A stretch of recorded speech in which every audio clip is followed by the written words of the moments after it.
You are now tuned in to Go Time Dolphins with Charlie Touche and Kadeem Simmons, the Miami Dolphins podcast that's for the fans and by the fans. Gotta make them lose their mind when it's your time. And it's show time. Going all out when it's go time. I ain't wasting no time. Gotta make them lose their mind when it's show time.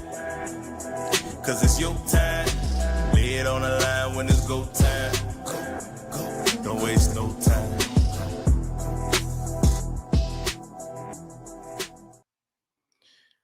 It's Go Time Dolphins, the Miami Dolphins podcast that goes not only across the pond, but across the world. I'm your boy, Charlie Touche. Got my co-host, Kadeem Simmons, with me. It's always for the fans and by the fans. Your favorite podcast, and official affiliates of Fanatics, where you could be a fanatic of your favorite franchise. Not going to lie, Kadeem was just here, and I'm like, okay, we're going to do the little intro I'm setting up, and then all of a sudden it's just me. And then I had to hit him with this. Oh, it's almost like Russell Wilson getting the play call in his head in his headset for the Super Bowl, and they said, "Hey, we're gonna pass it. We're not gonna run Marshawn Lynch." And he should have just been like, "Nah, bro, we're running this ball. I'm calling my favorite audible, and I'm handing it off." And that's what I had to do. Kadeem wasn't here. And I'm like, you know what? Gotta go call an audible. Let's go to the Go Time Dolphins intro. Shout out to Cat for Life in the chat. Go. Y'all know what time it is. It's day 3, NFL draft. We got all kind of picks, all kind of movement, all kind of news. We might have former Miami Dolphin William Hayes pop up on the podcast today and just chop it up with us for a little bit. Yeah, man, I'm feeling it. What's going on, chat? What we got? What y'all like for today? And how y'all like the draft so far? Let us know. Woo. Cat for Life said, who we getting today? I don't know. It's a lot of players still out there, bro. It's got some Touche's 24 out there. JJ Pegui still available. D tackle. Aeneas Peebles still available. D tackle. And Seth McLaughlin, the best center in the draft, tore his Achilles like 7 months ago. So his slide is apparent. But at the same time, Andrew Voorhees went to the Ravens last year, and he's going to become a all-pro guard. So you got 3 fifth-round picks. You got 1 fourth-round pick today. If you can land a Seth McLaughlin, your line next season, not 2025, but 2026, you feeling real good about your O-line. So Seth McLaughlin is out there, the best center in the draft, a Remington Award winner. You got safeties like Billy Bowman, Jalen Reed, Craig Woodson. Safety is the need for the Dolphins, so they're available still too. Hey, Louis Riddick clean with the aqua jacket. I mean, I might have to do the aqua jacket, boy. That thing's solid. Yeah, man. What position y'all want to see us go? What position? We have a 4th, 3 5ths, and 3 7ths. What position do you guys want to see the Dolphins touch on? Let us know. Let us know, chat. Shout out to Jason Keck. No worries. Little bit behind the 8 ball today. JML, something in the mail. JML, something in the mail. I'm just lying, but it just sounds good. That's like your official theme song, JML. Jacksonville on the clock. Jacksonville took Bashal Tutin. Bashal Tutin is solid. He's like a great value version of Devon Achane. He was a projected 3rd-round pick. He's smaller. He's a smaller running back, but he could get up out of there. He got hands. He's a poor man's Achane. So I can see Jacksonville replacing Travis Etienne with Bashal Tutin. This is a really good pick for Jacksonville. That's a solid pick. Oh, look who it is. Look who decided to join the show. Apologies. It was a missed time in the family. I said I'm podcasting at 5. They said we'll be here at 4:30, and they turned up at 4:45. I was like, eh. So yeah, brilliant. Thanks to all the comments. Chat to everyone in the chat. If you also Charlie says already, I apologize. But if you're over on Twitter, then jump on over to YouTube, leave a like, drop a comment on the video, and subscribe if you haven't already, as we are currently on, I'm going to do a drum roll, 4,906 subscribers. So we are 94 away from 5,000. Yo, hey, help us get to 5,000 during the draft, y'all. If you could get a share, if you could get a retweet, have your peoples tell somebody that tell somebody. You feel me? Kadeem with the black trucker, bro. I think that one looked better than the orange. If I'm being real with you, I'll do that, the black one, and I've also got the honorary Oos t-shirt in honor of our latest pick. So yeah, gotta love it. Charlie, it's draft time, which means there are people tweeting, and shout out to this one from TD Finstalk. If Sanders is available for Miami next pick, they better take him. We are not a serious organization if we don't. People argue he's just another Tua, but at least he stays on the field. Charlie, Shedeur Sanders as the next pick. How would you feel about that? we're not an serious organization if we don't take him with the fourth pick. So with the fourth round pick, were we not an serious organization that we didn't take him with the second? And where does that line end? Like, can we not take him in the seventh if we're not serious? So where does the line get drawn? You know what I'm saying? So nah, man. I think the conversation with Shedeur Sanders has to start here. Why is the fall happening? Once we can figure out why the fall is happening, then we can figure out what do we do about the fall. And I believe this fall is similar to the Malik Willis and Will Levis fall. Obviously, well, maybe it's not obvious, but in my opinion, Shedeur is better than those two, right?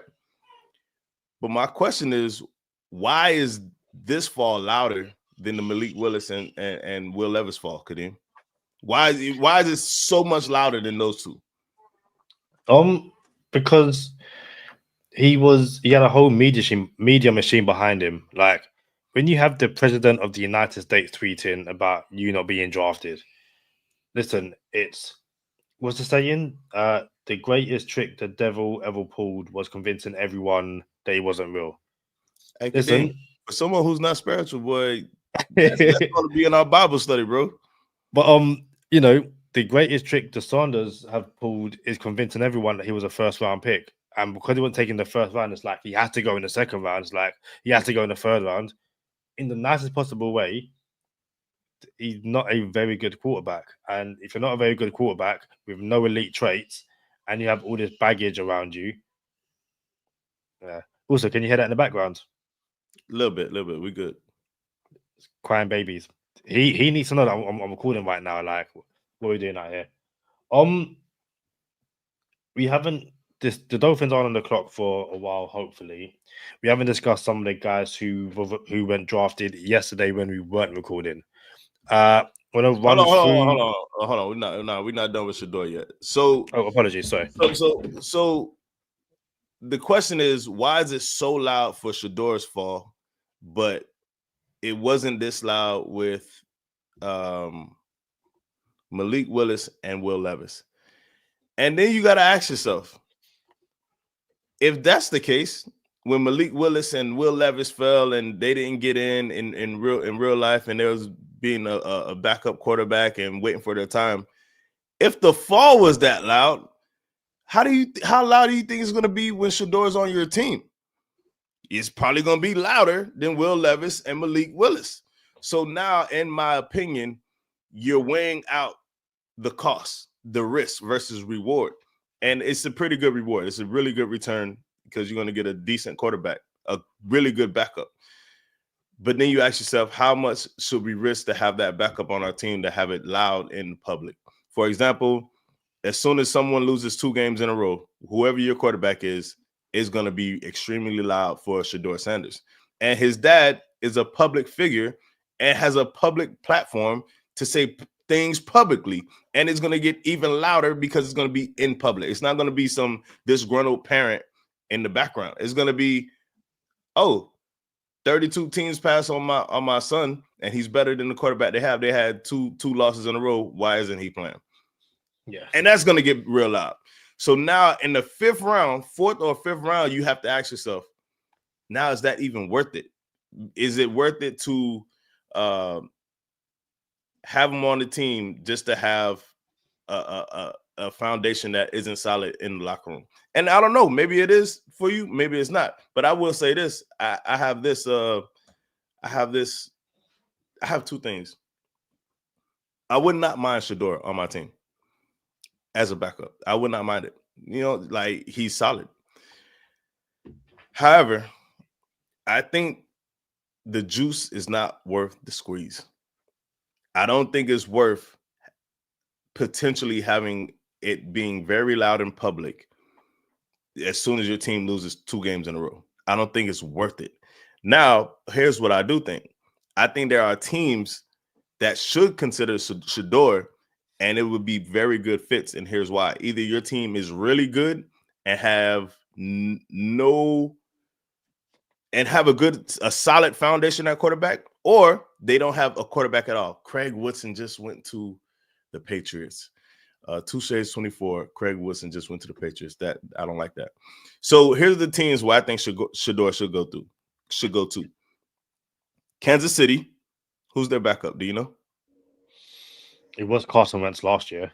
It was Carson Wentz. Could be Carson Wentz now. Shedeur Sanders, way more upside, right? Solid foundation at quarterback. You don't got to worry about nothing in the public in Kansas City if Shedeur is your quarterback, if Shedeur is your backup. Cleveland. Who's Cleveland's quarterback? They don't even have one. Yeah. Joe Flacco, bro. You know what I'm saying? So, yeah. Okay, cool. You go to Cleveland, you get reps. Who cares how loud it is in Cleveland, right? Pittsburgh. Who's Pittsburgh's quarterback? Is it Mason Rudolph or They don't even have one. You see what I'm saying? So it's like, okay, cool. Hold on. We'll get there. Philadelphia. You think it's gonna get too loud behind Jalen Hurts after he just won the Super Bowl? Probably not, right? Not at all. No. All right, he's good. We'll keep going. Indianapolis, Daniel Jones and Anthony Richardson. Now that sounds like a real competition out there. Am I tripping? No, not at all. All right, let's keep going. Baltimore. Who's Baltimore's backup? Don't know. All right. Shedeur Sanders fits good in Baltimore. It's not going to get too loud there. Last but not least, maybe you don't want it here, but I put Dallas on the list because I believe Dak is solid, but I could just see a circus in Dallas if Shedeur went to Dallas. But all of those places are great places for Shedeur. It's not going to get too loud. It's not going to get too crazy. And it's unfortunate that the son has to reap the repercussions of the father. Yeah, it's I don't know. I've been arguing with people all day. People telling me that he's a good quarterback, and I've been saying, what are his elite traits? What are the stuff which, when he was getting mocked in the first round, why was it? And no one can tell me why. And it's you don't have elite traits. It's not like he was winning a bunch in college. And like you said, the baggage, all that kind of stuff. It is unfortunate. We mentioned before that, the 2020 draft, Josh Jones was mocked to the Dolphins routinely at pick 18. It was like all NFL insiders and draft people knew something that no one else did. And Josh Jones got picked in the 3rd round by the Cardinals and has done nothing. But there was no, hey, why is Josh Jones falling so much? Every single year people fall. It's just that, they don't have the name which garners this much attention because, it's never really that deep.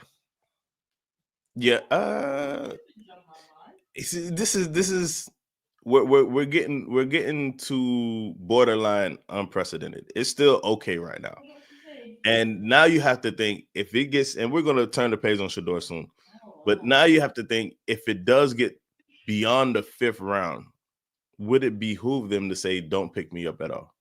Because I want to choose where I go, right? And then maybe it's safer to pinpoint your landing spot. William Hayes is calling me. Hold on. Go ahead. No worries. Yeah, we said the same thing. Also, love the name drop. We said the same thing yesterday. We was talking about, obviously different situations and scenarios, but Lyle Collins got to a point where he was like, "Don't draft me.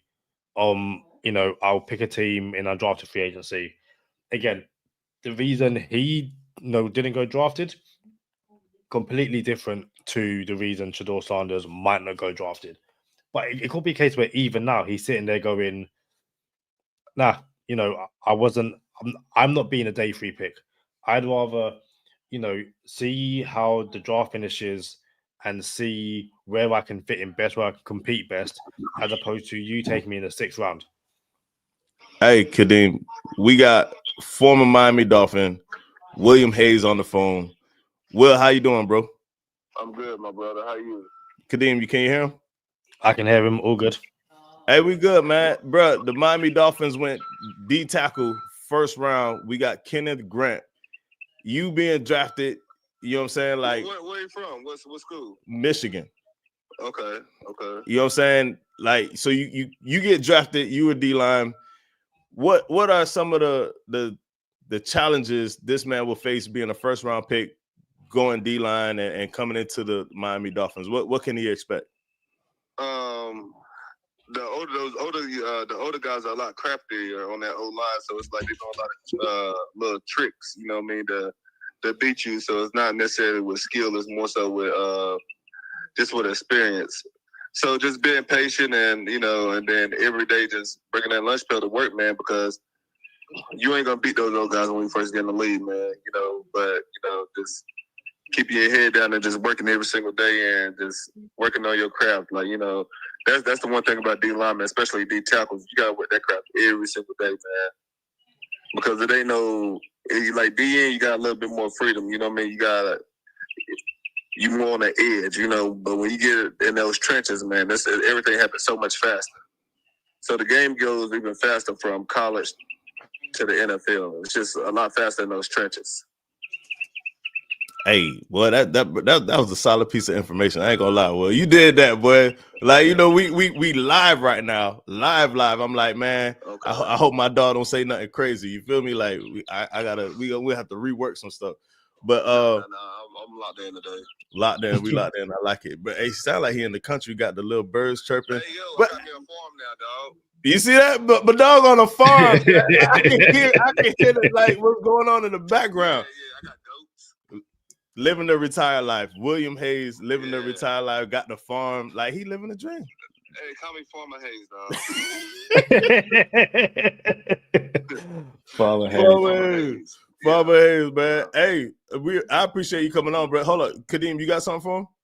Yeah, we're currently in the 4th round. You were drafted in the 4th round. What's that weight like? Yeah. Hold on. Go ahead, Kadeem. Hold on, Hayes. Go ahead. Ask the question. No, I was just saying, you were drafted in the 4th round. We're in the 4th round right now. What was that experience like? Not going on day 1, day 2, but hearing hearing the phone ring and that conversation. What can players being drafted right now? What can they experience? You heard the question? Yeah. It's not the same as getting drafted the first day. I'll tell you that much. Just it's Hunger Games for you. You about to experience what the Hunger Games is. When training camp come in, it's like you fighting for the spot. 4th round, that ain't really that's not a safe draft pick. So it's just it's different. 1st rounders, 2nd rounders, 3rd rounders is more of a luxury. 4th rounder, you might be able to get a year, but at that point in time, it's like you might have a guy who's in this 6th year and it come down between you and him. It's definitely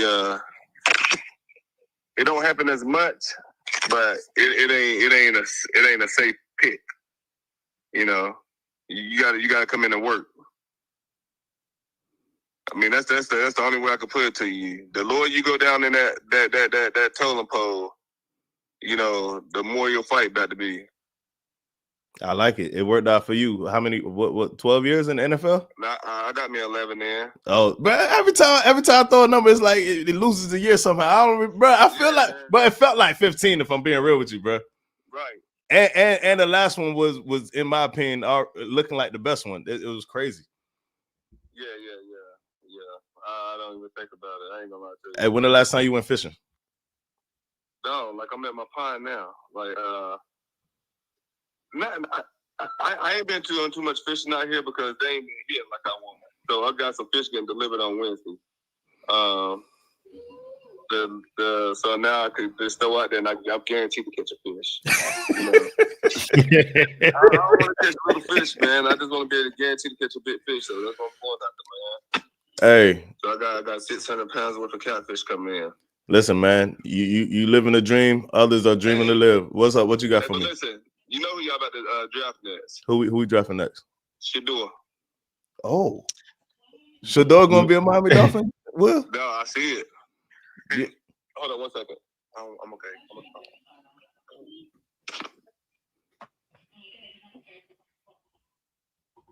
Got William Hayes on the phone right now. He said we're gonna pick up Shedeur.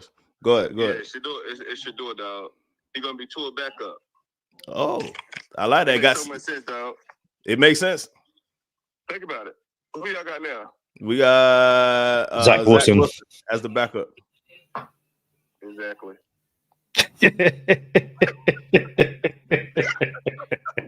Hey, we appreciate you coming on, bro. We appreciate you coming on, dog. Listen. Hey, What's up? I know, y'all can't talk bad about the players. No, you can. No, we can. No, Zach Wilson ain't it. We can say that. Zach Wilson ain't it. He might be, dog. Let's give him a chance. No. We don't want to give Zach Wilson a chance. He's not it. Why you say that? Because like, dog, who's been with the Jets? I feel like Zach Wilson all through college, like I think he had opportunities given to him. Like you were just saying, we gotta work for it, you gotta earn it. I don't think far be it for me to say something like this, I don't think he really earned a lot of his opportunities.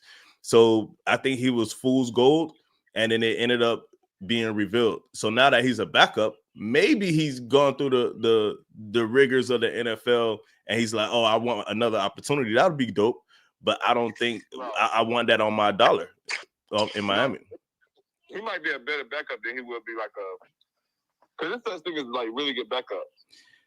But Will, you don't remember when Dog said, "Oh, do you feel like you let the defense down?" And he said, "Nah, nah, I don't feel like I let the defense." Like, come on, bro. Like that, yeah, nah, man. That ain't the mentality I want my quarterback to have. And I'm not saying he still has that mentality.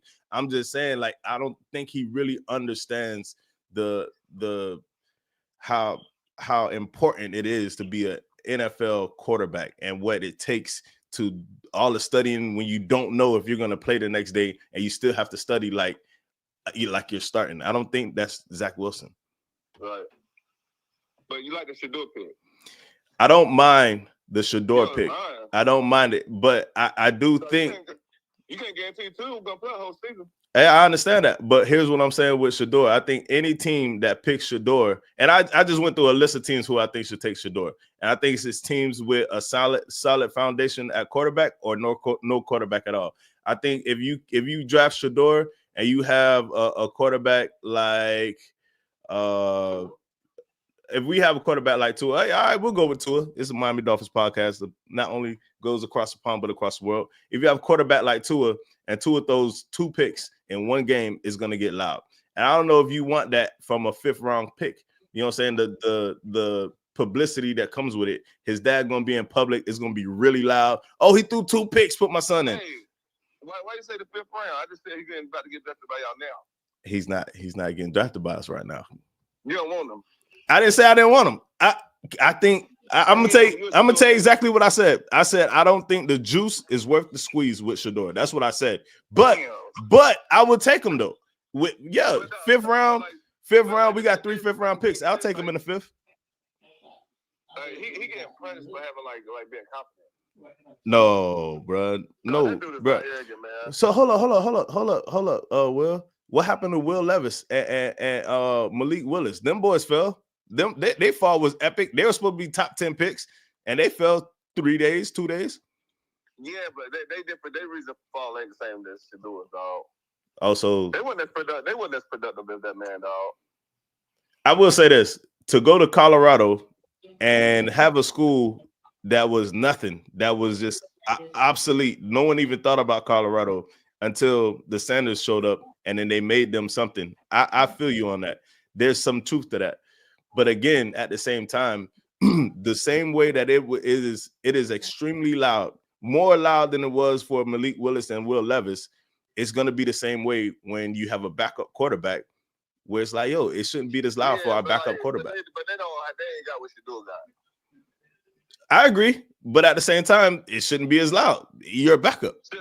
Shedeur is like the Angel Reese of the NFL. You acting. No, I've seen someone else say that. I've seen someone else say that. Legit. You acting. Popularity wise. Nah, bro. I can't get there. I can't get there. Yeah. No, Shedeur is like super popular. Yeah, I didn't say he isn't. I didn't say he's not. Like that's what you're gonna get when you come there. You're gonna get like I'm not even comparing like talent wise. I wasn't even talking about talent wise. I'm just talking about like personality wise. Now it's people who like hate Angel Reese, and there's other people who like just love Angel Reese. Yeah, I mean, like I listen. I don't mind Angel Reese, and I like the. She's the villain. Yeah, I the heel. Yeah, I think you have to have that. I think you have. Shedeur's the villain. I don't think Shedeur's a villain. That's the problem. I think he's not a villain, and I think people have made him a villain, but I don't think he has to be a villain. This man was about to be supposed to be a top 5 pick, dog. Who says? Says who? Says all the analysts before they start talking shit about him. But they don't analysts. Just because I got a suit and tie on, and that makes me an analyst. No, you don't go from top 5 to like down in the 4th round, dog. Will Levis and Malik Willis didn't go from top 10 to the 3rd round. Yeah, they weren't projected to be like 1st round picks. But analysts said they was 1st round picks. Nah, not no damn Malik Willis, man. Those two, dog. Hey, look. Bro, after the draft, I'm gonna hit you up. We can do this all night, bro. I appreciate you for coming on, bro. All right, y'all take care. All right, live it up. Thank you. William Hayes, shout out to former Miami Dolphin William Hayes coming up on a podcast, chopping it up with us. Had to get him out of there before dog. We get to rolling, me and Will get to going back and forth. It could go on forever. Like I ain't even gonna lie to you. We could have had an hour podcast with Will just now. It's funny. I was literally about to ask you, did you get my email where I sent the link for Hayes to jump on? And then he calls. Like, absolutely crazy. Quick one. Who was the really, really, really large guy in the draft, the defensive tackle? Dante. He just went to the Patriots or to somebody. I just seen to the Bills. Dion Walker. He went to the Bills. Yeah, Dion Walker. Yeah, absolutely crazy. We're up in 5 picks. For anyone who wasn't around yesterday, the rich get richer. Ty Robinson just went to the Eagles. Go ahead. Of course. For anyone who wasn't around yesterday and didn't see who the Dolphins picked in the 2nd round, here is a reminder. We got a trade here. The Las Vegas Raiders have traded the 37th pick to the Miami Dolphins. With that being said, the 37th pick in the 2025 NFL Draft, the Miami Dolphins select Jonah Savaiinaea. Let's go! Arizona. Let's go. If I walk up, what up, Oos? What up, Oos? Charlie, is that Touche's 24? Touche's 24. Jonah Touche's 24. Touche's 24 is Jonah Savaiinaea, bro. The Dolphins are trying to please social media right now and Dolphins Nation. Bro, Jonah Savaiinaea is going to be a 1 helmet player. So when we wanted that 1 helmet player in the 1st round, we're going to get him in the 2nd. and all of a sudden the draft is shaping up, and Oos got another Oos on the squad. Gotta love it. Gotta love it. Gotta love it.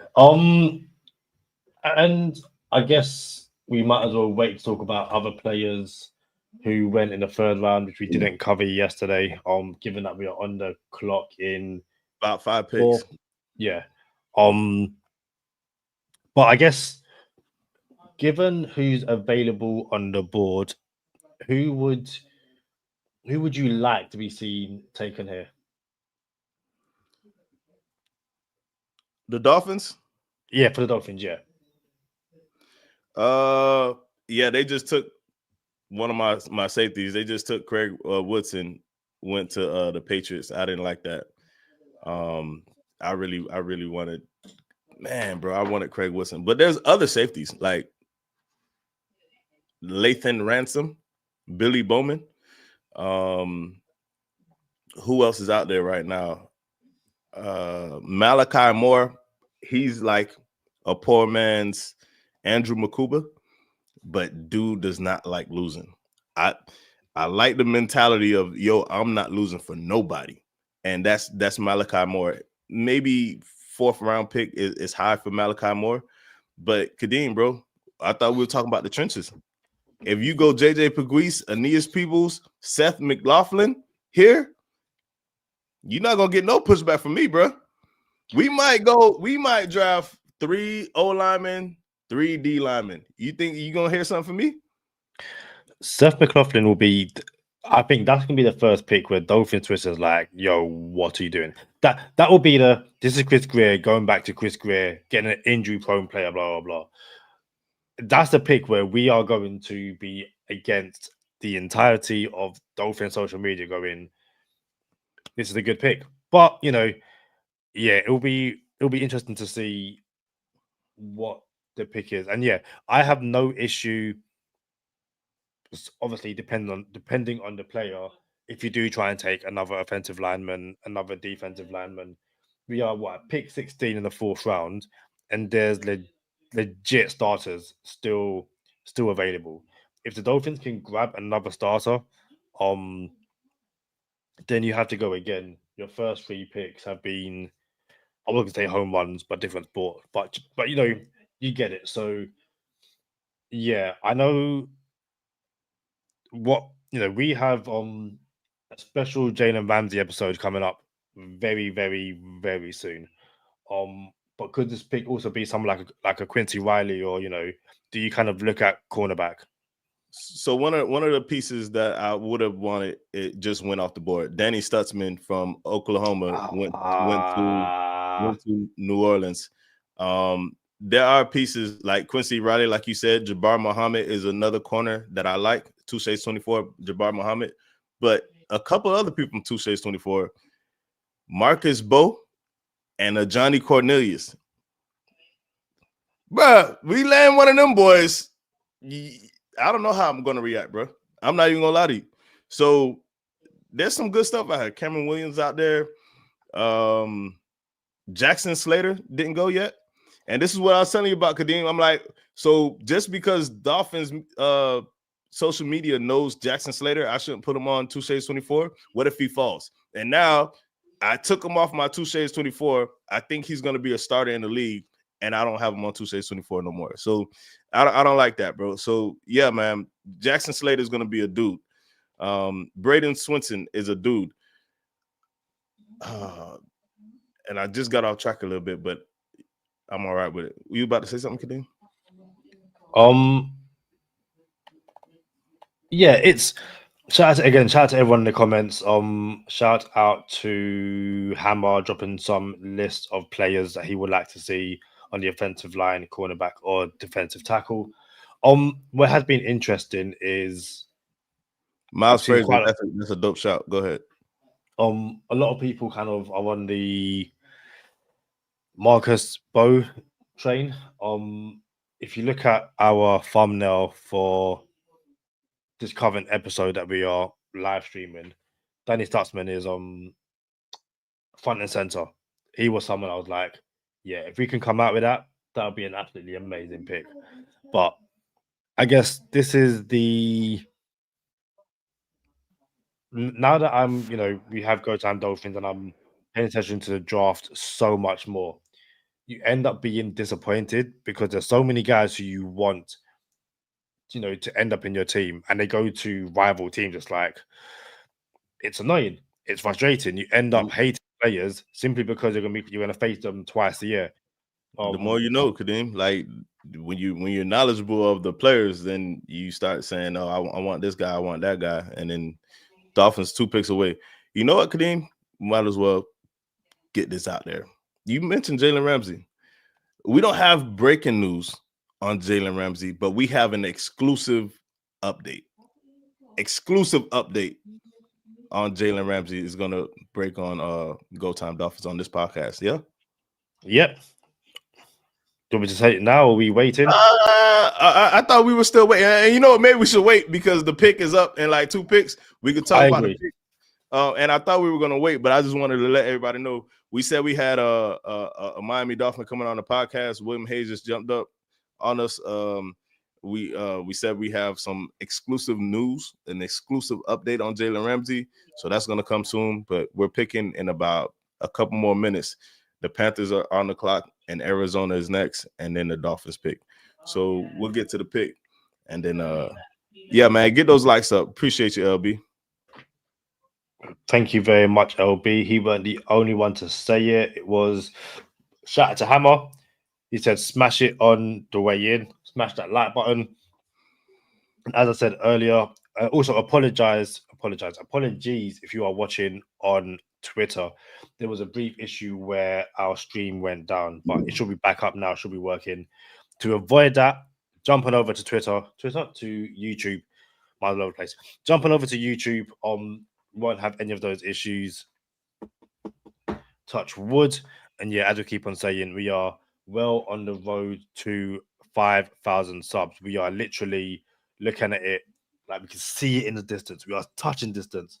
So if you could subscribe to the podcast if you haven't already on YouTube, if you could leave a like I said, we are on day 3 of the NFL draft. It's a lot earlier. I'm sure people are having watch parties or, they're mowing the lawn, they're having a barbecue. Send it to some friends, let them know, get them involved in the chat. We aren't just talking all things Miami Dolphins. We are talking, Shedeur Sanders, other NFL teams, but also have former NFL players on the podcast. How many podcasts can say they are chatting to former, not just NFL players, but Miami Dolphins players right now as we edge closer to our next pick?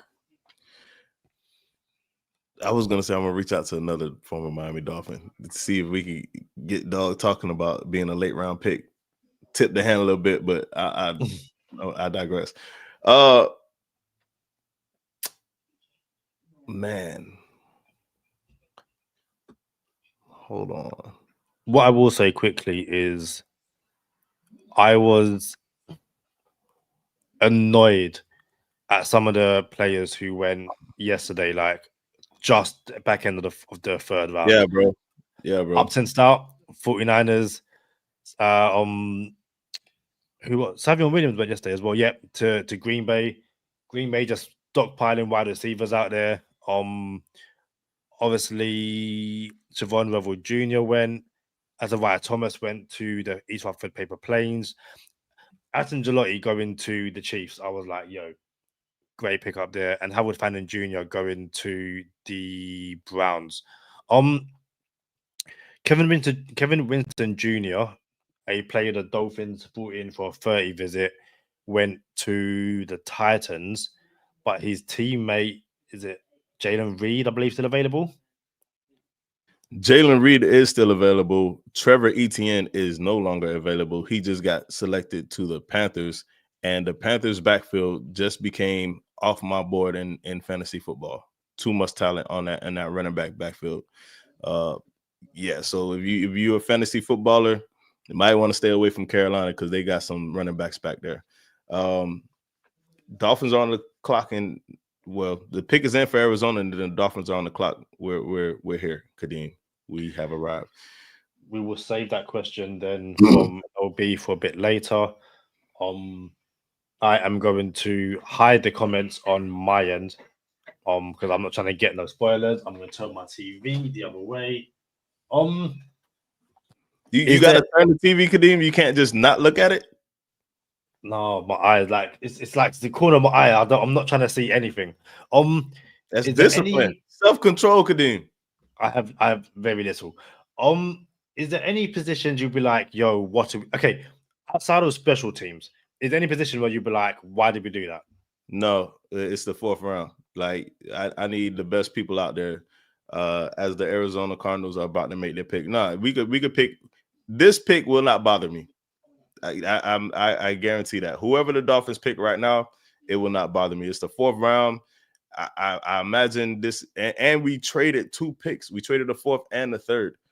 Cody Simon, linebacker, Ohio State, went to Arizona, and something tells me the Miami Dolphins are on the clock right now. Something tells me I'm gonna like this pick. If I'm being honest with you, we've seen 2 linebackers go in a few picks. Could we be looking at a Jeffrey Basso or a potential linebacker, like a linebacker runs kind of started there?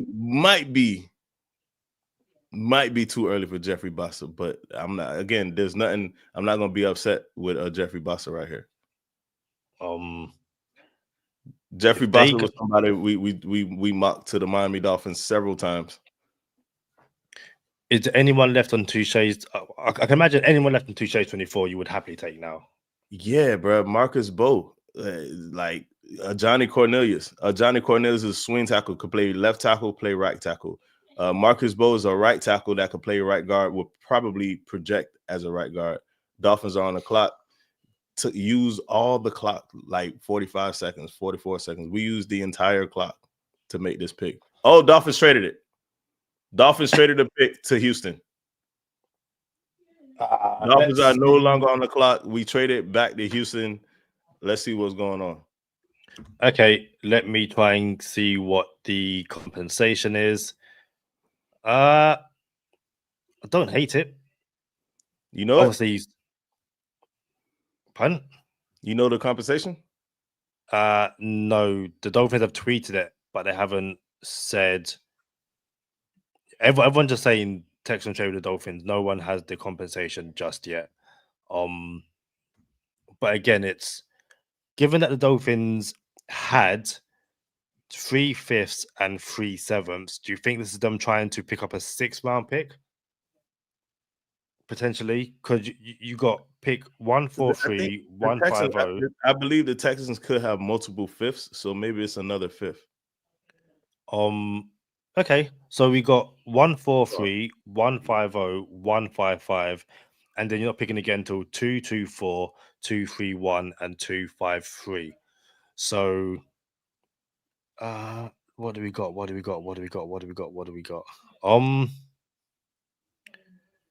Still nothing.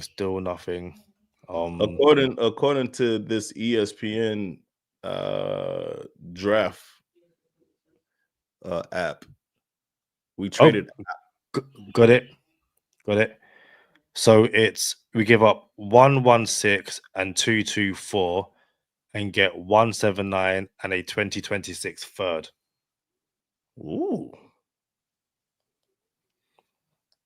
that's interesting. You so real? For real, yeah. That comes from David. Is it Furones? Yeah, that's a conversation that he said it is. So the Dolphins move from 116 and are picking again, not this round, but they then acquire. So next on the board at 143. No, it's a lie. Yeah, 143. So we've got 143, 150, 155, and then now the top of the 6 at 179. So the Dolphins, move from the 4th to the 6th, but also get a 3rd round pick next year. Well, that's awesome. That's awesome. So we moved out. We moved out of the 4th round completely. And we got a 3rd round pick for next year and a 6th round pick for this year. I like it. I don't love it, but I like it. Yeah, Dolphins Twitter isn't too happy about this one. A third round pick? How can you not be happy about a third round pick? So shout out to the list, the Dolphins podcast. Getting a third next year is nice, but Bo was there. Dang, that hurts. I feel you. I feel you. Bo's there. There's a lot of people there. It's a lot of people. Yeah. I'm not gonna lie, bro. Like I feel you. Yeah, but again, it's you move up from 224 and you've got an extra third round pick next year. So yeah. When that clock was ticking down, and I'm like, yo, we're under a minute in the fourth round. That kind of says you either don't know what you're doing or something else is going on. And look like we got to prove that something else was going on. I would not have mind another O-lineman right there, bro. I would not have mind. And again, like you said, it's Marcus Bowe sitting right there.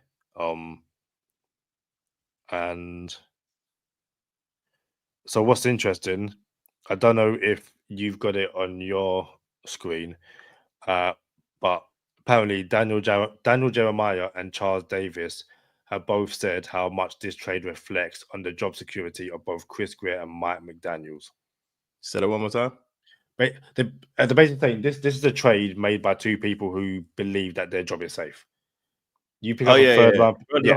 Bro, not just this particular trade, but trading away a third and a fourth for a second. Like, I don't believe it has to be a catastrophic failure this year for McDaniel and Greer to be gone. Catastrophic. And that might be a whole podcast episode in itself. But since we have a couple hours, I'm sure we could chop it up about it. We need less than 100 subs to reach 5,000. Help us reach 5,000 subscribers here on YouTube. We need less than 100. We would like to get that before the draft ends. But I don't know if this particular trade. Well, yeah, it does, because you have a lot of people on the board right now that can help you this season, and you traded it away for next season, a season where you're not guaranteed to be in. So yeah, that kind of says you feel kind of safe about your job. So Sean Patterson says, was it worth it? Not to be that, I don't. Yeah, like we won't know. And yeah, like we don't pick again until pick 143. We're at pick currently 117, I believe, or 116. But you can still jump up. So who knows? Jason Keck says we could have got somebody to help us this year. We still have a lot of holes. So here's the thing. So I was just gonna say very quickly though, who says we're gonna wait to use that third round pick in the draft? What if once the draft finishes, Dolphins like, hey, we want to go and get someone.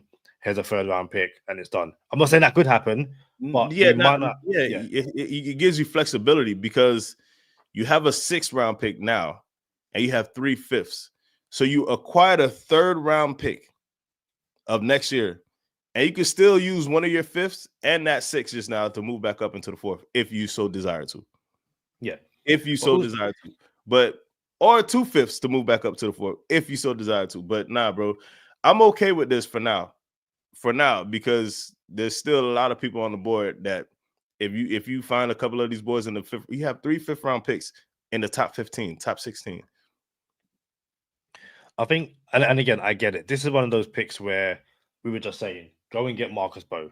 Go and, further solidify that offensive line. If he goes for the Dolphins pick again and he becomes an all-pro or make the Pro Bowl, it's going to be a case of, hey, the Dolphins, passing this guy X, Y, and Z. But that's, again, like we just said, bro, that would have been so nice. Bro, that would have been so nice if Billy Bowman to the Falcons. Yeah, I just saw that. It would have been so nice to have even a Johnny Cornelius, Marcus Bowe, Seth McLaughlin, Jake Majors could be a backup center. The Dolphins have the 5th pick in the 5th round, the 13th pick in the 5th round, and the 19th pick in the 5th round. I don't want to say I'll bet my house, but I would bet we're going to be happy with a couple of those picks. They're not going to be head scratchers. I think we're going to be extremely happy with a couple of those 5th round picks. And I think that's why they felt like, yo, we like what we have in the 5th. We can move out the 4th, acquire a 3rd for next year. I'm not mad at it, bro.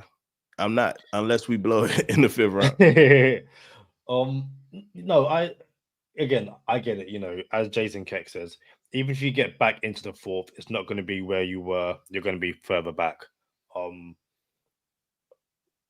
This is difficult because the point I want to make is tied to information we know, which we're going to say probably after this episode on a separate Jaylen Ramsey episode.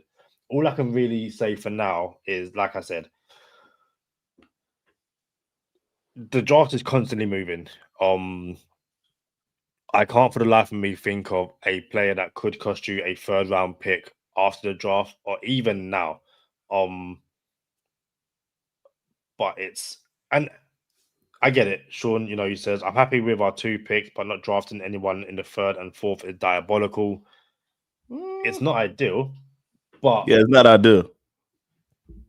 But you know, sometimes some teams don't draft in the 1st and 2nd because of who knows what. And yes, there's no 3rd round pick, there's no 4th round pick right now.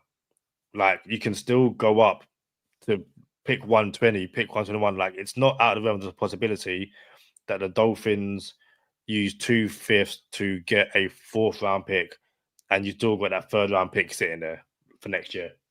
Hey, Kadeem, do you want to do the exclusive Jaylen Ramsey update or not yet?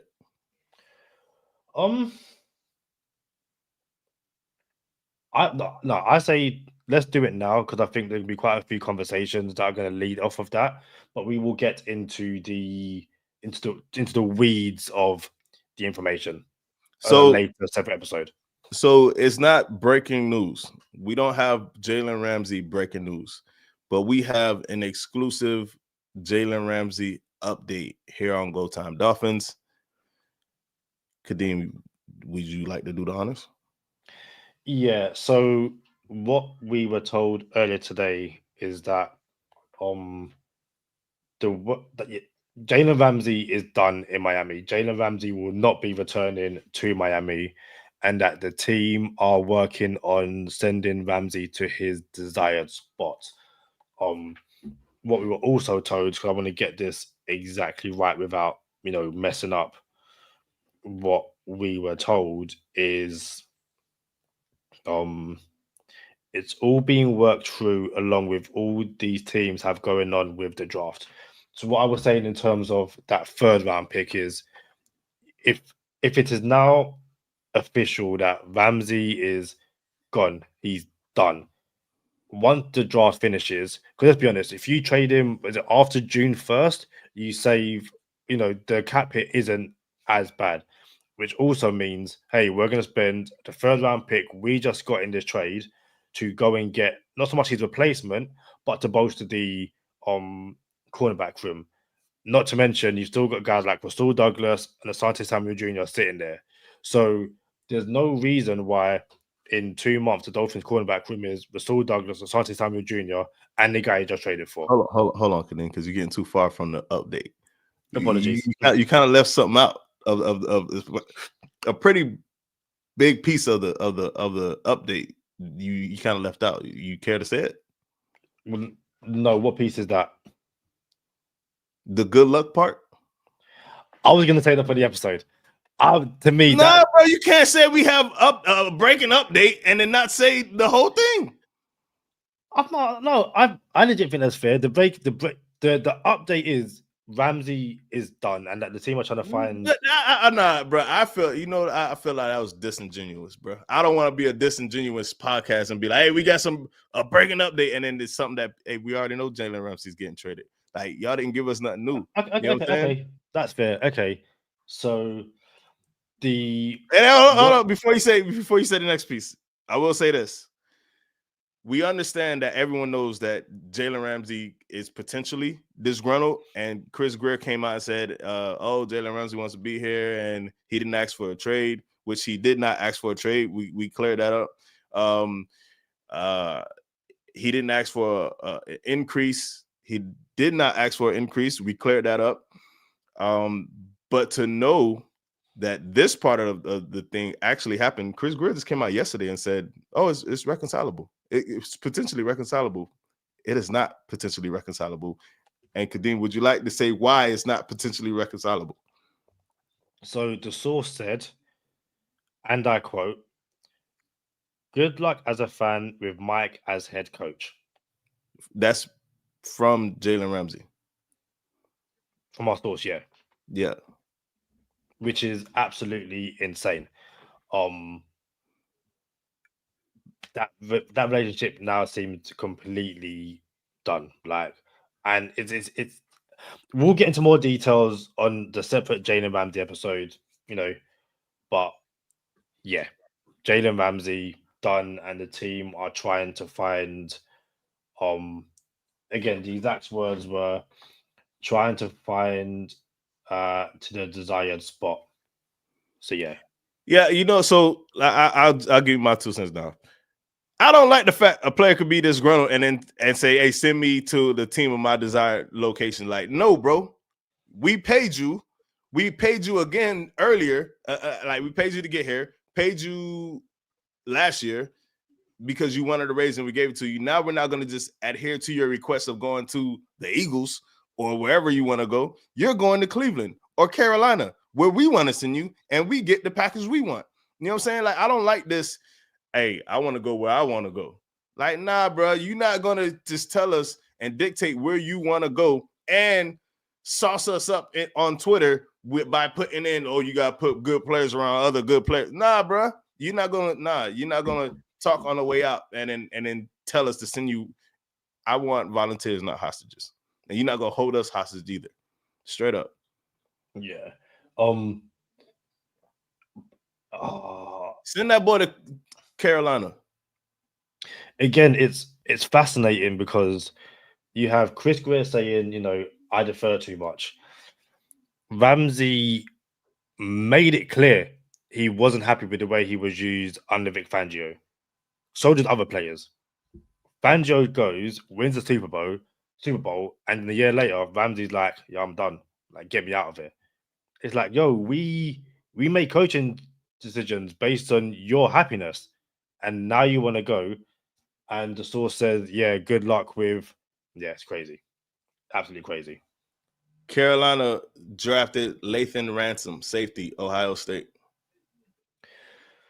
Yeah, this is gonna be, again, like I said, the Dolphins don't pick again for another 20 picks. But there can be a lot of boys who's kind of like, yeah, we could have grabbed that person.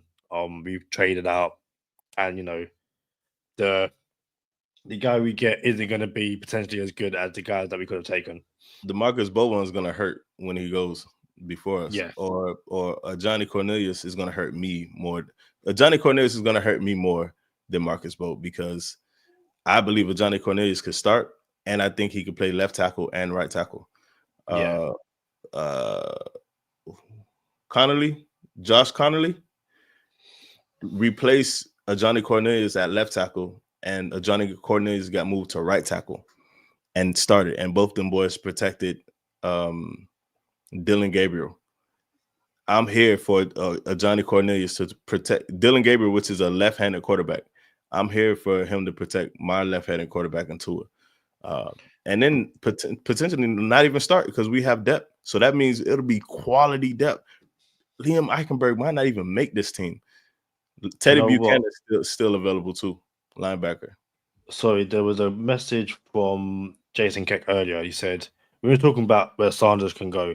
He said, that's not true. They drafted one yesterday. And yeah, the Browns drafted Dylan Gabriel yesterday. Oh, yeah. My bad. My bad. Oh, yeah.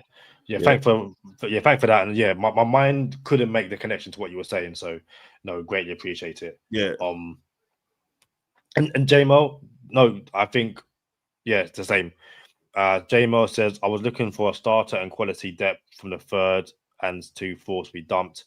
No, listen, this is one of those you look back and you go, with every pick you trade away, you could have got, the Dolphins could have potentially left, not potentially, the Dolphins have lost out on 3 potential starters because they've, moved away from 3 picks. Doesn't mean you can't, get starters elsewhere. It can take a bit more luck to let you leave on the draft. But like I said, with the Jaylen Ramsey stuff, Ramsey's going 100%. Maybe this 3rd round pick, you have something in the pipeline, and it's going to take a 3rd round pick to go and grab that person, and we see how it is. So, touching down on this Shedeur thing one more time. There was a tweet. Roddy White TV. He says, if I'm the Jaguars, well, Jaguars ain't gonna do this. If you know the Jaguars, we know the Jaguars ain't gonna do this. But this is pretty dope. This is thinking outside the box. If I'm the Jaguars, I draft Shedeur and call the Steelers and tell them I need 3 first-rounders for Trevor Lawrence and start the franchise fresh with Brian Thomas, Travis Hunter, and Shedeur Sanders. Kadeem, that makes too much sense. Because Trevor Lawrence ain't it. Trevor Lawrence is not it, and people still believe he is. And I believe you may not get 3 firsts for him, but you might get 2 firsts, 2 seconds, or 2 firsts and a third, or 2 thirds. You get a package for Trevor Lawrence. And even if it's not the Steelers, I think there's a team out there that will pay for Trevor Lawrence. And you can replace Trevor Lawrence with Shedeur, and it's the new Jaguars, new Jacksonville, new Duval. Call it whatever you want. And I that makes sense to me, bro. Jacksonville will never do it. Do you think a team like Jacksonville is kind of quiet enough for Shedeur Sanders? Like, no one really cares about the Jacksonville Jaguars. You're in London once or twice a year. Like, no one cares. Like, Jacksonville doesn't care too much. Your owners care more about wrestling. Like, that could be a really good pickup for one of the newer NFL franchises, which doesn't have much history, if any.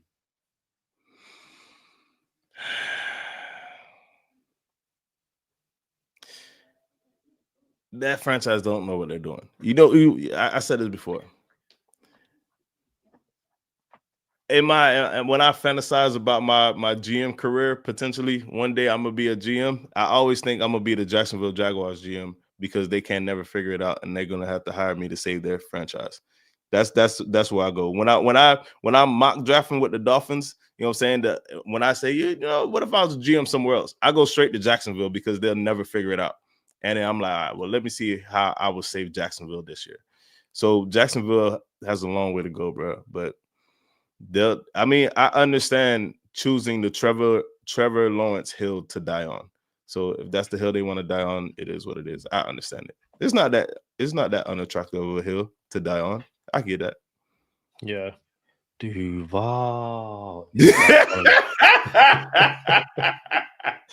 Oh, that's the other thing, Charlie. It happened yesterday. Let me double check the player. Let me double check the player. So something I mentioned yesterday on the podcast literally happened because Nick Skelton, who got drafted by the Panthers. Did you see how he celebrated? No. Charlie, hats on the table. No. You know what? I had to get it up because bro, it is absolutely brilliant. Oh, Nick Skelton is my favorite player in the NFL for doing that and that alone because that is perfect, absolutely perfect. That's how I want the next guy to get drafted by the Dolphins to behave. Because bro, since we're talking about draft reactions, bro, who is this? Benjamin Morrison. Did you see his reaction? I didn't know. Bro, if you do not react like Benjamin Morrison, I don't want you on my team, bro. Like Benjamin Morrison looks like we'll play it. We'll play that too, because boy, like that's the type of reaction I want from a 20-something-year-old who knows, like, I did it. You know what I'm saying? And I'll never let this thing go. So let's see these reactions. All right. No sound. But yeah, this is absolutely perfect. Exactly what I want to see from my players. Got drafted. Hat Got on. the FaceTime going. Get these hats on the table.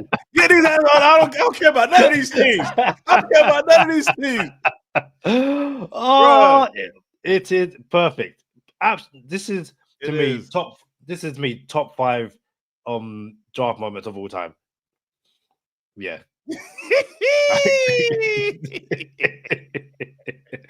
Bro, we just said that yesterday, bro. It was perfect. Who was the other one? Was it Benjamin Morrison? Yeah, but it's something you have to play though. We have to play the audio.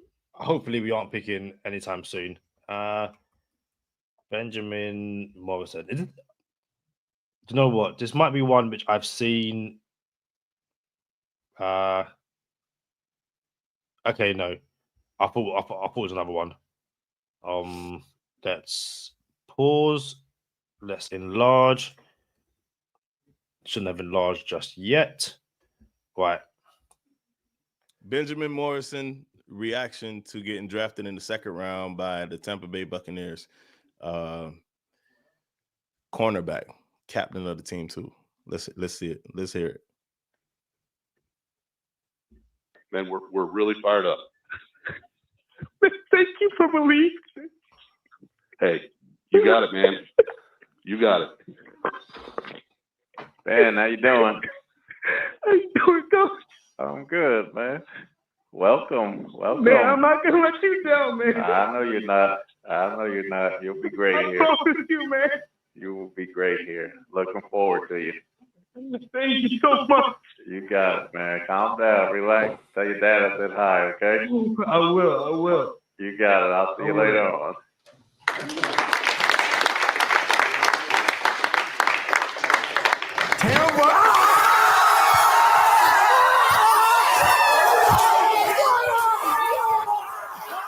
Yeah, I'm here for that.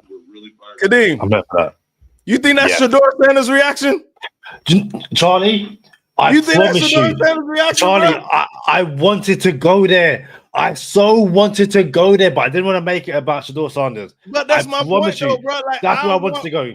That's the type of player I want. Like, yo, does that sound like somebody who's gonna quit? Not saying Shedeur Sanders is gonna quit. Shedeur Sanders is aside now. You know what I'm saying? But does that sound like someone who's not gonna who's gonna be late to work, who's not gonna give it their all, who's not gonna study film, who's gonna walk into meetings whenever they want? That doesn't sound like somebody who's doing that, bro. Like, he didn't have a captain on his chest in college for no reason. You feel me? Like, bro, I'm just saying, like, that's the type of stuff we don't get from YouTube videos. You feel me? No, agreed. Sean says, when we drafted Jonah, he was thrilled and it warmed my cynical heart. Yeah, for sure. I was too, bro. It was really good. Yeah. Jason Keck says, Sanders has obviously rubbed a lot of people wrong. And it's so... I feel like people are trying to make it a thing. Yes, this is going to be one of the biggest draft falls, of all time. But part of that is because of a projection, not because anyone in the NFL said we're going to take him in a certain spot. If that, like, nothing is, I guess, really spoiled apart from the number 1 overall pick and a few in the first round. But, people get it wrong every single year. Gray Zabel was a lock to Miami at pick 13. Gray Zabel went 18 to the Seattle Seahawks. So absolutely crazy. But yeah, some of these reactions, you know what? We might need to do a separate episode, draft reactions alone, and like have a top 5 because, yeah, some of them are absolutely brilliant. Damn, Jeff Darlington. That hat one is so good, bro. Jeff Darlington tweeted 31 minutes ago. I could actually see the Dolphins being a great landing spot for Shedeur Sanders. Teams like the idea of a backup who shares similarities to Tua in the instance they don't have Tua for any significant stretch. Accuracy is among Sanders' strong suits, and he is developmental. I mean, again, it's I don't know. I can see it. I wouldn't hate it, but like I was saying this morning, a healthy Tua, there's no competition between him and Shedeur. Like it's not close. It's gonna be if you're watching them day in, day out. And again, there's nothing wrong with media attention shouldn't stop you from drafting anyone to a degree. But you know how me as a former journalist, I know how the media can behave.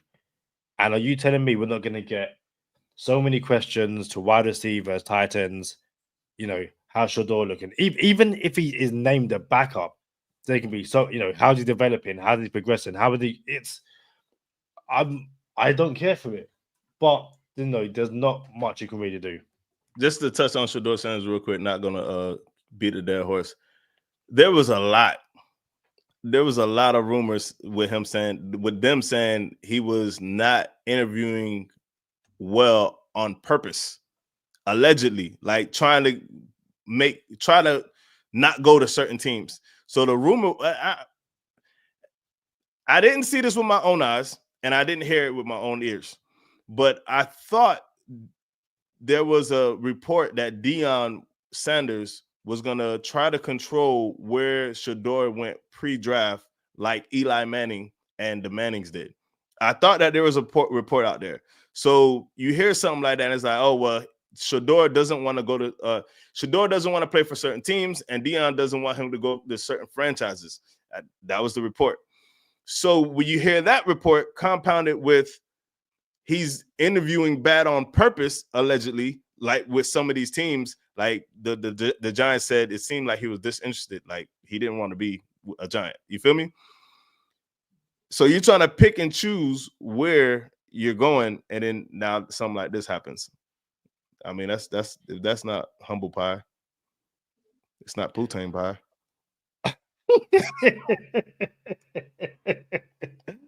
Oh, I said it. I said to one of my friends earlier, could you imagine if the NFL makes Shedeur Sanders Mr. Irrelevant?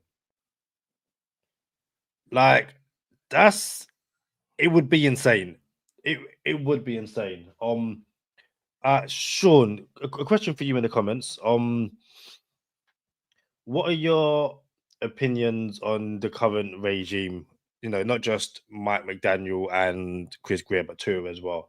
No, just from some of your comments, I feel like you aren't a fan of Greer and McDaniel, and I can't tell where you stand on Tua. So, obviously, everyone we chat to over here on Go Time Dolphins, we want to know as much about them as possible in their opinions. So when we are having these conversations, we can really have a back and forth and not assume you're thinking anything at all. So yeah. Hey, while we wait on that, Omar Kelly has a tweet out there. And it says, Greer usually wins trades, but that's a collaborating unless someone else is shipped later for another 7th round pick in a gentleman's agreement. Houston fits the profile of a team Jaylen Ramsey would probably want to play for, and DeMeco Ryans and Mike McDaniel are former co-workers. So Omar Kelly is trying to say this is like a gentleman's agreement between the Texans and the Dolphins, and don't be surprised if Jaylen Ramsey ends up being a Texan, and this is a part of the trade. That's quite the allegation. If that's, I mean, that's what he tweeted, and that's how I interpret the tweet. Am I tripping for interpreting it that way? That's No, not at basically all. what he's saying. Like, yo, this sounds like a gentleman's agreement, and Jaylen Ramsey is going to be a part of this trade, but y'all just did the front end of the trade first before doing the back end of the trade. That's wild that you would assume something like that, bro. No, it's we know for a fact the Dolphins are working on getting him to a team of his desired spot. Whether we like that or not, that's for another conversation. I can see him wanting to go to the Texans, playing opposite Derek Stingley Jr. You've got a young quarterback in CJ Stroud. Took a bit of a backward step, but opposite of who's our corner over there? It's Derek Stingley Jr. Yeah. So opposite of Derek Stingley Jr. Yeah. And again, you look at the division. Who's really going to trouble the Texans in that division? Yeah, nobody. It's their division. So it's probably a much safer route to the playoffs. And again, once you're there, who knows? Thanks, Sean. So Sean says he doesn't like Chris Greer. He no longer trusts Mike McDaniel. He personally loves Tua and wants to win with him, but he's lost my trust. We need a dominant offensive line for Tua to succeed. And then Jason Keck adds, I think McDaniel is a beta. He's too soft and not a leader. He's a cheerleader. And again, I guess with the amount of leaders who have left the building, I can see why anyone will come to that assumption and that opinion. Jason, thanks for both of those. And Sean especially, thanks for being open and honest over here at Go Time Dolphins. We have over 100 people watching the live across 2 different platforms. Like I said earlier, if you are watching it, doesn't matter the platform, share it with friends. We're having a lot of conversations. We've had one former Miami Dolphin player on the show so far. We might get another one. And if you are here, smash that like button, leave a comment, and if you haven't already, subscribe to the channel as we approach the 5,000 sub marker. Fresh off the press from Barry Jackson. All offseason, Jonah trade aside, Greer has behaved like a man more concerned about franchise's long-term financial health cap predicament, assets management than someone desperately trying to save his job, which speaks to his integrity or never in doubt job security or both. This is saying, sounds like Chris Greer is going to be in the building because some of these moves doesn't seem like someone who's on a hot seat. Did I interpret that the wrong way? No, I just saw it now because someone was, Doug quote tweeted it, and yeah, it's. But again, Charlie, we said it. We said it for quite a while. Who says that both the coach and GM are on the hot seat? Social media assumes that, but this partnership, this duo has been together 3 years, and it's 2 playoffs appearances, obviously no wins. I think they'll keep on, again, rightfully or wrongfully, they'll keep on going if we had Tua healthy, if we had others healthy. And again, I kind of feel like we're now going to go for the health. I think I saw Kenneth Grant hasn't missed a single game due to injury, and Jonah Savannaya has missed 1, but even suited up in for that game. So if you add guys in the draft, the back end of the free agency period, who don't have a long history of injury, and you keep this team healthy, who knows? And I think that's what they're kind of going for. So it's. But then, so Sean, it's a conversation we've had quite a few times. Sean says we will never win big with Greer. I know that he's not good at this. What I've always said about this is, if you've gone into the last 3 seasons believing this team is capable of winning the division and going on a run, then Chris Greer is good at this because he's built a team which has had fans believing they can get it done.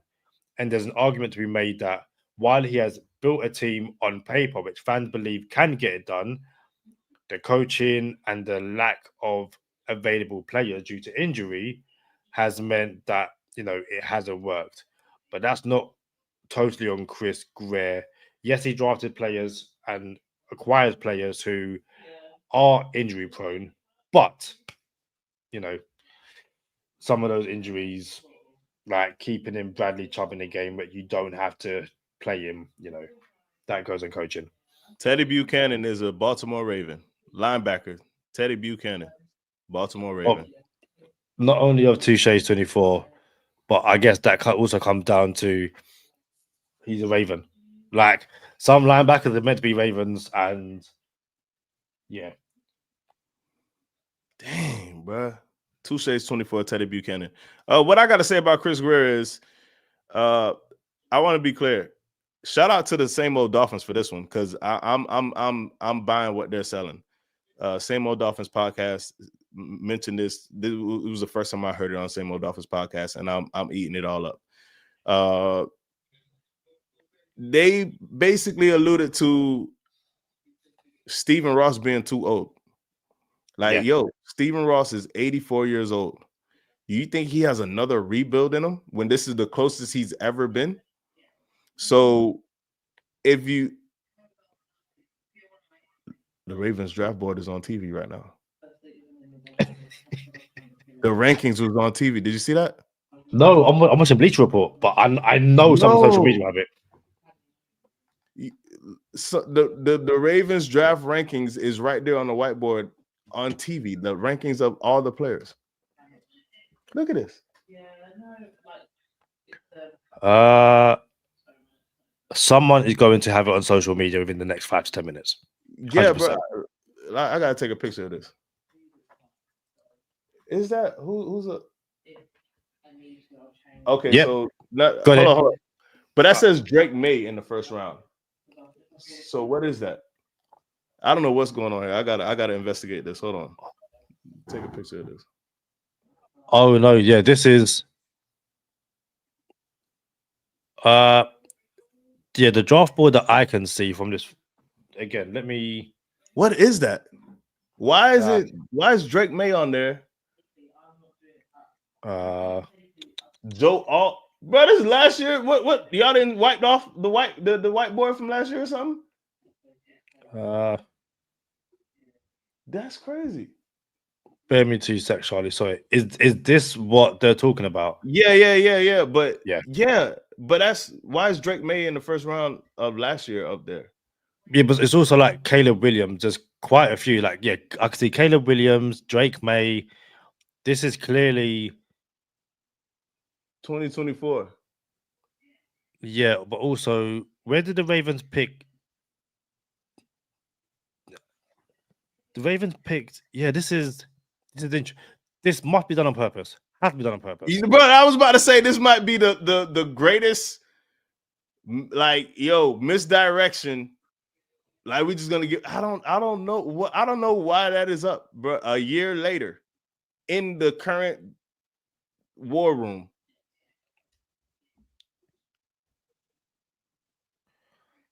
Yeah, I also feel like I don't understand that. JC Latham, that's last year. Yeah, 100%. That is last year. Yeah. Nah. All right, yeah. So look, Stephen Ross is 84 years old, bro. You think they got it in? Eagles trade a pick. I'm a little behind now because I went back to New York to the paper planes. So paper planes moved up. Let's see who they moved up for. I'm a little bit behind right now. I'll get back on track. So Stephen Ross, go ahead. I'm gonna say I've seen it on ESPN. It's Malachi Moore. Dang. Hey, the paper planes are having a good draft. I can't hate on it. I genuinely wish I could. I can't hate on it. Stephen Ross is 84 years old. Do you think he has another rebuild in him? A rebuild that could potentially take 4 years to get to? Dog gonna be 90 if he makes it there by the time something shakes. So there's a belief that this is the last regime that Stephen Ross is gonna have before he sells the team. Like Quincy Riley went to the Saints. So we're in a place where, we could have had some of these players and we traded our pick away. So there's a belief if Stephen Ross is going to sell the team soon, why go through another regime change? And why not stick it out with what you have in Chris Greer and Mike McDaniel, since they brought you the closest so far in the past since he's owned the team? I don't disagree, but at the same time, I think Sean said it best. Like, Tua not protecting himself. I lost a lot of trust in Tua, bro. There's no bigger Tua fan than me. No bigger Tua fan, bro. I've had a podcast for going on 6 seasons proclaiming Tua, and I'm still a Tua supporter. Tua is still my favorite player, but I can't trust him the same. You know what I'm saying? So that being said, I do believe we can still win. I do believe we can go on a run. I believe all of that. And I also don't believe we should blow it up. But I am no longer as happy as I was, and I don't believe I don't believe in this team like I used to. But I do believe we can still get it done. All that being said, I don't think you should shake it up now and get a new quarterback, new coach, new GM, or even if you move one of those pieces, then you got to move all of them. And I don't think Stephen Ross has that in him. That's why he's sticking it out. Thus, that's how we land on Chris Greer still being able to move more pieces and be comfortable about it. Yeah. I think these boys are gonna be here next year. And depending on what these next 2 years look like, they could be here in 2027, bro. Yeah, so I think they're safe. Yeah, this could be a case where they're here until Tua's here. Now, once Tua goes, like, hey, with whoever gets moved first, that's when everything could be done. If McDaniel blows it first, all of them are done. If Tua gets hurt again, all of them are done. If Greer whiffs, which I don't believe he's whiffing, all of them are done. I think when one goes, all of them are going to go at the same time, and I think that's the right thing to do. Actually, I don't think you should mix it up. Like, get a new GM and keep the head coach. And I think if you're gonna clean house. If not, if you're gonna rebuild, let them be a part of the rebuild and keep the quarterback intact and do it this way. I'm okay with it. Yeah. Sean is not happy with the fact that we have no 3rd or 4th round this year. Says it is the same ineptitude. Great word, by the way. Absolutely great word. Love that word. So yeah, we'll see. I've said it so much over the last 3 days. We'll see how this all pans out. Okay, cool. Yeah, making sure I'm not missing anything.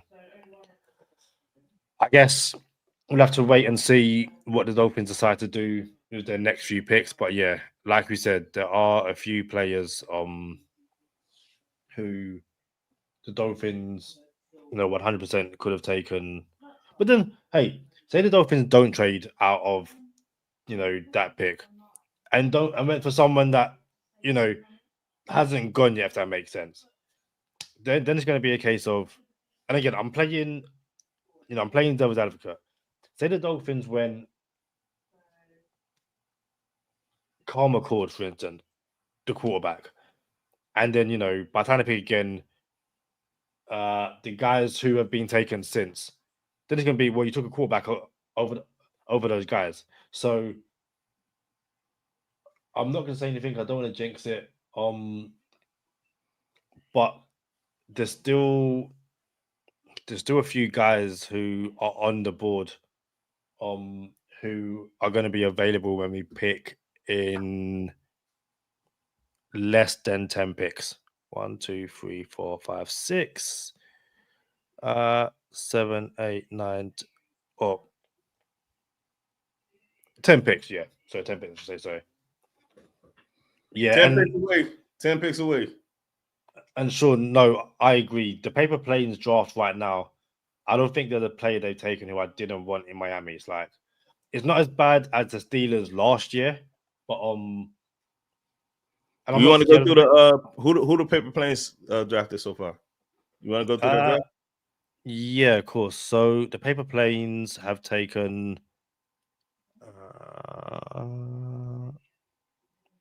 So in the first round, they took Armand Membu, the tackle from Missouri. Dolphins, unless they moved up, we're going to have a chance to take him, is what it is. In the second round, they took Mason Taylor, son of Jason Taylor, tight end from LSU. In the third round, they took cornerback Azariah Thomas from Florida State. Their fourth round pick didn't bother me too much. Arian Smith, the wide receiver from Georgia. And they've just taken Malachi Moore, the safety from Alabama.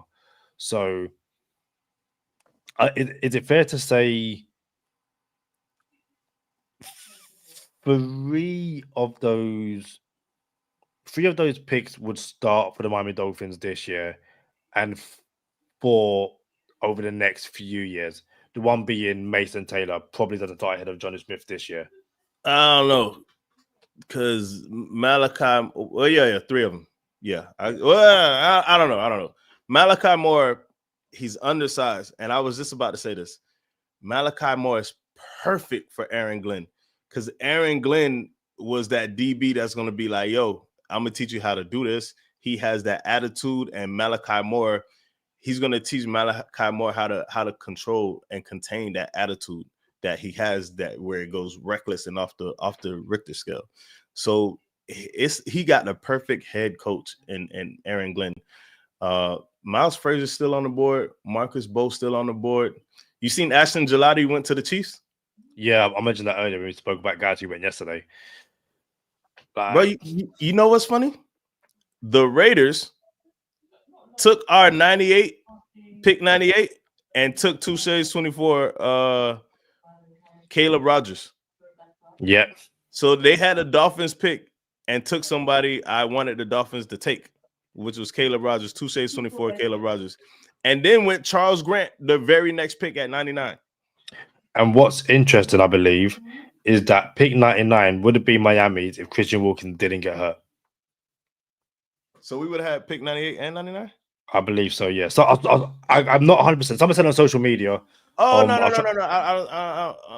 Oh, okay. I see what you're saying. Because it was a compensatory pick. Yeah. 98 was a compensatory pick too. So they're saying we would have 98 and 99. And they're both players that the Dolphins would have been happy to take. Yeah. Caleb Rogers and Charles Grant, two offensive tackles. Caleb Rogers is going to play. Oh, Jaylen Royals, wide receiver, Utah State, went to the Kansas City Chiefs. There is nothing sexy about Jaylen Royals. But he's going to come and play football every day, bro. And that's all the Chiefs need him to do. Bro, just go catch the ball and go get yards after the catch and go break tackles. And this is a really good pick for Kansas City because Jaylen Royals is not flashy. He's not Hollywood. He just wants to play football, bro. Go route people up, catch the ball from the best quarterback in the league, and that's it. This is a real good pick for Kansas City. They say it quite a lot. The rich gets richer. I just seen someone tweet. Baker Mayfield was one of the most arrogant college football players ever, but that didn't stop him from going first round. And he wasn't even as good as Shedeur Sanders. So what's the difference? Well, one comes from a wealthy family in Texas, and he is a white quarterback. The other comes from a wealthy family as well, but he's not white. Do you think that's a fair comparison to make between Shedeur Sanders and Baker Mayfield? I don't know if I can be the arbitrator of fair when it comes to something like that, but I think everyone is entitled to their own take and their own opinion. I don't care for it. I don't think this is what is going on. And I'll tell you what I said, bro. The NFL have owners in the NFL that have supported criminals and I can't even say the word that I'm about to say. No, I was going to say. I wasn't going to. I'm not going to say the word, but it's an R word. You know what I'm saying? That I won't use on the stream because we might not be able to get it out. And then the Deshaun Watsons of the world and all types of vagabonds, bro, in the NFL. Great word.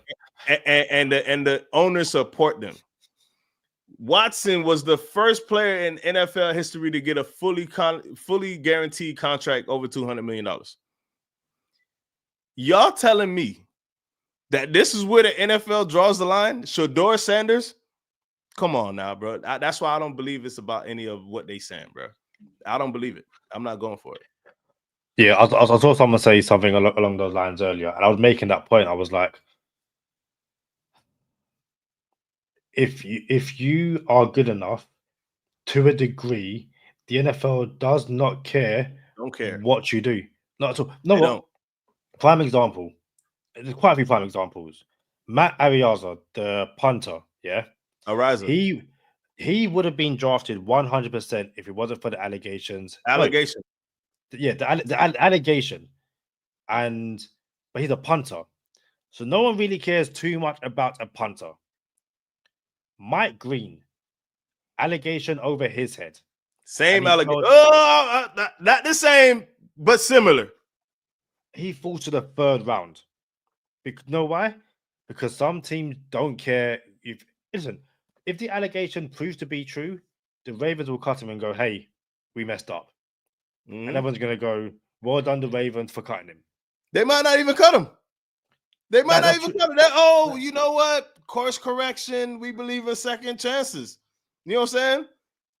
Continue, Kadeem. You on to something. But Shedeur Sanders, from a talent-wise and a baggage-wise, isn't, in my opinion, it's not even baggage. It's not even baggage, by the way. It's not baggage. It's just not worth it. And again, what's funny is people saying that the NFL is going to come across a different set of players because of the NIL deals, meaning players coming into the NFL already don't need the money. Without NIL deals, Shedeur Sanders didn't need the money. He doesn't need the money. So everyone is kind of agreeing that, you know, you've got less hungry players because of the money that they can now earn. But they're not applying that to Shedeur Sanders. He's like in a different stratosphere. I'm literally on my social media right now. There is a video of Shedeur Sanders or Colorado against, I don't even know who it is. It's the team in green. But the number 16. Actually, you know what? I'm going to show you the video I'm talking about. This is Shedeur Sanders. No, shake his hand. It ain't that deep, bro. I can't go there. I don't know what they're talking about. I don't know where that came from. And listen, it's a clip. I don't like just going off of clips. Like maybe Dog said something reckless before the game. You're like, oh, remember that rap you was talking about? How about that? I don't know. Hey, maybe it was deserved. I don't know. No. And again, I 100% agree.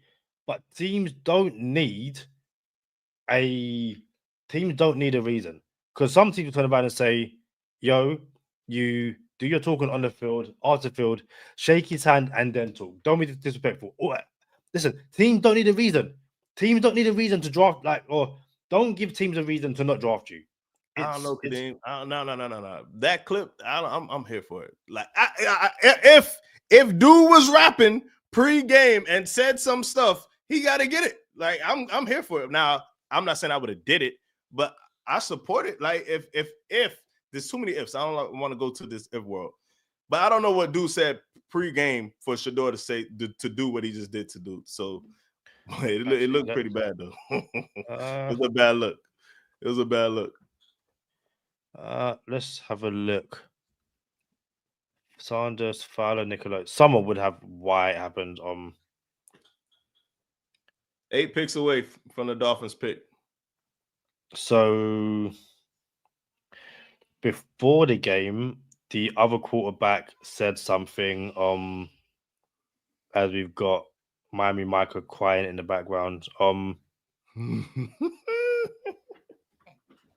Yeah, apparently Fowler Nicolosi was speaking before the game. Sanders said he felt disrespected and didn't want to act like everything was good between the two. After the game, I said something to the Colorado State quarterback because he was talking crazy on social media and he was really doing it for the clicks. Yeah, I said something because I'm human. You're not going to keep talking crazy about us and keep talking crazy like you like that, and the whole time you're not like that. And again, I get it. I do. That's it. Hey, hold on. I didn't know what he said. Do we know what he said on social I media? just found it. So, according to this article, Fowler Nicolosi called out Colorado for caring more about social media than football. He said, "We'll see how far Instagram followers gets them." And then Sanders threw for 310 yards and 4 touchdowns, and Fowler Nicolosi had 209 yards and a pair of interceptions. Maybe it was a bit much. The punt, the finger. Maybe. But again, Kadeem, we had to do our research. Like, of course, yeah. He could have said something wild, like you a daddy's boy and you only starting because your dad's the coach. But hold on, it could have been something crazy. Which, by the way, there was a headline going into every single week of a Colorado game. By the way, every week. To me, that's the kind of thing where, no offense, dude, you kind of have to take it because of who you are. I disagree. Go ahead. I disagree. Go ahead. I'm not saying it's a good thing, but across multiple sports, it's like, hey, because of who you are, I'm going to talk trash. I have a reason to talk trash, and hey, if it doesn't work out, I look stupid, and I get that. But as long as it doesn't get too personal, hey, I'm not the meanest person in the world. I'll be honest. If I'm playing someone and I don't think they're that good, but they only are where they are because of their dad, I'm doing it. You're where you are because of who your dad is. Prove me wrong. And Shedeur proved him wrong. Cool. Me personally, I'm like, yo, I'll shake your hand and I'll laugh in your face. Say now what? That's what I would do. But I understand why he done what he did. I'm not gonna turn around and say that, no, like I understand it. Totally get it. So this person gets to talk trash. All the trash. I get to endure it. But once I put them in their place after talking to trash, I can't talk trash. I never said don't talk trash. Yeah, you said shake his hand. No, just shake his hand. You basically said be the bigger person, just shake his hand. You showed him up. You watch UFC, yeah? All the trash talking in UFC, yeah? All the trash talking. After a guy gets knocked out, do they not shake hands sometimes? I said sometimes, not all the time. But hey, a guy will knock you out, and then your arms are raised, and they'll shake their hands and go to separate ways. Obviously, the times where someone like who's the Irish dude, Conor McGregor. Yo, the way some of those guys behave with him, he deserves it. But from what I see on a wider scale, a guy will talk trash, get knocked out, and after it's like, yo, That's a bad comparison. I'm gonna tell you why that's not equivalent. Because it's a fight, Kadeem. You ever had a fight in real life, a fist fight? Never in my life. All right, that's why it's a little different. In real life, for those of us who've had fist fights, there are times where you fought someone and you befriend them after the fight. Like, dang, all right, we got it out. We're good. We fought. It's over with. And a lot of the times in the UFC, it's the same thing. Like, but on a bigger scale, these are mixed martial artists that get paid hundreds of thousands of dollars, and then they'll have real pressure with each other before the fight. But since we just fought each other for 25 minutes, we good. We did what we had to do. We're done. That's a fight. It's a fist fight. This is football. Like, bro, you go to a pickup sandlot game or a basketball game and it's big rap, bro, and someone's big rapping. Nah, you gotta get my one. I got not me personally, but I understand that someone is rapping after the game. All that talk you were saying, what you saying now? Like, yeah, I think it's fair game. The same way someone put something on Twitter. Let me finish. The same way someone put something on Twitter and then Twitter attacks them, you put it on Twitter. You didn't have to put it on Twitter. You know what I'm saying? So the same way somebody rapping, if you are rapping and you don't back it up, just be prepared for someone else to come start rapping at you. I'm okay with that. I would not raise my son like that. You know what I'm saying? But I don't have a problem if someone did that. I get that. Alec Ayo Manor to the Titans. Go ahead. So the example you used, was it Sandlot football? Yes. Or pickup? You pick up as well, right? Yep. Pick up basketball game. I 100% get that because I sound old. The whole spirit of the game. Listen, if I go to the park and someone's calling me trash, you know, your cleats are dusty, your uniform is dusty. Yo, it's a park. I'm never going to see you again. And I've played football. I'm from the UK, so soccer. I've played for the best part of coming up to 30 years now.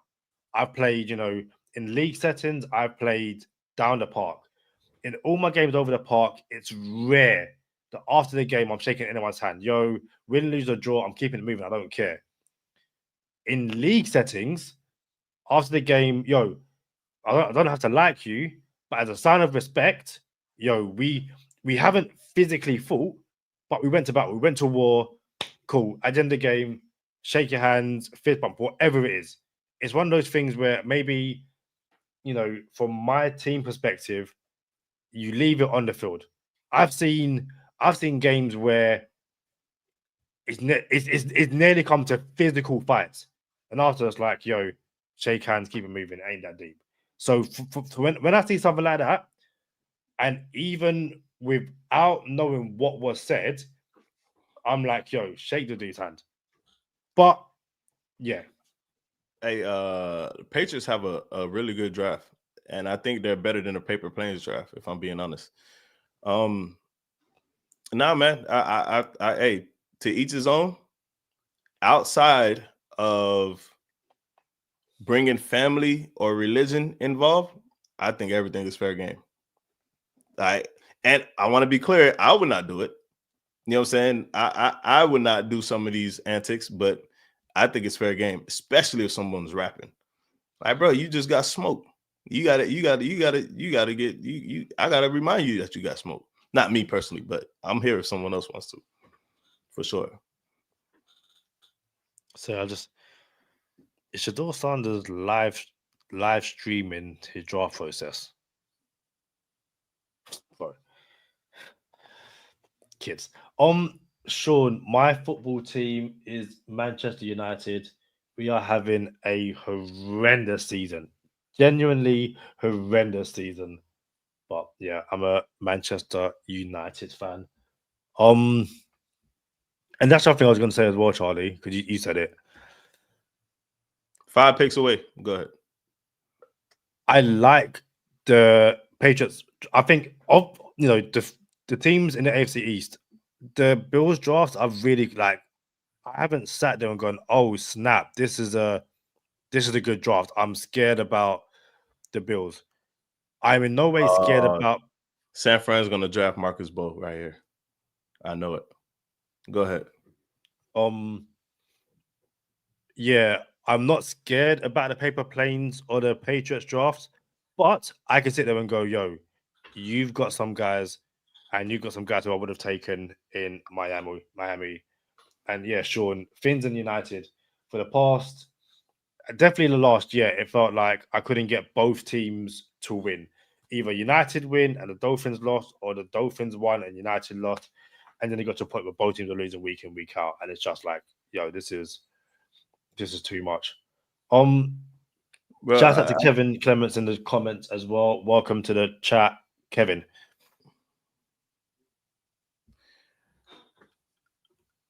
Savion Williams, my favorite receiver in the draft, went to Green Bay with Marcus Golden.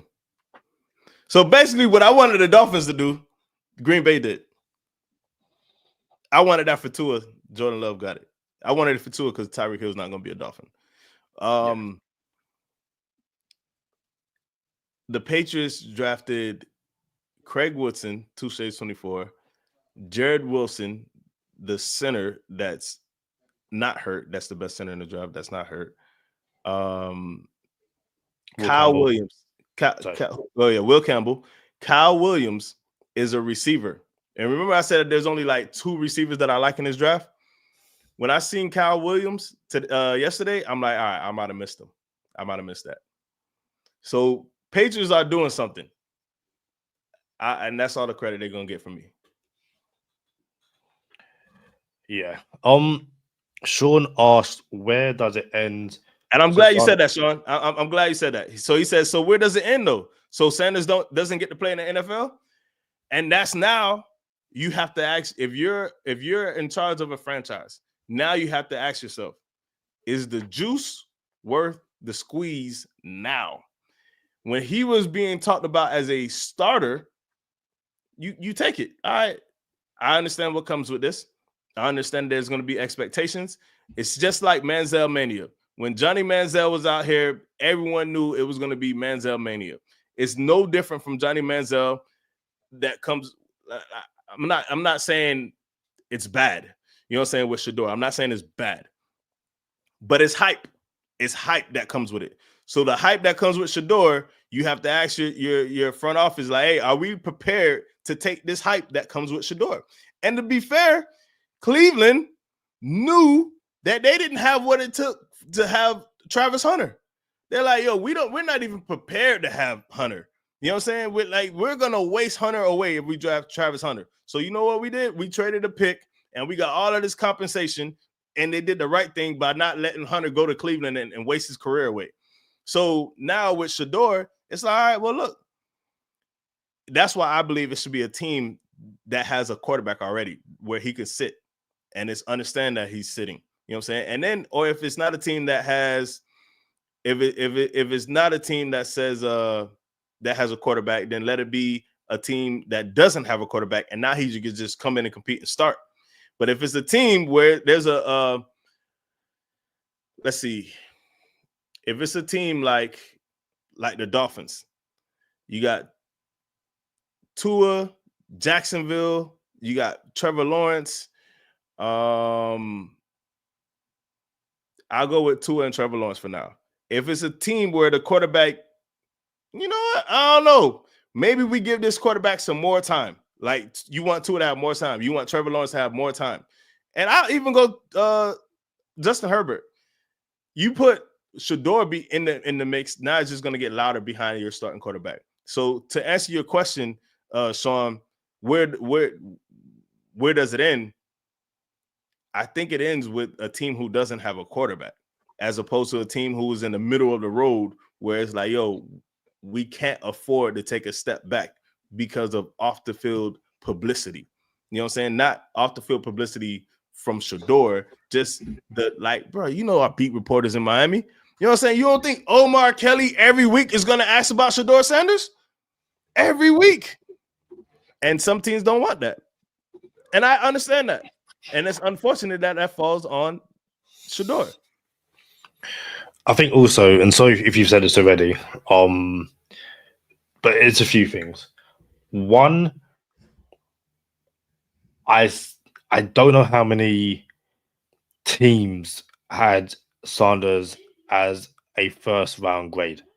Some analysts might have had him. Mm-hmm. And again, to those analysts, I'll be like, okay, what elite traits did he show you? What made you go, yo, okay, you know, like he had, I guess he could stand in the pocket and his accuracy wasn't awful. But what elite traits had everyone going, okay, Shedeur Sanders is a first round talent. And I think if he had genuine elite traits, he would have been taken, if not the first round, the second round. Because there are so many teams who need need quarterbacks, you would take him. As you said earlier, teams take linebackers with legit off-the-field issues, potential criminal charges because they have elite traits. You are taking a quarterback with a famous NFL dad who might talk too much. Again, that's just my opinion. And yeah, again, Sanders is probably better than Tyler Shock. I don't think many people would really disagree with it. However, Tyler Shock, you go into what? The Saints, I believe. Yeah.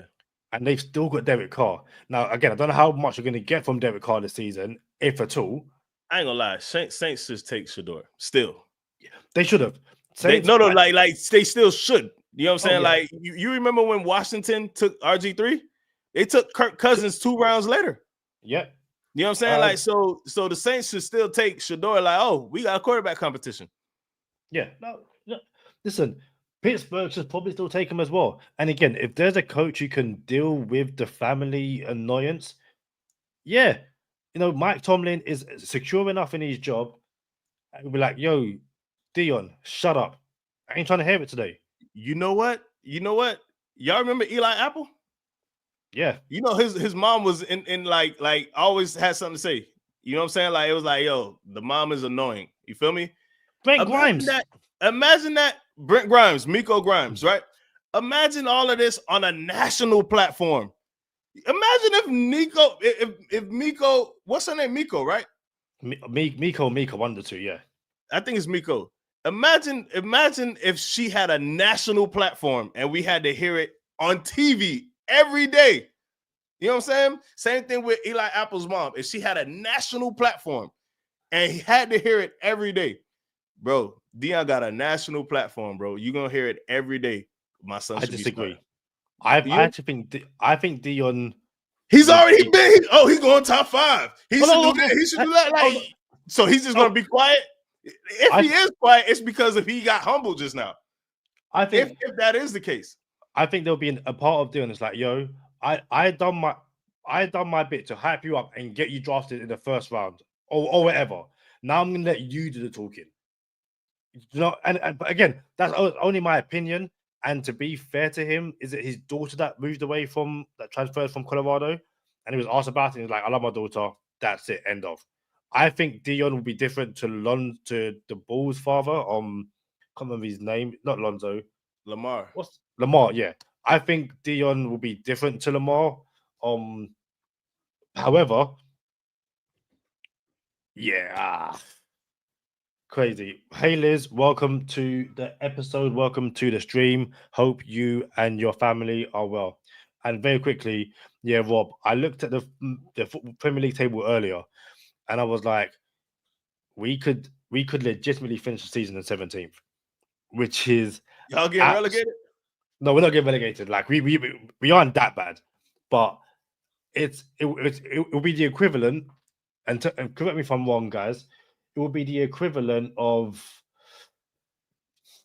a good. Actually, no. It's kind of like the Patriots when they started being bad and they get like top 5 picks. Everyone's like, "Yo, where did it all go wrong?" And United use the Chiefs in comparison. Nah, because we had a longer dynasty, and we had the greatest. Okay, Bill Belichick wasn't the best coach of all time. Maynard had the best Premier League manager of all time. That's not up for debate. I believe there's a trade, and it's not. Oh, rap sheet. The Vikings are trading Sam Howell, and the Seahawks and Minnesota are trading picks. So Sam Howell has just been traded. I didn't get the full tweet. They stopped. So let me double check. The Seahawks traded up in front of us. The Vikings are trading for QB Sam Howell as the Seahawks and Minnesota swap picks 142 and 172. So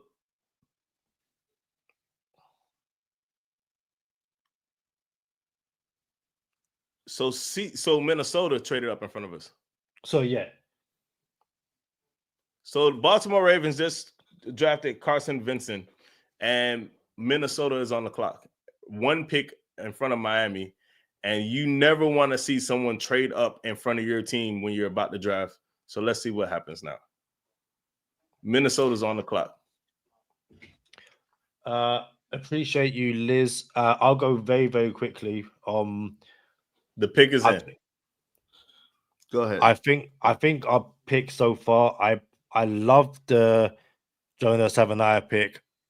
I didn't like the Kenneth Grant pick, but you combine the two, I'm okay with what we've done so far. We've filled 2 needs, and hopefully it all pans out. You've got 2 players who, at the very least, are going to be day one contributors.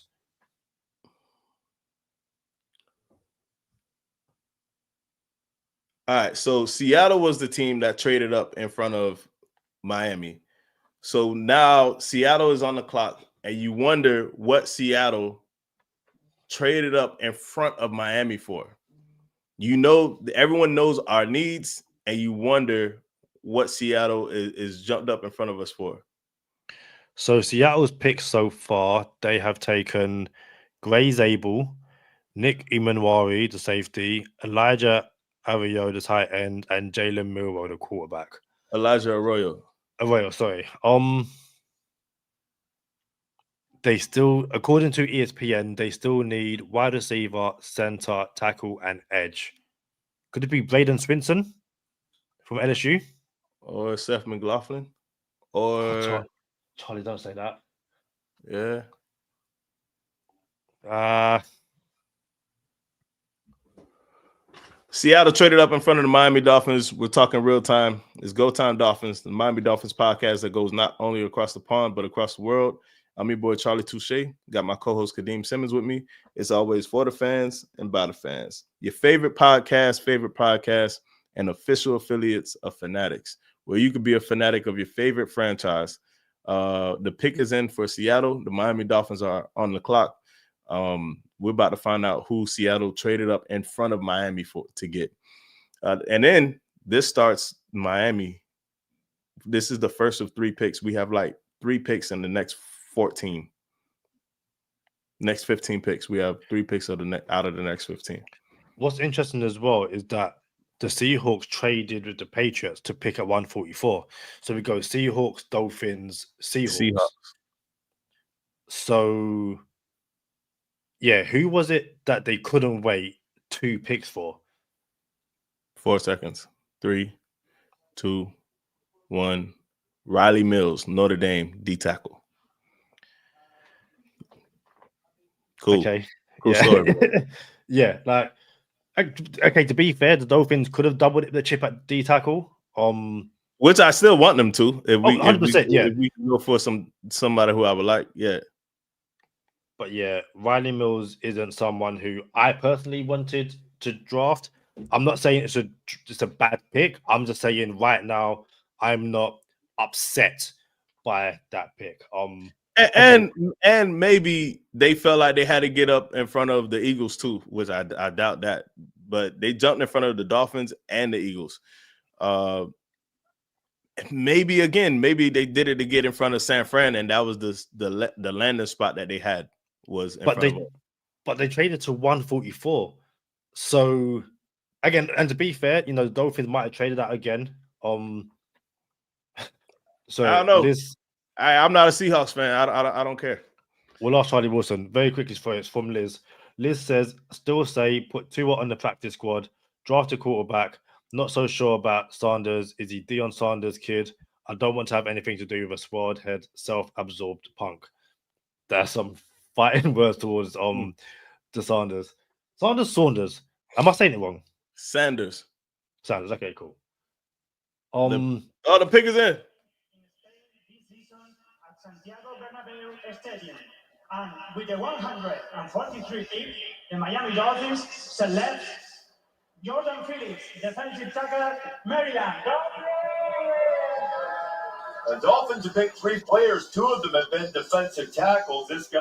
So we do double chip the tip. No, did he? The chip.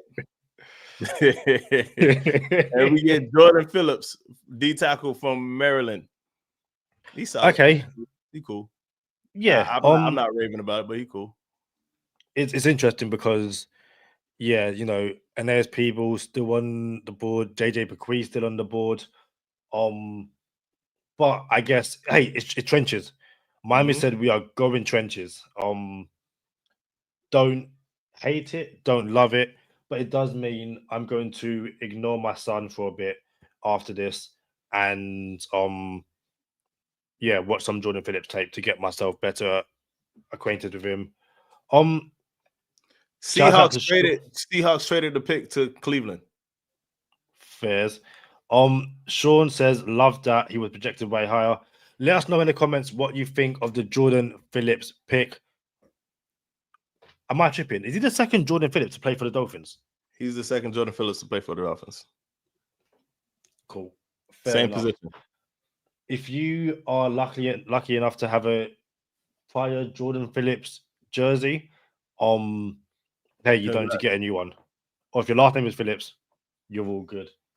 So Cleveland are on the clock, like you said. Bleacher Report gave the pick a B+.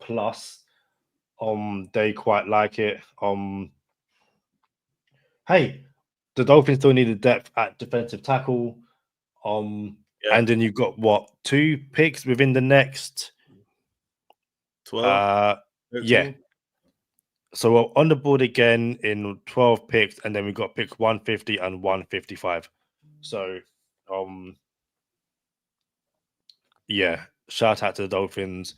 Let's have a quick look at social media. So look, ESPN just glitched. I'm watching the ESPN broadcast, and it says Shedeur Sanders is going to the Browns. But then they went to commercial, and on the bottom it says pick is in. I believe Shedeur Sanders is going to the Browns, and we're about to have a quarterback competition. Shedeur Sanders and Dylan Gabriel now. So shout out to Jason Keck. I was still right somehow. Let's have a social. Joe Robbie from the Dive Bar podcast said, "More trenches. I effing love it. Miami Dolphins will be canceling all soft allegations in 2025." Finn's Faithful podcast. Another Jordan Phillips, good player and continue the trenches theme. A guy called Peter Moore says, "Big boy draft continues. Another good pick." I'm not seeing much hateration around there. Also, I love the word hateration. You're not seeing much hate around this pick. Let's have a look. And Charlie, I also believe you are right. There was a glitch in ESPN, but the glitch was correct. Yep. So it hasn't been announced yet, but Shedeur Sanders is going to go to the Browns. I was just of the belief he has to go. Once you fall like this, you got to go somewhere where it's a safe landing spot, or the juice is not worth the squeeze anymore. And now, if you're a 5th round pick, it's easy. Like, one, old boy can't be old boying. Like, Dion can't be Dion, and if you're a 5th round pick and you're expendable, you can just get cut if the train runs off the tracks. So, but now it's a good landing spot. You get to compete with Kenny Pickett and Dylan Gabriel. We're gonna see who the better quarterback is now. How about that? We about to find out.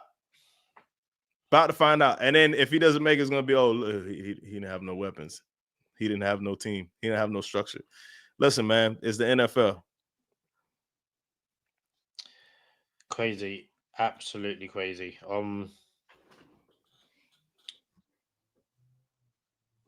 So just make sure that it's weird because I obviously ESP. I don't want to ruin the pick in any group, but I also kind of want to be like, well, hey, he's been picked. So yeah. I mean, I don't think that's ruining the pick. Like, it's a glitch that we gotta talk about the glitch. Like, this is round 144 overall, and perhaps there might have been a moment of foreshadowing. See, officially, round is going to do. Yeah.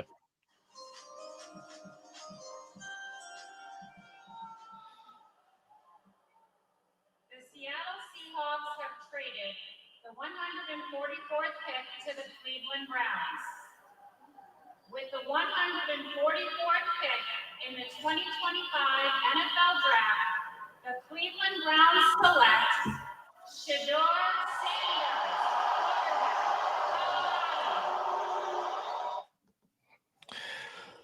I mean, I'm here for it, bro. Like, yeah. They got Deshaun Watson. They don't have a quarterback. They got Dylan Gabriel.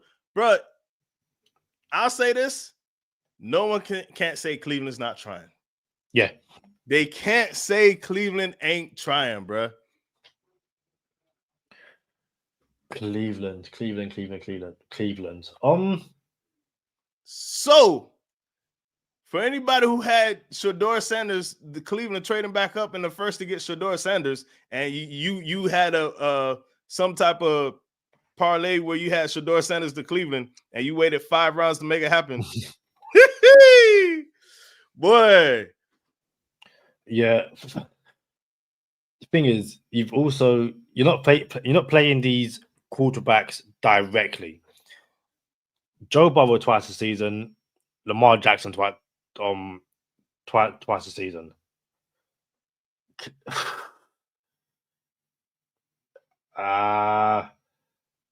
Ain't you missing a quarterback, Kadeem? Oh no, Pittsburgh ain't got one. Yeah, like why am I mentioning Pittsburgh for? Okay, but yeah, Shedeur Sanders, 5th round pick. It will be interesting to see what the family say about it. And I guess that's probably the first time in a while I've said that. Hey, what? Yeah, Cleveland, Deshaun Watson, Dylan Gabriel, Shedeur Sanders, and Joe Flacco at the quarterback room. Joe Flacco probably the first to get cut. But as a friend of the podcast, Will Hayes came on and said in the podcast, your 4th, 5th round pick, you can get cut. Like, Shedeur had to come in and work from the get-go. Like, yeah, Jason. Cleveland drafted Shedeur Sanders. Yeah. Bro, hey, I'm here for it, bro. It had to be a team that was super established at quarterback. Kansas City, Baltimore, Buffalo, you know what I'm saying? Or it had to be this team with no quarterback.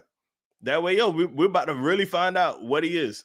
Like, you don't have a quarterback, and we need to start the best person on the team. Or we do have a quarterback, and you get to sit behind someone established. It's perfect. This is perfect. 100%. Sean said Cleveland having a great draft, actually. I think it's sneaky good, bro. I really do think it's sneaky good. Let's have a look at the Cleveland pick. So they trade back, take Mason Graham, Carson Schwarzenegger, the linebacker from UCLA, Quashon Judkins, the running back from Ohio State. Yes, that is Quashon Judkins from Touche's 24. Howard Fanning Jr., the tight end. And then they just went they went Dylan Gabriel, the quarterback. They got Dylan Sampson, the running back, and Shedeur Sanders with the last pick. Let's not forget they have a 1st round pick of next year from the Jacksonville Jaguars. Yeah, like nothing is guaranteed to any of those quarterbacks. And again, if anything, you have, because you're paying Watson so much and he is that bad, you have 2 quarterbacks this year. And you are hoping that one of them pans out to be half decent at the very best, so you can get out of that contract as soon as possible. What I will say, Sean, you said now we can move on, Tim. We aren't moving on anytime soon, because this is now going to be, how did he fall so far? All this kind of, like, this is going to be an ongoing narrative until he sees the field. Like, again, imagine the preseason. It's going to be a case of, when are we going to see Shedeur, all that kind of stuff. Also, is that who I think it is? Yeah, the guy who not the Dolphins pick does the Dolphins Spanish podcast. Yeah. So yeah, fair play to him. And then shout out to Travis Wingfield. So he says Jordan Phillips is a dog. He was on the Bruce Fieldman Freaks list, 31-inch vert at 313 pounds and 29 bench reps, all in the 80th percentile. He also won the Pat Tillman Award at the Shrine Bowl this year, a player who embodies character, intelligence, sportsmanship, and service, recognizing the impact on and off the field. Don't hate it. Sound like a bit of a lead, or Oh, I'll say a lead. bro. Jordan Phillips was considered like during our mocks. It was just always someone else that I wanted around Jordan Phillips. If we rewind this, you'll see me say, I don't hate it. He's solid. Yeah. He is solid. So you picked him up in the 5th. Matter of fact, I think the other Jordan Phillips was picked up in the 5th. No? Let's have a look. How It's gonna be hard to find the other Jordan Phillips now. You say that. Jordan Phillips, nope. He was second round, 52nd pick. I was thinking about Devon Gotcha. So remember, Devon Gotcha, he was a 5th round pick. Devon Gotcha was a 5th round pick. Bro, hey, you know how I said the Patriots are having a good draft? Yep. Patriots select Brandon Swinson, Touche's 24.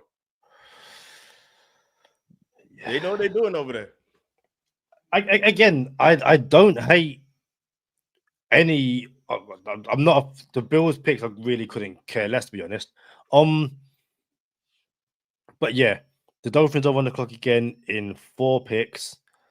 I'm on the ESPN website, and they've got the next pick as the 49ers, and they say the best available player is Marcus Bowe, but the best fit is Cameron Williams, a tackle from Texas Longhorns. So, great tackle from Texas. So we end up with Cameron Williams. Bro, I just want an O-lineman right now because that means we'll be deeper than we have been in the past 6 years at O-line. If we go O-line again. And Marcus Bowe, I think he could start. So why he's falling like this, I'm not sure.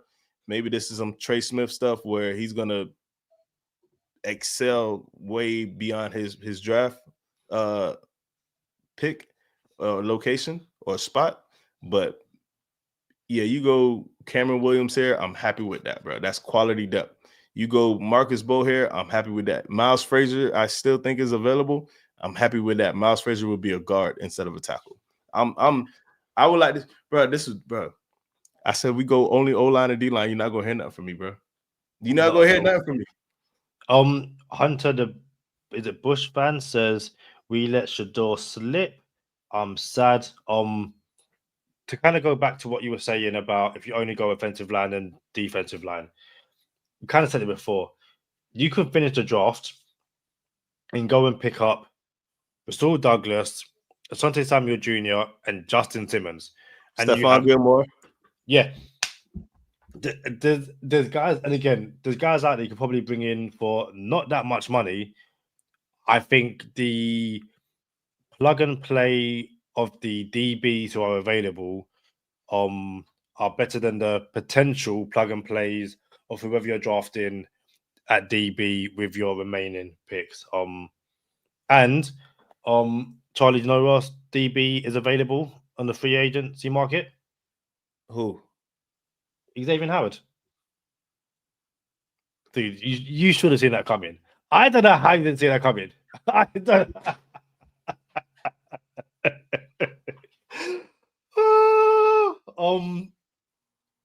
I don't know when Charlie will be back. If Charlie will be back, he does have history of just walking out and leaving me on my own when talking about Xavier Howard.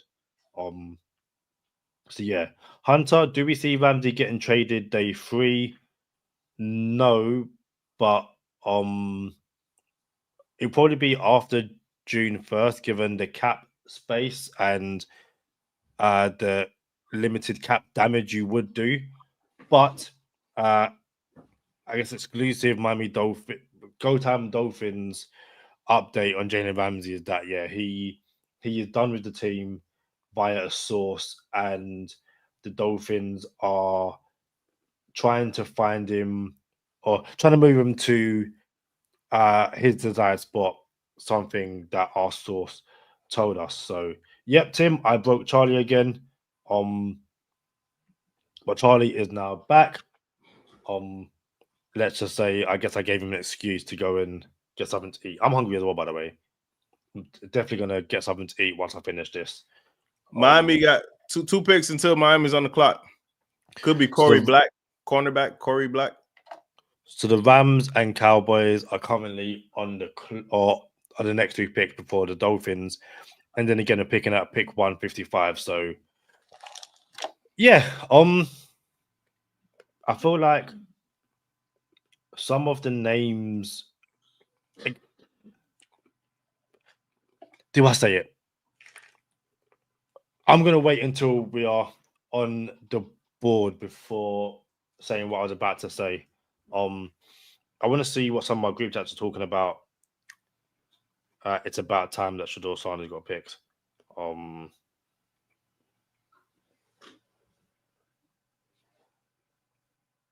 Yeah, that's embarrassing. So Sean Patterson wants Frazier. Did Zay Alexander get picked up? I don't think so. I know quite a few Dolphin fans who are fans of Zay Alexander and want him to be the pick. Yeah, I don't think he's been picked up just yet. Again, there's options, but yeah, Sean says he wants Frazier. He's 6'3" and fast AF.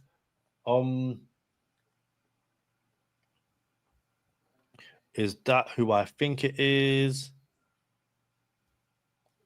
No, it's just shares the same name. Charlie, I know who. Ooh, I know we're picking twice within 5 picks, and I know we need corner. We do need corner help. I know we need offensive line help, which is why, Charlie, if I were the Dolphins, if he's on the board, I think this is where I take Seth McCoughlin. Bro. If you go 2 O linemen right here, Seth McLaughlin and Marcus Bowe, yeah, I'm getting the South Park picture ready. Yeah, it's just gonna be the picture and me talking over the picture for the rest of the drive. The ESPN website has the Rams pick. Has it been announced on screen yet? It has. What was it? Ty Hamilton, defensive tackle from Ohio State. Yeah, it was Ty Hamilton. Cowboys on the clock. Pick is in. One of the 2 guys I want at 150 are going to be there. And the Cowboys went Tyler Booker in the first, so they could still go offensive line here. They will go offensive line here because they're the Cowboys and they know how to draft offensive line. If they go Seth McCoughlin, I might throw up. I'm not going to throw up. I'll be very angry. But then again, yeah, as Hunter says, he wants a corner and safety in these next 2 picks. I wouldn't be opposed to it. Like I said, it's personal preference why I want both Marcus Bowe and Seth McCoughlin here. Jason Kexler, I'll have a big joygasm. Would that be if we go corner and safety or if we go offensive line? Cowboys select running back Jaden Blue from Texas. The Miami Dolphins are on the clock. Let's go. Right. Bro, I would love this to be Seth McLaughlin. Oh, dude. And I feel like, and again, that's another pick where it's like he's injured. You're going to redshirt him, but you're planning. Care, bro. Like, no. Future. Let me land. But that it's a pick by a regime on the hot seat for the future. So yeah, no, Will Johnson is not the one on the board. Will Johnson went to the Cardinals in the 2nd round, was it? Yeah. But yeah, give me Seth McLaughlin, give me Marcus Bowe. The pick is in. They're not talking about it, so we're not going to get an audio. They're talking about Seth McLaughlin. Are they really? I mean, I'm sorry. They're talking about Shedeur Sanders. I just wanted it to be Seth McLaughlin. Bad. My bad, bro. I didn't even notice. I didn't even notice that. Okay, so yeah, Jason Kex wants 2 offensive linemen. You go to offensive linemen here. You're putting the nail in the coffin. I love it of Liam Eichenberg, and you are going trenches. Come on, Miami. Yeah, I'm going Seth McLaughlin, Frazier, Jackson Dolphins Slater. Yeah. Dolphins have 150 and 155. We're about to find out who 150 is. There's a lot of talent still out there. Bro, I'm cool with this draft so far, bro. We acquired a 3rd round pick for next season. Man, I'm ready. I like it. How much time is on the clock? I know No, you just said the pick has been in. I guess I Oh. don't know what they're waiting for. The pick is in, but they're still talking about Shedeur Sanders. So if I'm being real, we could probably find it somewhere on the internet. But they haven't announced it yet. I don't want to mind that. Here we go. Incoming. The Miami Dolphins select Jason Marshall Jr., cornerback, Florida. Okay. So they do go corner. Jason Marshall Jr. That's not what I want from that. I thought Corey Black was better than Jason Marshall Jr., if I'm being honest. He was on a 30 visit, wasn't he, Corey Black? I believe Oklahoma so. State corner? I'm looking at his ESPN pre-draft analysis. Marshall started 39 games at Florida, and he's at his best in press coverage. He can reroute receivers, mirror the release, and shadow underneath. He reads the quarterback, sorts out route combinations, and breaks on the ball in zone. Marshall is not a playmaker, and his arms are short, but he flashes good timing in breaking up passes and the ability to jump routes. I'm okay. Yeah, I'm all right. Same. Don't hate it. Don't hate it I'm at all all. What did the comments say? Hunter seems to like it. My Florida boy, let's go. Let's have a look what social media is saying. Ghost of Adam Gase says he doesn't know too much about him. I like the honesty.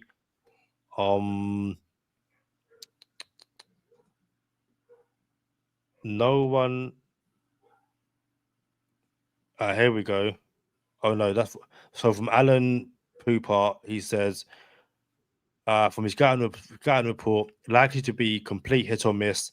Very good athlete who play top competition. Some question desire. Finn's Faithful podcast says, good size and speed, but is inconsistent. Has good experience. Interesting pick. They got a corner.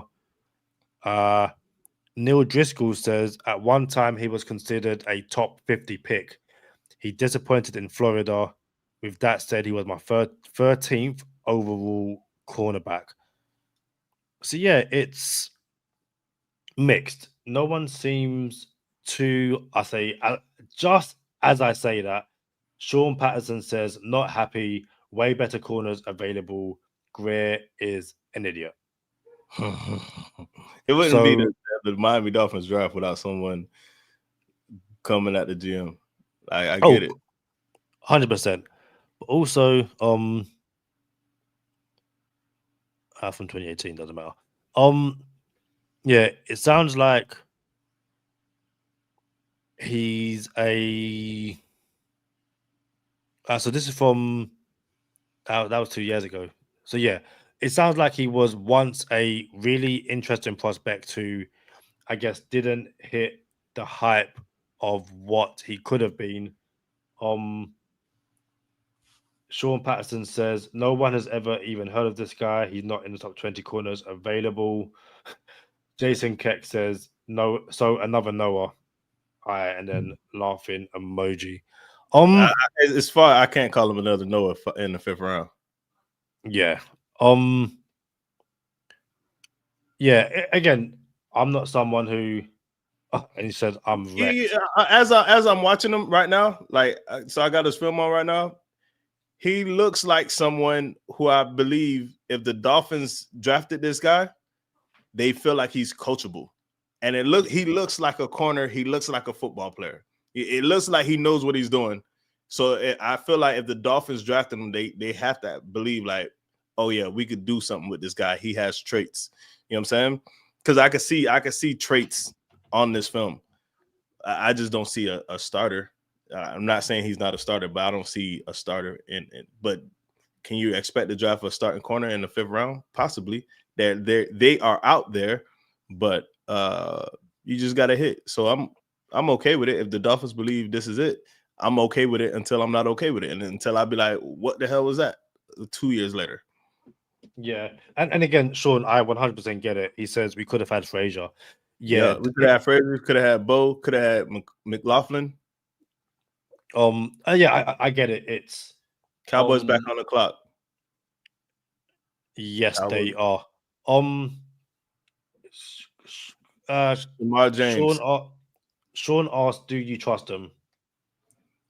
Do I trust who? The Dolphins or James? I'm going to assume the Dolphins. Yeah, I trust the Dolphins. I do. I think I understand people's frustrations, fans' frustration.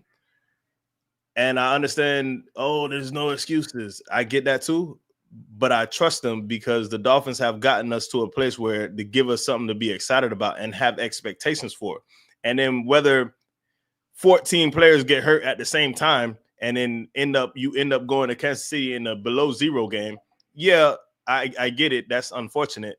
But Chris Greer still built that team. You know what I'm saying? For Jalen Phillips to tear an ACL Achilles, and Bradley Chubb to tear an ACL, that's not technically on like the front office. But everyone's gonna say, front office picked them and did all this. I get that, but that's why I trust them, because I seen them put us in places to succeed before. For example, Tua's concussions aren't on the Dolphins. Like, Tua got to protect himself. So now you get to the playoffs in Buffalo. You have a 4th and 1 with Skylar Thompson as your quarterback. If Tua protected himself, we wouldn't be having this conversation of, what could have happened. You know what I'm saying? We would have had Tua in that playoff game. So if you ask me if I trust the Dolphins, yes. Like you said earlier, Sean, I don't trust Tua like I used to, and I don't. But let's go to that 4th and 1. What happened on that 4th and 1, Kadeem, when Skylar Thompson had 4th and 1 in the playoff game against the Bills? Mike McDaniel doesn't get the playoff in time. Mike McDaniel don't get the playoff in time. You know what I'm saying? So that's not on Chris Greer. You feel me? Mike McDaniel. Okay, well, Mike McDaniel was hired by Chris Greer, so that's on Chris Greer. Okay, I get it. I see where we're going here. But at the same time, that's Mike McDaniel. That's not on the team. That's not on the players. So now it's 4th and 6 instead of 4th and 1. And we had a juggernaut against the ropes with a backup, which I genuinely believe Tua would have played that next game, but who knows? So I do trust the Dolphins. And I honestly, all of this, if I had to put one person, we did one gotta go. We did whose fault is it and all this other good stuff. Is it Greer? Is it McDaniel? Is it Tua? I'm the biggest Tua fan. But I believe Greer has done his job better than Mike McDaniel has done his job. And I can't say better than Tua has done his job but Tua hasn't been available enough. So now all of our success weighs on Tua. If he's available, we will be successful. If he is not available, we will not be successful. That is it. If Tua plays 17 games again, we will be successful. We will win a playoff game, and we will see what happens. Jalen Rivers, Miami guard, goes to the Bengals. Yeah, just to kind of follow up on that.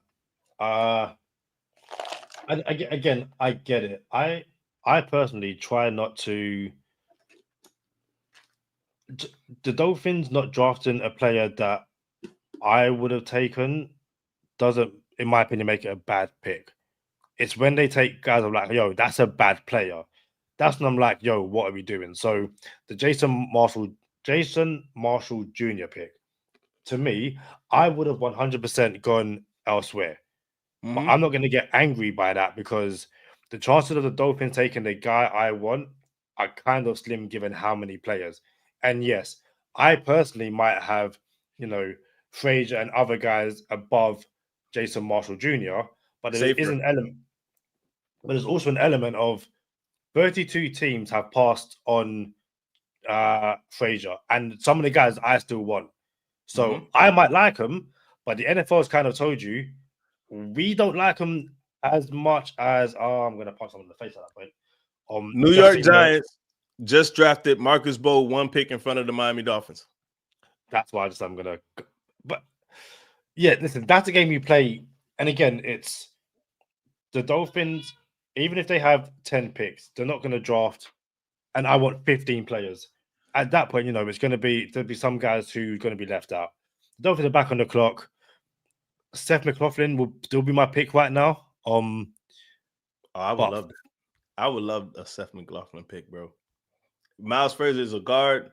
Marcus Bowe could have played tackle potentially. Pick is in, and that pick came in kind of fast. So I think the Dolphins know what they want to do here. Miles Frazier is the best person available according to ESPN and their website. It would have been Marcus Bowe if Marcus Bowe didn't go 1 pick earlier. Yeah, Marcus Bowe was there for ages. Yeah. Do they go linebacker? Do they go? There's quite a few places they can go.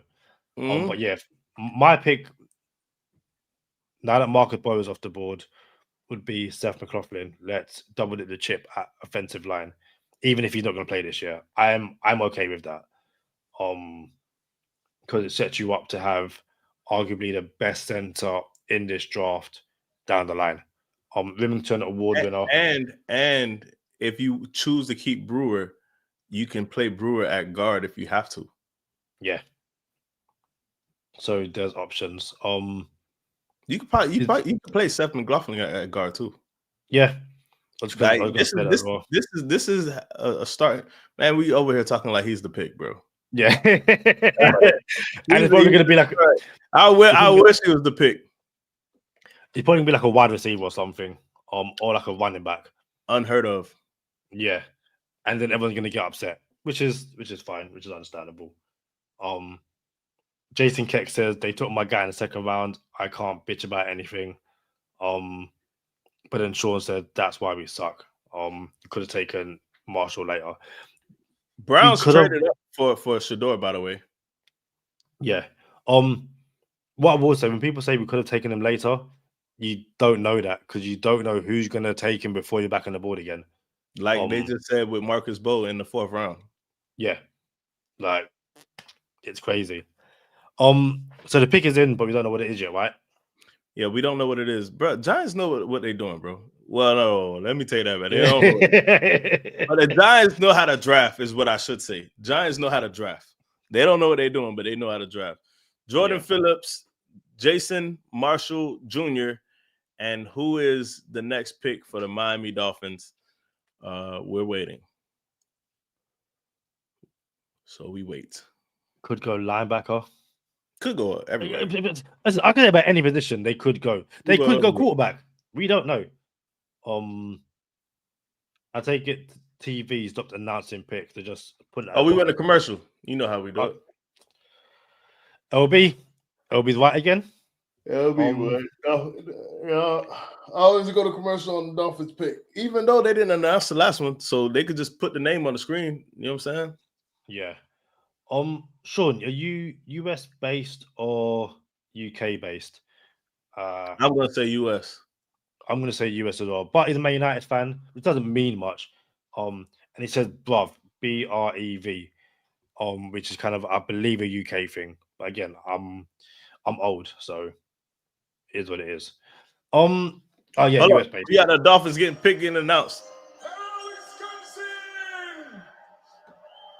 With the 155th pick in the 2025 NFL Draft, the only undefeated team of history of the NFL, the Miami Dolphins select Dante Trader Jr., defensive back, Maryland. Dante Trader Jr. is the pick. Dante Trader Jr. is a safety from Maryland that we drafted in the mock draft a couple times. I think we drafted him in the mock draft, Kadeem. He is the safety that plays lacrosse as well. Remember I said it's not too many people that look like me and Kadeem that play lacrosse, and I play lacrosse. Can we make this about Dante Trader, Kadeem? I played lacrosse. I'm just saying.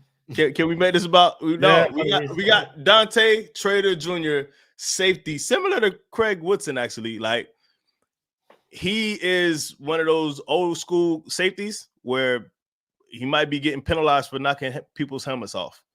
So, yeah, Dante Trader Jr., safety, expect to see him, especially on special teams right away.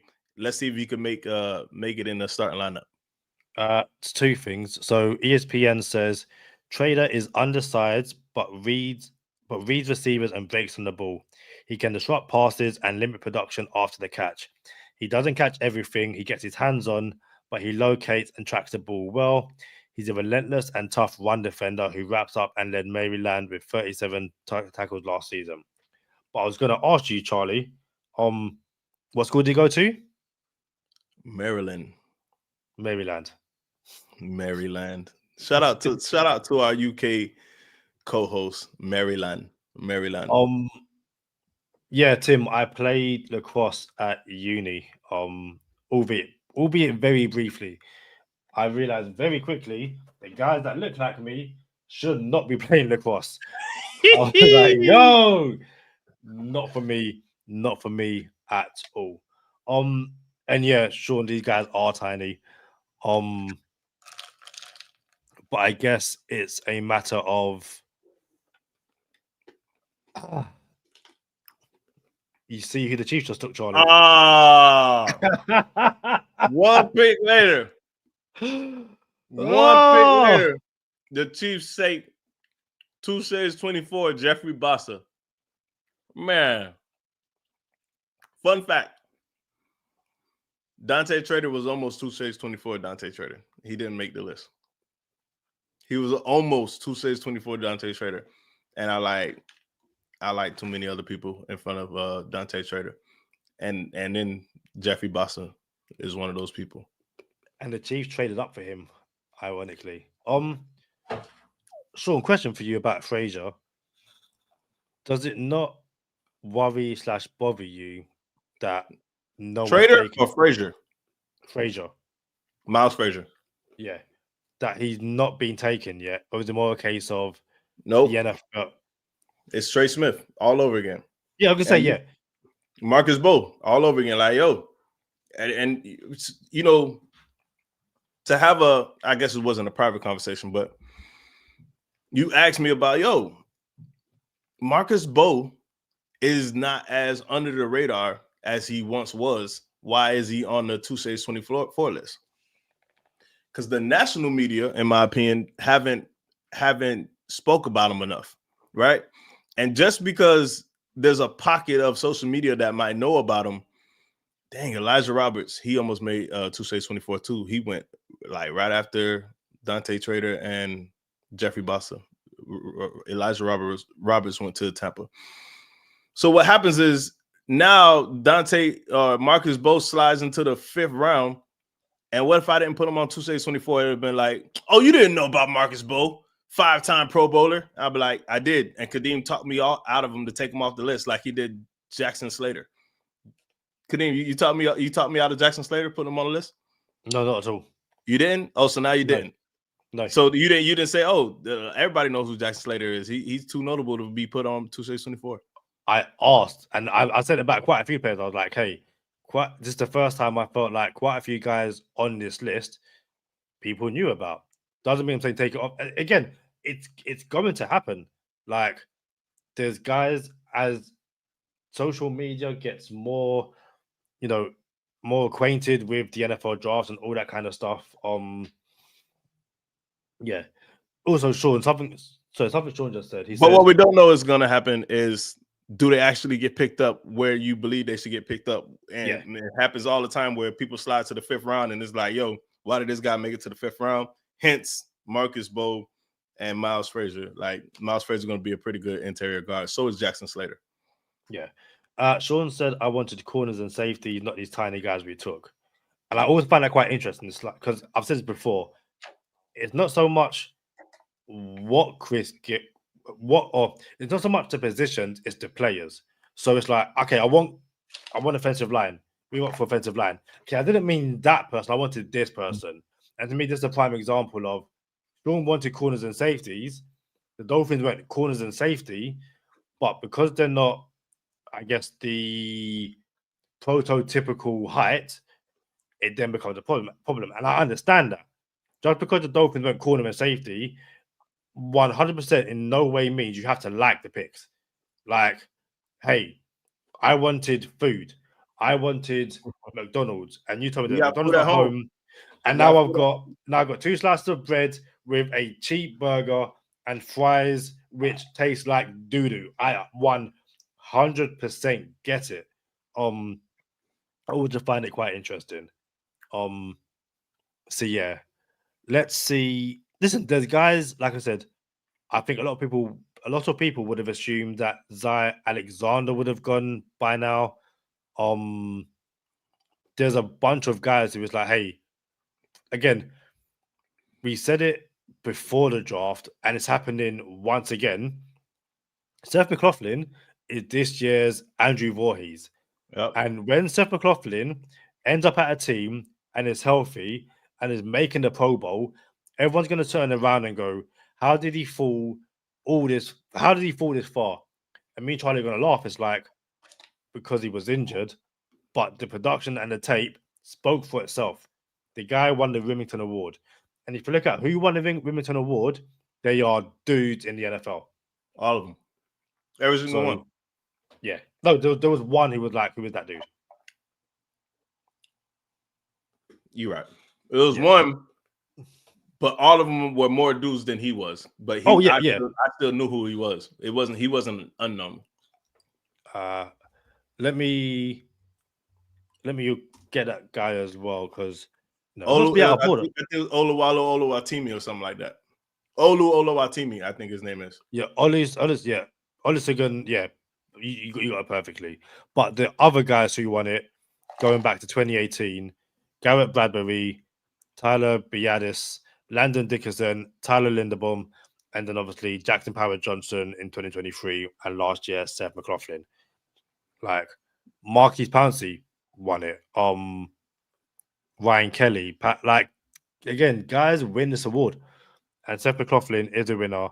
It's unfortunate he got the injury. But yeah, as the song goes, that's life. Pick 159. The Dolphins are on the board again at pick 179. So we are 40 picks away. It's going to be Johnny Cornelius still available. Yeah. That's interesting philosophy. So so Tim Cabo says we aren't currently picking in the first and second round. No one now is a perfect looking player. That's why they're in this round. Jason Keck says, I always feel like with these late round drafts, you can get the same talent level in FA only with the experience. To which, and then Sean says, sorry, I like to draft players that are projected, in the second and third round, in the fourth and fifth round. It's always possible to do every year, and we would blow it. Anything you want to say on any of those comments, Charlie?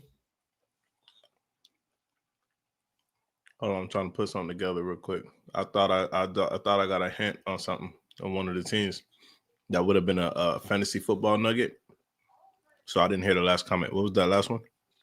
I like to draft players that are projected in the second and third round, in the fourth and fifth round, and it's possible to do every year, and we always blow it. You know what's funny? Nick Saban said this yesterday. He said he would prefer, and I guess this is Belichick, they homies. They prefer to take guys with production early because they've done it. They produced. We've seen them produce early. And the guys that look like they're supposed to have traits or look like they're supposed to be good, and they have traits and they have everything else but the production, those are the guys you take late because you think you can hone in on their skills to make them better. So yeah, a projection is a projection, but you have to do your own. You can't copy someone's homework. You have to look at it for yourself and trust your own assessment for the player. So once upon a time, I might be like, oh, well, let me think let me see what this person has to say about this player. And I'm like, well, we disagree on this player. And then I'm not just gonna, it's not gonna change my, I might try, I want to see what they think. And like, let me see if I'm tripping. Did I see this wrong? But ultimately, again, I'm not copying off of anyone else's homework. So a projection is still a projection. You got to do your own homework and rank them accordingly to where you think they're supposed to go. But yeah, and now if that's the case, if you feel like you have someone projected to the second round and they fall to the fourth or fifth, then absolutely, yeah, you should be all over that. Yeah, I was going to say that it's, you know, I'll keep on using the example of Josh Jones in 2020, the offensive lineman who was projected by virtually every single person in the first round to the Dolphins at pick 18.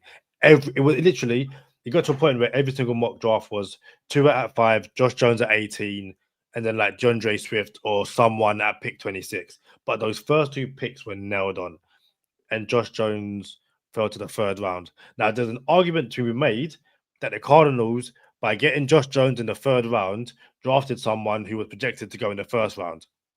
Josh Jones has done nothing of note in the NFL.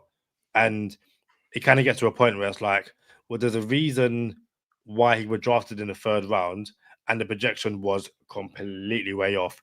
Now, like Charlie said, if you have a big board and it's like, hey, my big board has this guy going in the second to third round, then yeah, 100% be totally mad at this regime for taking random players. And yeah, but again, Sean, again, very valid point. Like he says, I see what you're saying, Charlie, but I don't trust our guys. I trust my eyes and the eyes of people I respect. But and again, what I find interesting with something like that is, again, it's the whole I trust you because you would do what I do. So again, if the Dolphins had drafted Zara Frazier with one of those picks, like, okay, hey, we're on the same page here, but you know, like I said, it's at this point in the draft, I'm not looking to get anything of note because there's a reason why they've fallen this far. And the projection is just that, it's a projection. It's nothing written in stone. I should have got this hat signed, bro. I blew it. By Tyreek Hill. Javon No, Holland. no, yeah. Javon Holland gave me this hat. This was the draft hat. And I'm like, dang. I should have got it signed by Javon Holland. He gave me his draft hat. I probably shouldn't even wear it, actually. But I do have one like it, and I should wear that one. Yeah, what dude? One.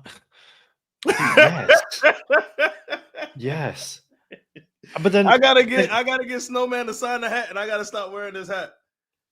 Do you know what's interesting? You say that, Charlie. As you say that, I'm wearing this. Hold on. I'm wearing my Javon Holland tracksuit bottoms.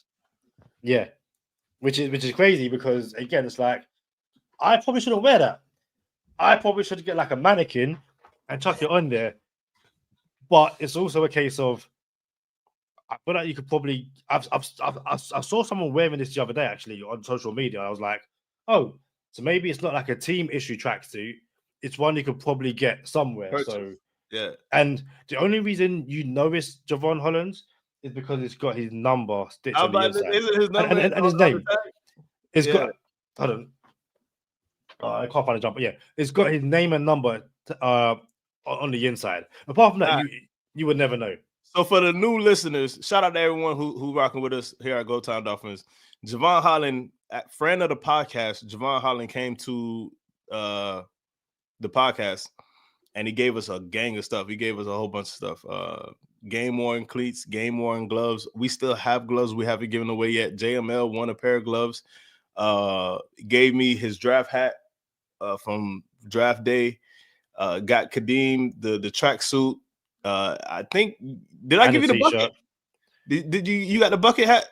No, I got a t-shirt as well. You got a t-shirt. Yeah, bro, he gave us a gang of stuff, bro. Like, we appreciate Snowman here on Go Time Dolphins, bro. Like, just know that. Yeah.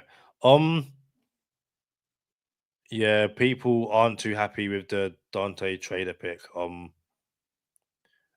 And some reason said scouting department is loving Maryland right now, but they were right with McMorris, who you had to go way back on tape with. So I don't know if they was right with McMorris. I don't know what he's really done to justify the Dolphins being right about him. I guess he hasn't flamed out. But no, I think, yeah, again, my opinion is that at this point, you are taking on people for the potential. And this is when it really comes down to, okay, I think this guy is a starter at this point. And because he wasn't taken, it's a bad pick. And hey, it could be a bad pick, but I'm okay with taking bad to a degree. I'm okay with taking bad picks in the 5th, 6th, and 7th round because the chances are even. And again, this isn't a shot at Sean or anyone. The guys you like in the later rounds, how many of them actually pan out to be anything of note? Like, we do so many mock drafts here on Go Time Dolphins, as do other people. No one shouts out about the guys who were taking the 5th, 6th, and 7th rounds because they're projections. Like, and again, yeah, was 17 to 18 picks out. Maybe we can still get some value there. We've got 1 pick in the 6th, and how many is in the 7th? 3 in the 7th. Hey, you can get some guys, and guys are falling. So here's what I'll say about Dante Trader. He almost made Touche's 24. Almost. But I can guarantee you this. For those who don't know, what's Touche's 24? Touche's 24 is a list of 24 players in the draft that I feel like are underrated and not there may not be sleepers necessarily, but at the same time, I don't think they're getting enough national attention. And then obviously there's a sleeper element to Touche's 24. So I picked 24 players that probably shouldn't be first round picks, but they're like gems in the draft. And I picked 24 of them out of all the players in the draft. So I intentionally stay away from first rounders. They're not on this list. Unless they happen to be drafted. It's like, well, okay, he ended up being drafted, and that means that team knows what they're doing, in my opinion. Like, this guy is he should be pretty high in the draft. Dante Trader, I can guarantee you this. Dante Trader is going to contribute in special teams 1,000,000%. He is good enough to play special teams. So sometimes you get players who aren't even good enough to play in the league. You draft players like, we miss, and he's not going to play. Dante Trader is not going to be a miss. Like, he's not going to play. He's going to play on special teams 1,000,000%. The question is he going to be good enough to play safety? You know what I'm saying? In the league. Now, he might be a backup. He might be a third string safety, second string safety, but he's 1,000,000% going to contribute on special teams for sure. So someone got to play special teams. Unless y'all want Devon Achane covering kicks, like kick return, like kickoffs, like tackling on kickoffs. Yeah, let's see y'all want that. Someone got to play special teams. So I'm okay with this. We have a question in the chat. Where is it? Rob asked, who was the last hit we had in the 6th and 7th round? What's a hit? Rob, what do you mean by hit? Is it guys who made the second contract? Guys who have contributed significantly? Because I guess you could argue that Jaylen Sanders, Blake Ferguson. Yeah, also, what is happening with Blake Ferguson? Both of them boys are hits, if you're being honest. But what's happening with Blake Ferguson? I don't know, bro. I don't know. So starter. A good solid starter.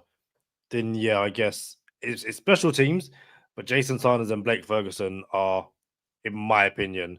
Was Myles Gaskin a hit? Because he was drafted in the 6th round. No special teams. No special teams. Let's have a look. Draft history. Draft history. Friend of the podcast, Myles Gaskin, by the way. Maybe he's not a hit. Maybe we didn't hit on him. He wasn't a bust though. No, not at all. If there's either hits and busts, Myles Gaskin was not a bust. So is there between like hit bust, and something else. Is there something else in the middle? I think you could. An early hit would be Malik Washington, 6th round. It's early. Yeah, for sure. Malik Washington. So, and now the question is there levels of hits? You know what I'm saying? Like, obviously, you can hit big and draft Trey Smith in the 6th round, and he becomes the highest paid guard on the free agency market. That's a way bigger hit. Who? Jakeem Grant, 6th round pick. Yeah, that's a hit too. I gotta believe these are constitutes as hits, but although they're not as big of a hit as I think Rob would want. Yeah, and those are hits. But again, I think a hit in the 6th round is a contributor on starting contributor. Yeah, like I understand you guys are saying a starter. Teams aren't drafting starters in the 6th and 7th round. If they pan out to be a starter, amazing. Extend the scouts, well done. But 6th and 7th round guys are guys who, in my opinion, I feel like most opinion is, hey, we kind of want to get into the building and try and turn you into something, even if it is someone who contributes on special teams or, Can you come in when someone gets hurt for a couple games without getting us lit up? And another thing is, it shouldn't just be us. It should be how many teams have hit in the 6th round before. You know what I'm saying? So you might have a couple, but you're still gonna have some teams that they did not hit in the 6th round in a while. So it shouldn't just be on the Dolphins to hit in the 6th round. Like, how many other teams have hit on 6th round picks in the past few years? So Michael Samuels, shout out to Michael Samuels, says, yep, any meaningful contribution. Sean says, look, we don't hit late, but other teams do it all the time. Kader Kohu, Preston Williams. Undrafted. We hit in undrafted. Like, I don't think it's out of the realm. What's the dude? D Taco? Benito Jones. Pillai? Brandon Pilley. Was he undrafted? I would double check, but Zach Sealer? Zach Sealer, we took off the Ravens practice squad. Yeah. Brandon Pilley, undrafted as well. Storm Duck. Was Ethan Bonner undrafted? Chris Brooks, undrafted. And everyone, listen, I think the Dolphins arguably probably have the best undrafted hit rate. Yeah. Like, it's crazy. And I know, and again, we do well undrafted, but that's because we draft so poorly. But sometimes it's a case of, no, the guys we hit undrafted are good players and they've done well. Like, it's also a matter of, like, so Sean says desperation. I disagree. Like, Tim, you brought them into the building because you want to get something out of them. Well done. I understand. It's like, hey, okay. The best way I can explain it is, you aren't. I feel like, or I hope I'm not taking the piss in any way by saying this. No team goes 7 for 7 ever. And if you look at most teams, you know what? I'll go to the Eagles, who probably have the best roster and draft better than anyone else at the moment as it stands. I will go. I'm on Pro Football Reference, and I probably should have done it on my. Actually, no. I keep on saying that. I can bring it up. Present, share screen. Philadelphia Eagles. Right, let's get this big. No diddy. So let's look at the Eagles, who just won the Super Bowl last year. 6th and 7th round picks. Now, before I go there, so Ravens and Eagles and Chiefs draft basically perfect. Charlie, you seen what I'm seeing? I'm not sure what I'm looking at. So this is the Eagles draft history over the last few years. Yeah. Okay. How many third round picks and beyond can you see Nah, have it's, made? no, we can't move the goalposts. We got to go 6 and 7 round picks. No, That's no, no, no. That's fair. But Sean said the Ravens, Eagles, and Chiefs draft basically perfect. So I'm expanding the Chiefs. So I'm expanding the Eagles and going, okay, if they draft basically perfect, I want to see hits from the first to the 7th round. Nah, because back to we could go 2022 and start at N'Kobe Dean, Kyron Johnson, Grant, Kyle Katera, and then Moro Ojimo, Tanner McKee. I don't know, Sean. I don't think you're on nothing here, bro. These boys, I don't even know these boys. These boys are no names. Like, Quez Watkins was the only one, and I think he had an allegation. That's why he fell. Aronde Gatson the second goes to the Chargers.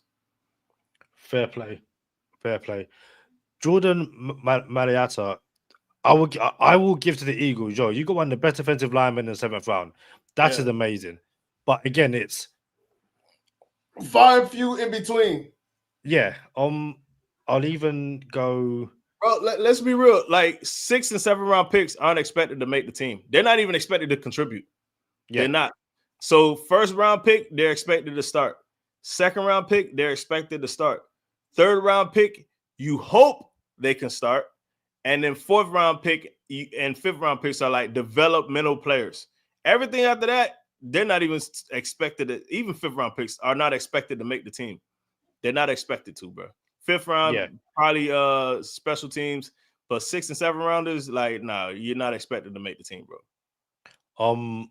Shout out to Octane Genius for the comment. I'll read out the first half. He says, Greer drafted us some real turds. I won't finish that comment off. And again, looking at the Eagles, what the Eagles do really well is they tend to nail their first round picks. Like, and I say tend to, because let's go back to Jalen Reagor.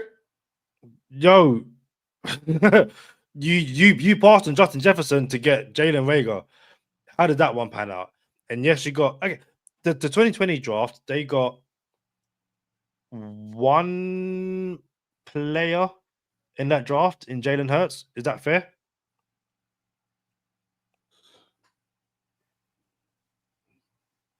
Jack Driscoll. Yeah, isn't Jack Driscoll a Miami Dolphin? Is he? Nah, we don't. Do we? Is he with us? I don't know. Yeah, Jalen Hurts the only person from that draft still relevant. We can say that. Yeah, 100%. Oh no, sorry, he is with Philly. I apologize. Okay, yeah, like 2021, Devonta Smith and Landon Dickerson. Yeah, Kenneth Gainwell. Yeah. 2022. Hey, Jordan Davis. This is where they started turning up. Yeah, but you know, we speak about the Dolphins not having third and fourth round picks, 1, 2, 3, 6, and 6, and then again, even the last. Okay, the Eagles have won a Super Bowl, so whether they drafted well or not, they've won. You've done it. But even 2023, Jackson Slater to the Titans. Well done, Jackson Slater. Like I'm glad he got drafted. I'm upset. He's not a Miami Dolphin, but yeah, he said, check the Ravens, and Octane says, it's laughable what Gray did today. Sean said it's kind of fun having your defender. I'm not even defending the Dolphins. I'm just saying, if you can find me any team consistently after the 5th round, bro. There's no team that does it. But no, I will check the Ravens. So Baltimore Ravens, more. No, all right, okay. Hold on 2 secs. Baltimore Ravens draft picks. Same website. All-time draft history. I do not want that. So Baltimore Ravens. Let's go after they drafted. What's his face? Lamar Jackson. So 2018. The 2018, they drafted Zach Steeler in the 7th round. Zach Steeler, they drafted well, didn't play a And single snap for them. Didn't make a team. Yeah. So you drafted well, but you didn't have the eyes that, the Dolphins took him. Bradley Bozeman is no longer with the team, I believe. And Deshaun Elliott came to Miami, stunk out the joint, and is left. 2019, in the 6th round, Trace McSorley. He's a quarterback, so it is what it is. 2020, James Proche in the 6th round, and Geno Stone in the 7th round. Where these boys at? Geno Stone is with the Cincinnati Bengals. Yep. And James Proche is with the Cleveland Browns. He's going to be catching passes from Shedeur Sanders. In 2021, they had no one in the 6th or 7th round. In 2022, they had Tyler Badie, the running back. What I will say, in 2023, they took Andrew Voorhees. Yeah, they got that right. They won 100%. And Malisala Amuwave Luwalu or Lalu, who played 2 games this season. But again, it's Dolphins on the clock and 10 picks. 10 picks. Yeah. And even if you look at the Ravens, and again, the Ravens have this mystique when they draft linebackers and safeties. These are Ravens. Some of these picks in recent years just going, so many of these guys ended up not even making to a second contract in Baltimore, let alone, in the league. Yeah, this is not defending the Dolphins. This is just reality. No one hits consistently in any round after no one hits consistently, period, by the way. And it's less likely every round after the 5th. You just hope to hit back there. They're all dart throws. Yeah. You're going to hit sometimes for sure. You got to develop your players. But we're not the only ones that don't hit late like that. Everyone misses, bro. There's definitely an element of, if you look at some of these teams, they've hit more recently, but overall, it's still kind of the same. 6th and 7th rounds. Absolute nobodies. But again, they drafted this late, knowing that it's an uphill battle to make the team, let alone have, make a 2nd, 3rd year. And I think the Dolphins, quote unquote, have it the wrong way round, in that they do better with undrafted free agents than, draft guys late on. But they've kind of got something right. And like I said, I think it'd be hard pressed to find a team that has hit on more undrafted free agents than the Dolphins in recent years. And yeah, Zar Frazier is a Chicago Bear cornerback. So he goes in the 5th round, pick 169. It'd be interesting to see. Thing is, what I like about this kind of stuff is it allows you to, like you said, you're even gonna be right or wrong. If Zar Frazier, flames out, you're going, hey, I'm glad the Dolphins didn't take him. He was the Bears problem. I thought we were going for Miles Frazier. I know we was talking about another Frazier. No, to be fair, he has said both, but I do think, the Frazier he's been talking about for quite a while is Zar Frazier. I wanted Miles Frazier, who's still available. Yeah. No, shout out to Octane Genius. You are not a Chris Greer fan. And that's completely fair. I think it's fair to say that we probably are 2 of the higher people on the Chris Greer train. Probably the only people left on the Chris Greer train. I feel like people. And when I bring this thing to a stop, I'll let y'all know. I feel like people would have jumped back on the train, and I think this is a very Chris Greer pulled some people back in. No, did he? And now they go, no, I'm done. Like I was right, and the Kenneth Grant and Jonas Savannah picks aren't gonna, make people Chris Greer fans. And yeah, but no, we'll see how the Dolphins finish off the draft. We've got what is it, 4 picks left? I find it funny that even when we were winning, people was like, "Oh, we could have been winning more if Chris Greer hit more." Like, so even it's never gonna be good enough, bro. It's never gonna be good enough unless you're Howie Rosen, bro. And then they try to get rid of that boy. They try to get rid of Howie. Like, yo, I'm like, bro, y'all won a Super Bowl.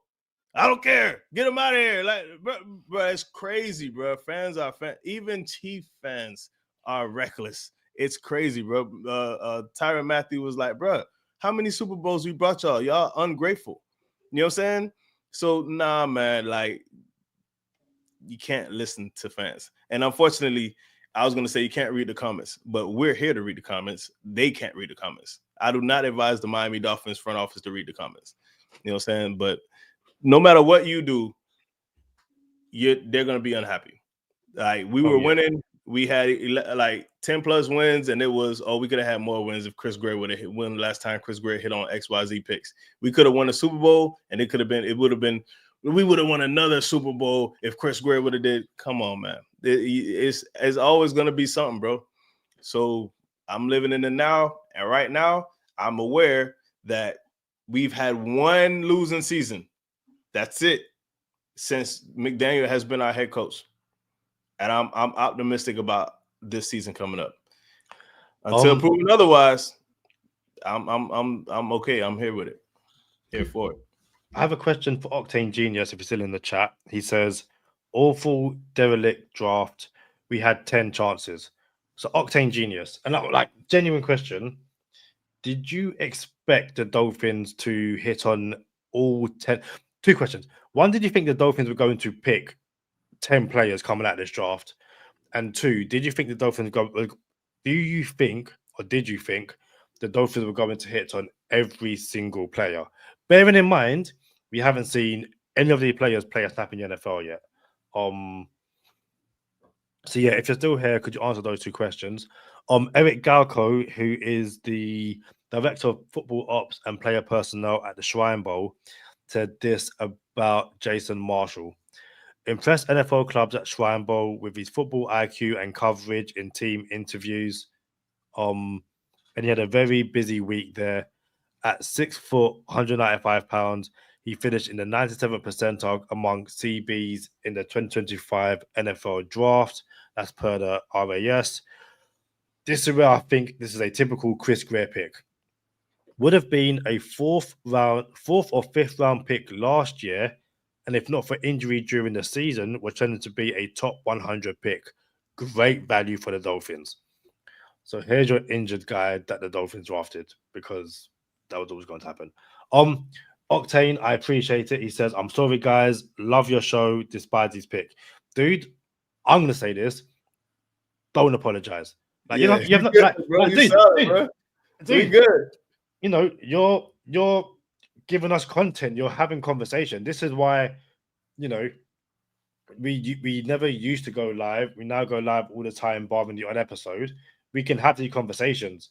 You can keep us going. You can get involved. We keep on saying. I will never feel some type of way about someone's opinion. Like, it is what it is. You have an opinion. That's what's up. We appreciate your opinion. Like, shout out to Jason Keck. For some reason, Jason Keck thought Charlie Touche didn't like him. I'm like, why would I not like? Like, even if we disagree all the time, it's not an indictment on who you are. Like, we just disagree. And I don't even disagree with Jason Keck like that. I think I disagree with him with the Jalen Phillips thing, but that was about it. But nah, man, we good, man. Everybody is allowed to have an opinion. Y'all solid. Octane says, I bet they get cut. I wouldn't. Hey, I bet Dante Trader does not get cut. We could put that on the stream, on the live, on the chat right now. I bet whatever you want to bet, Dante Trader does not get cut. But no, what I was going to say is, guys taken, again, if you weren't here earlier, friend of the podcast, Will Hayes, jumped on the pod via a phone call and said, about guys taken in the 4th round and beyond, it's a fight. It's a battle to get onto the roster, let alone onto the field. And there's high chances of you getting cut. It happens. You get drafted in the 6th or 7th round and you don't make the 53. And yeah, especially in Miami, where hey, you're drafted in the 6th or 7th round and the undrafted free agent guy came off the street and made the team. Andrew Meyer, undrafted free agent center, former Miami Dolphin. Miles Frazier to the Detroit Lions. Fair play to the Lions. Teron Armstead, former Miami Dolphin Teron Armstead said that Andrew Meyer is a good center and could play guard.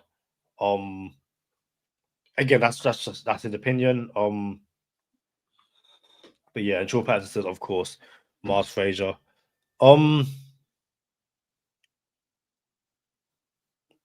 Listen, if he pans out, I said this, was it after the season finished, and everyone was, obviously through the season, through the playoff, so many Miami Dolphins fans wanted Dan Campbell as the Dolphins head coach. And Dan Campbell has done a great job in Detroit. I am not going to take that away from him. Dan Campbell got the number 1 seed this year, I believe. Blew it. Imagine Dan Campbell does that in Miami. Or not even Dan Campbell. Imagine Mike McDaniel gets a number 1 seed and gets bounced in the first round of the playoffs. Get him out. Get him out of the building.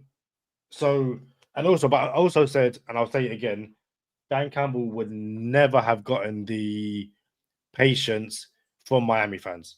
It's impossible. They would have kicked him out of the building when he, given how bad his start was. But no, Miles Frazier. Yeah. What? How many years? 2 years? Detroit was stunk up the joint. And stunk up bad, real bad. Yeah. And they stuck through it. Yeah. And yeah. Anyway, and we didn't even stink up the joint in Miami with McDaniel. We're not even stinking up the joint. We had 1 season under 500. Well, we went 8-9 last year? Yeah. All right, so we had 1 season under 500, and your quarterback makes 6.5 games. Man, I'm okay with where we are right now. I don't love it because the trajectory is not going the right way anymore, but I'm okay with it. Like, I got it. They have more cachet and more grace from me right now because of what I've seen, what we can do. If Tua stays healthy, bro, just go down, bro, please. Like, just please, bro. Just go down. This guy. McLaughlin could play guard. I agree. Right now, a question for you. Bills are on the clock. Chances are the Bills aren't going to trade with Miami. Would you trade up for Seth McLaughlin? Yes. Right now I'm going to get Seth McLaughlin. And again, there's still Johnny Cornelius still on the board? Yes, so Johnny Cornelius is still on the board. You know what's funny about Seth McLaughlin? He's gonna start next season on somebody's team. Yeah. Next season, not 2025. 2026, Seth McLaughlin is going to be a starter in the NFL somewhere. And for the Dolphins, what's funny is we don't even know what James Daniels is going to be coming off an Achilles. You know what I'm saying? And Andrew Brewer, last season under contract is next year. So it's like, if you get Seth McLaughlin, he starts next season probably at guard or center. That's why it's like, man, I get it, Dante Trader. I'm cool with Dante Trader, but nobody you could pick up right now outside of a Johnny Cornelius would be better than Seth McLaughlin, in my opinion. And it's all opinionated until 3 years from now, and then when we look back at it and see what happens. Yeah. Jason says, I'm not saying he shouldn't go down sometimes, but if he went down every time he got in trouble, you guys, and he clarified, he doesn't mean yourself and I, Charlie. He says you guys will be bitching about he doesn't do enough to extend the plays. And no, Jason, I agree with you. Listen, there are guys who, are angry and furious that, Tua doesn't slide. But I guarantee you there'll be a time where Tua slides and there's 4 or 5. I think I said it after the Bills game. And I get it. He got the first down. He should have slid. But I don't think he knew he got the first down. And even then, it was like right on the goal line, wasn't it? Yes, because I was sitting in front. I was sitting essentially on the goal line. There would have been people who would be like, "Why would you slide on the goal line? Run over. It's Damar Hamlin. Run him over, truck him, and get into the end zone." You can't please some people. Nah, bro, but you have to know your worth. Oh no. Again. So I agree. My thing is you got to know what type of quarterback we have too. I know Tua is not Lamar Jackson. I know he's not going to extend the plays like that. So what I have to do is give Tua a line to operate behind so he doesn't have to extend the plays. And when he does have to extend plays, it will be limited expectations. It will come with limited expectations. So now if you build a better O-line in front of Tua, he doesn't have to do more. He could just operate within his weapons and dial people up from the pocket. And I understand pocket passers are not sexy no more, but for 90 years, pocket passers were winning Super Bowls. You know what I'm saying? So I'm okay with that. And I'm also okay with him not extending plays and just throwing the ball away. Like sometimes the best play is to go down and take a sack. That's it. Yeah. Live to fight another play. And I'm okay with that. And I know you said not us, but still, like some people just don't understand. Like, oh, if we had, what's the boy name? Josh Allen, bro. I don't care who you give Josh Allen. I'm never going to be afraid of him coming back with his arm. I'm not. He's had opportunity to win games with his arms, and he can't do it. He won the MVP. I get it. He's not going to win games with his arms. When you need him the most to win with his arm, he's not going to do it. And it's been proven time and time again, even in the MVP winning season. He could do it with his legs, but that's it. And how far has that gone for him? So I'm cool. I'm cool with Tua if he stays healthy. 100%. Guys, we are 3.5 hours or nearly 3.5 hours into the stream. If you haven't already, leave a like on the video. If you're watching after the fact and you are watching the entirety of this video back, I salute you. And yeah, leave a like, comment on it, get involved in the conversation. Hey, if y'all can subscribe, we're less than 100 subscribers away on YouTube. If y'all can subscribe, we appreciate you. Less than 100 subs away from 5,000. Nice round number, 5,000 subs. If you could help us get to 5,000 subs, we would really appreciate you. Y'all come chop it up with us in the chat. We got a Patreon, Go Time Dolphins. If you're on Apple Music or Spotify or wherever you get your audio podcast, if you could leave us a 5-star review, that goes a huge way for us. Climbing up some podcast ranking charts, and we're getting recognition. Shout out to Fanatics. We're official affiliates of Fanatics, where you could be a fanatic of your favorite franchise. So yeah, man, shout out to a lot of people that rock with us, man. Yeah, 100%. We are back drafting again in what, 5 picks? 4 picks. 4 picks. And again, it's Charlie. There's guys here there's people here, like they're there, bro. I'm looking at Touche. Even on Touche, just on Touche 24. Aeneas Peebles, Johnny Cornelius, JJ Bequeath. Go and get Seth McLaughlin, please. Jabbar Muhammad. Even Cameron Williams didn't make my list, but Cameron Williams is more than a competent right tackle, bro. Like, you would be happy with Cameron. Cameron Williams would be better than all the backups we had last year on our team. You know what I'm saying? And he's still there in the 6th round. So I'm happy with Cameron Williams at this point. 100%. Jason Marshall Jr. says he didn't get a lot of feedback from the Dolphins at the combine, but it turned around at the Dolphins local pro day. Dolphin scouts and Mike McDaniel took note of his on-field performance. Making sure I'm not missing any other comments about any of our new players.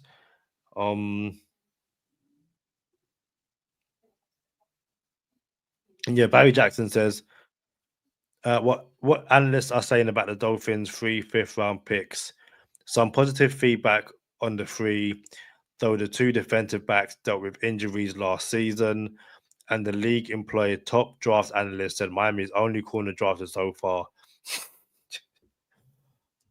Sorry. The Miami's only corner drafted so far falls asleep too much and is a disappointing tackler, lacks urgency and determination, but it's fine otherwise. Okay. Yeah. We'll find out. We're going to find out. We're going to find out. But also it's if those are your weaknesses, yeah, Sean says he's not a playmaker. This is what the whole, if you fall asleep too much and you can't tackle, either one or two things are going to happen. You're going to be coached how to do it, or you're just going to not do it, and you aren't going to be in the league for too long. Although I guess people could argue, he's a Dolphins DB, can't tackle anyway. If you could tackle before, you come to Miami and you forget. So, hey, to be fair, Touche's 24 is an undersized.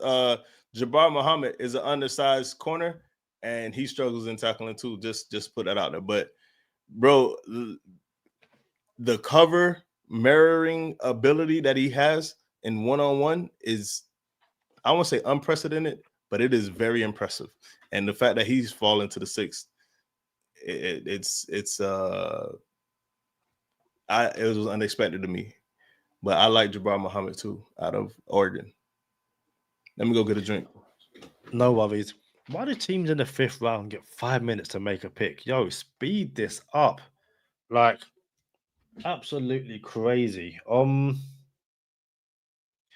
Not yet. It's 5-yard Lee.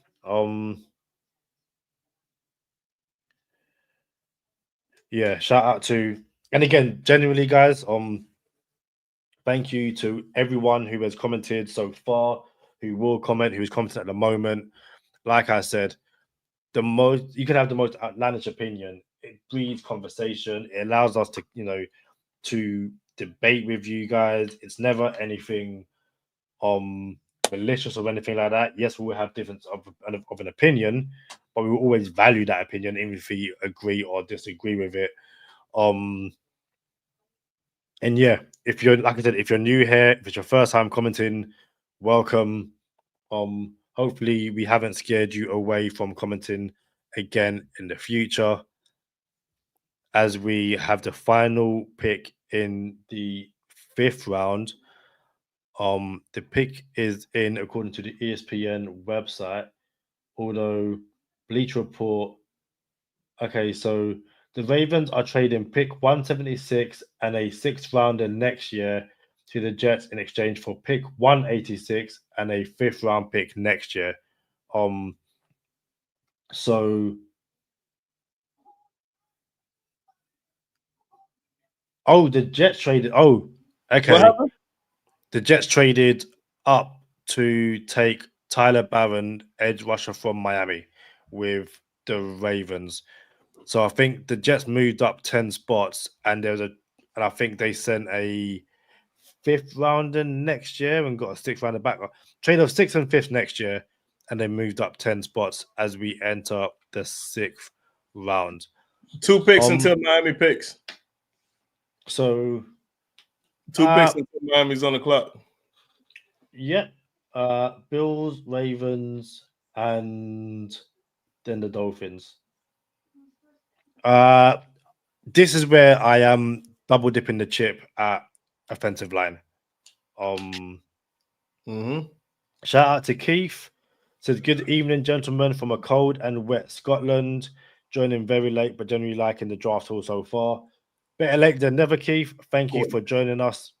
And it's always cold and wet in Scotland. So,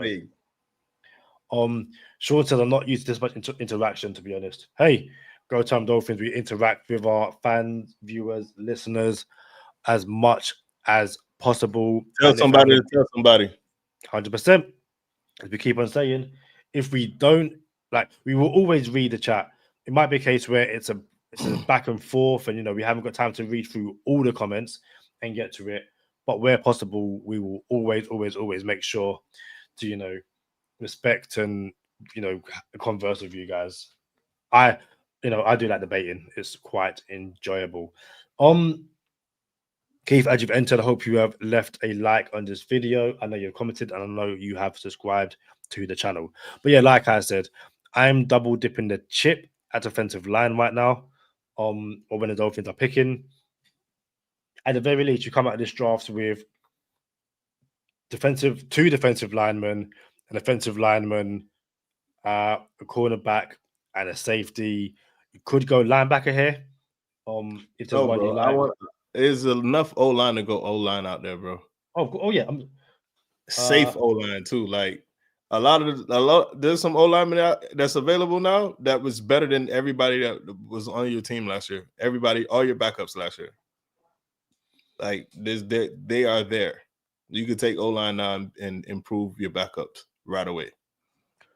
That should be. See, to me, the last 2 rounds would be 2 minutes. Like in and out. Let's go. But yeah, I get it. I do get it. So according to the ESPN website, the pick is in for the Bills. Don't know who it is. As Bleacher Report go through or recap the 5th round. 2 rounds left. Shout out to KP3, Thomas Gordon, all the guys who jumped on the Go Time Dolphins podcast.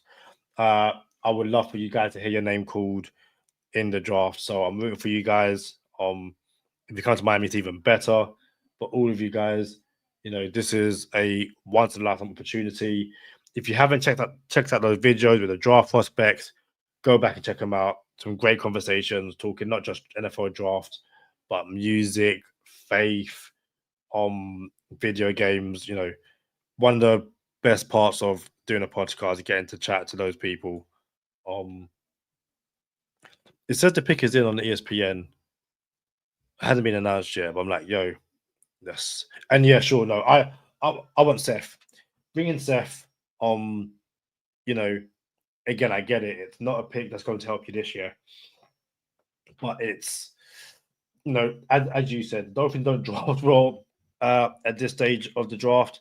Most teams don't draft well. If Seth was, healthy, he would have gone rounds ago. So let's not mess around. Let's take him. But again, we are 2 picks away. Restrepo hasn't been drafted yet? He hasn't, no. That's crazy. He's too small for Miami because we have a lot of undersized receivers already. But I thought everybody had Restrepo as a 3rd round pick or higher. No, okay. I don't remember seeing his name. I don't remember seeing his name either. Okay, 6 hours ago. Yeah, so he was available today, and he definitely hasn't gone yet. So no. And again, it goes back to, and again, everyone expects him to be long gone by now. Some people had a 2nd round pick. There's something about yeah, it's fascinating. Hold on. Does the Dolphins trade up? Dolphins on the clock. The Dolphins tweeted a minute ago on the clock, and again, the official Dolphins account tweeted they're on the clock. So has the Dolphins traded up with the Bills? I don't have it. Let's stop messing around. Yeah, this is as you can see, the time 8:45 p.m. and it's 8:48 for me right now. The Dolphins, 8:45 p.m. I still have the Bills on the clock, and it says the Bills pick is in. Same. And no, they're about to announce their pick. The Bills pick. Unless the Bills, unless the Baltimore and the Ravens. and they already took their picks, and we're just behind. Like ESPN hasn't, like in real life, in real time, they probably already took their picks. Yeah. Okay. But that's why I was like, yo, what did we miss? Yeah. Which means, you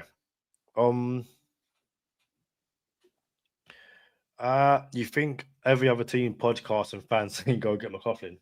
There's probably going to be a few, but it happens. And then I think some people, Dorian Strong is the Bills pick. Corner Dorian Strong, the Bills pick. I think some people are afraid of people who got hurt. Like, no, he tore his Achilles. He's never going to be the same again. I think there's people who are like that. And Achilles is a tough injury to come back from. But dude is 20-something years old. Better than everybody we had on the team last year, literally.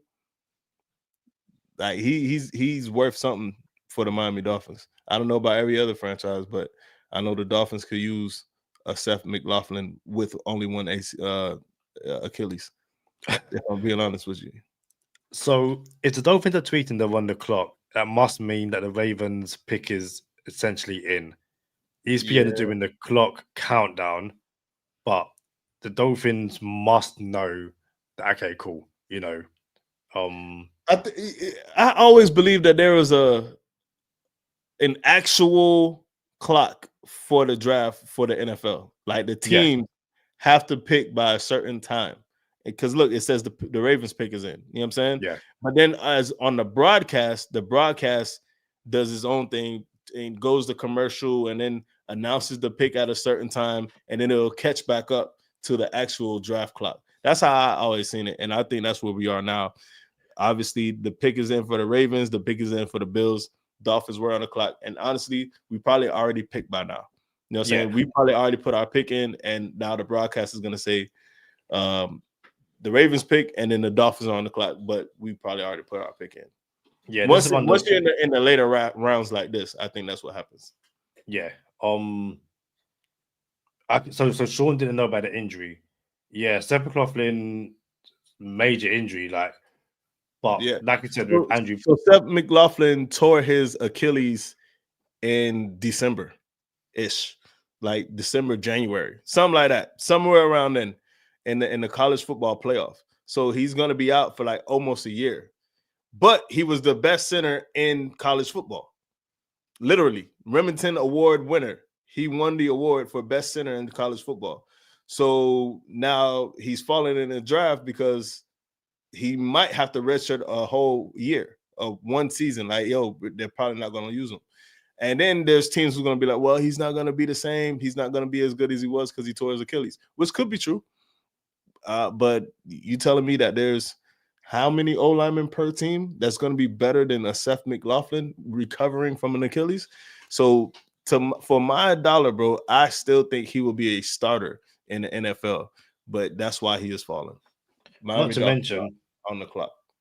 Not to mention, like you said earlier, Sean, if this is where you're taking guys projected, in second and third round. Yeah. And Seth McLaughlin would have been projected second, third, like latest if he's healthy.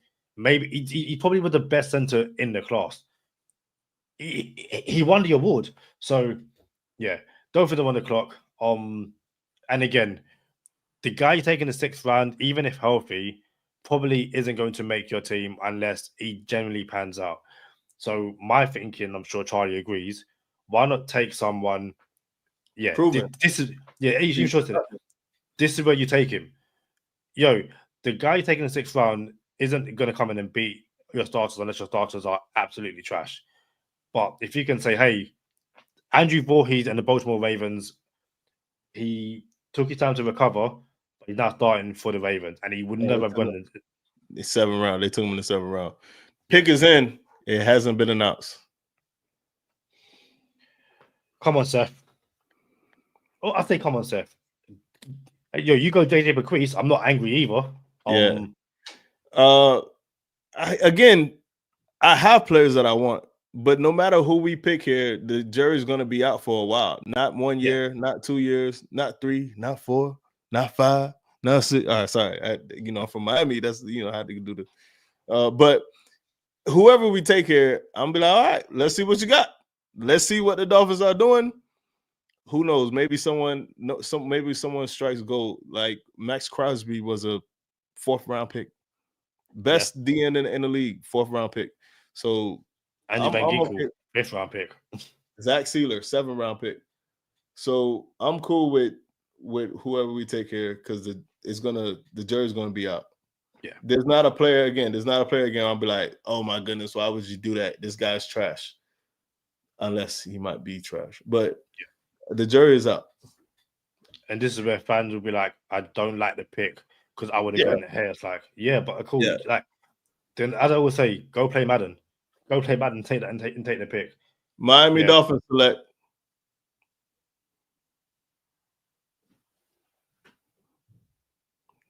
It's just on the screen. It's not moving. I thought you would say 7 o'clock then, and you would like do some dramatic pause. The Miami Dolphins select Ollie Gordon II, running back, Oklahoma State. Yeah, cool. You got running back like you've added. No, everyone's gonna say. Damian Martinez was on the board. Why did you go Damian Martinez? No, that is going to be. Why did you go Damian Martinez? I hate this pick. No, that's gonna be the pick. Straight up. Everyone, people are happy with a running back. It's not the running back they would have taken, so they don't like the pick. And again, that's fine. I have no issue with that. You would have gone with running back A, Dolphins went with running back B. So yeah. Now, I have no idea why the Ravens have a draft board of 2024 behind it. You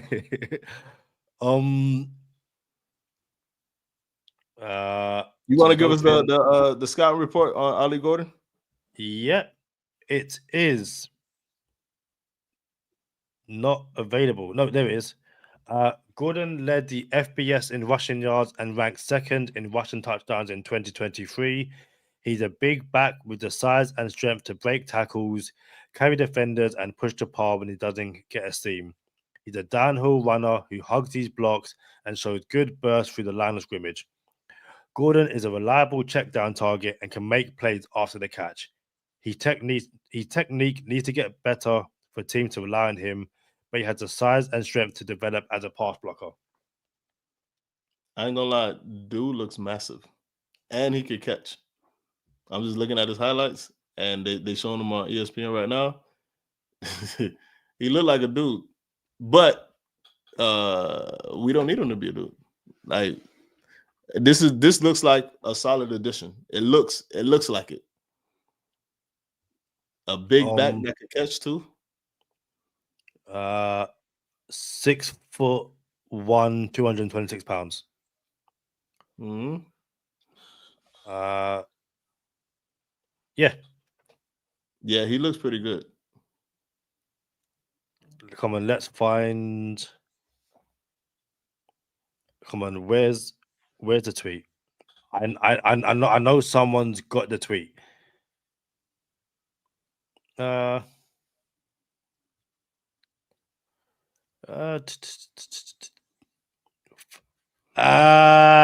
Doug nearly had it. Doug Doug says over Damian Martinez is interesting. That's like half a point. I ain't gonna lie, I'm looking at these highlights. He looked pretty good, bro. Like, JJ Pegues went to the Raiders. Damn it.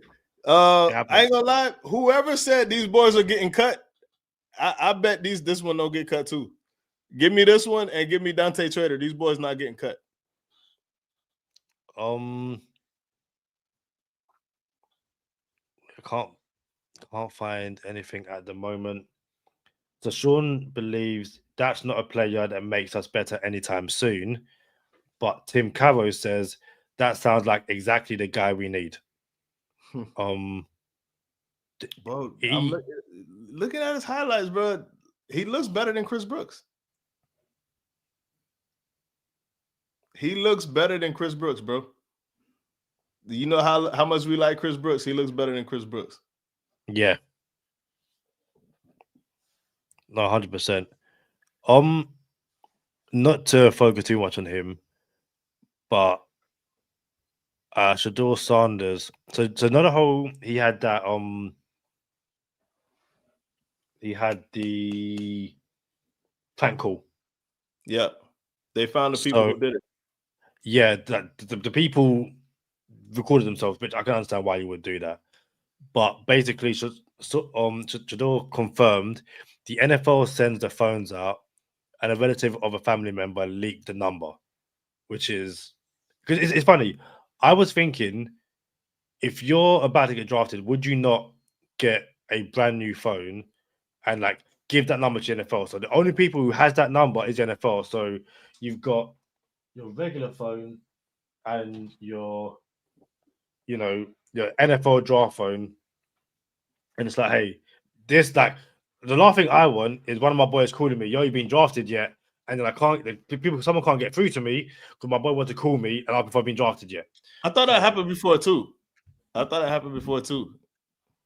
Maybe that's why they're like, yo, we're gonna give you phones. So yeah, so let's see. Can't find. Okay, maybe no one tweeted it yet. Pretty good draft, bro. Yeah. Patriots got a pretty good draft.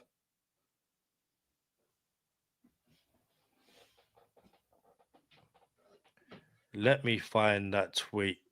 Because again, Reason like to pick. Reason says, okay, we may be back. Love this addition to a room with Achan and Wright. And Madison, by the way. Madison ain't that guy. All right. Found it. Oh, not found it. Again, Dino Talk Sports says would have definitely taken Damian Martinez, who must have died, by the way, but they continue to lean into physicality, and I love it. Maybe that's the closest I'm gonna get. People saying that yeah, I would have taken Damian Martinez. Marcel Louis Jacques says Gordon Marcel Louis Jacques. Apologies. Says no, I like Jacques. Give a little French try to it. Anyway, affiliate. Go Time Dolphins affiliate. It says Gordon is a strong complement to Devon Achan and Jaylen Wright and should push Alexander Mattison for a roster spot. Mm-hmm. Ideally with Gordon, no more toss plays on 3rd and 1. Also to everyone in the comments right now, do you plan on going to Spain? When España.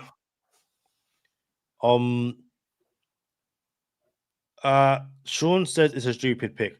Would you have drafted a running back at all, Sean, or would you just gone with the 3 guys you have, and maybe picked up an additional, vet, like a Nick Chubb? Would you gone and got Nick Chubb from Cleveland? Nick Chubb costs money. Draft picks don't cost money. Like, yeah, you got to pay them, but not no real money. Andres Borregales, Miami kicker, best kicker in the draft, goes to New England. We took him at one of our last picks, didn't we? Yeah, we took him in the mock. Dolphins don't do well on 3rd and 1 and 4th and 1. We need guys. Sean says he likes our guys and a vet, which is fair. I mean, y'all don't remember we were on the goal line inside the 5 and Green Bay couldn't get in? We don't have no big back. Dolphins aren't picking again until 220 something. Yeah, 231 and then 253. So we got quite a way. 231. 3 7-round picks, no? I think one. Hold on. 231. 2, 5. I can only see 2. All right. Did one go in one of the trades? Maybe I'm tripping. Maybe we never had 3. Let's have a look. Mock 3. Yeah, 231 and 253. Yeah, that's what we had. Sean says you're tripping, Charlie. We didn't even try a power one. With who? A-Chan? A power run with A-Chan? With Wright? We don't have a power back to have a power run. I want to clip that. Yeah, Rob Ashton says he's booked. I see both there. Yes, you will. So Rob says Wright ain't a big back, and then Sean says Wright is a power back. Now, could the 2 things be true? No, they can't be true. Someone has to be wrong. Yeah. So yeah, Sean and Rob disagree on that. But to be fair, Rob Ashton, that is, sorry, says Dolphins going for big and mean. And yeah, that's true across most of these picks. Like the trenches picks have been big dudes. And then I guess they've gone undersized at DB. Tim says he's planning on going to Spain. Hey, y'all come see us in Spain. We're gonna have a podcast in Espanol with our GTD hats. If you've got a GTD hat, I need you wearing it in Spain, regardless of the weather. And if you want this hat in orange, the Go Time Dolphins tracker, sign up to our Patreon. I guess today's the last day for the giveaway to have a chance of winning a orange Go Time Dolphins hat. It's never.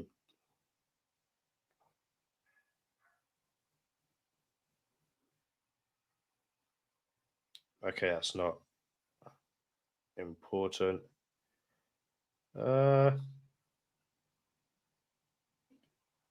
That is effort. We'll not be doing that. I think the Patriots have the best draft in the entire NFL. Top 5, yes. Top 5 in the best draft. I have to look at everybody else, but this is pretty impressive. I think Devin Neal, running back, goes to the Saints. He was supposed to go in the top 3 rounds, top 4 rounds. So I think Neil Driscoll really likes this. So Neil Driscoll tweeted 2 hours ago his favorite names for round 5: Jordan Phillips, Aeneas Peebles, Brandon Swinson, Damian Martinez, Jalen Reed, Marcus Bowe, Torrey Horton, Ollie Gordon, Joshua Farmer, Carl McCord, and Dorian Strong. He's got 2 of those names. He is liking this draft. And Neil Driscoll isn't normally someone who is positive about anything the Dolphins does. So, yeah, fair play.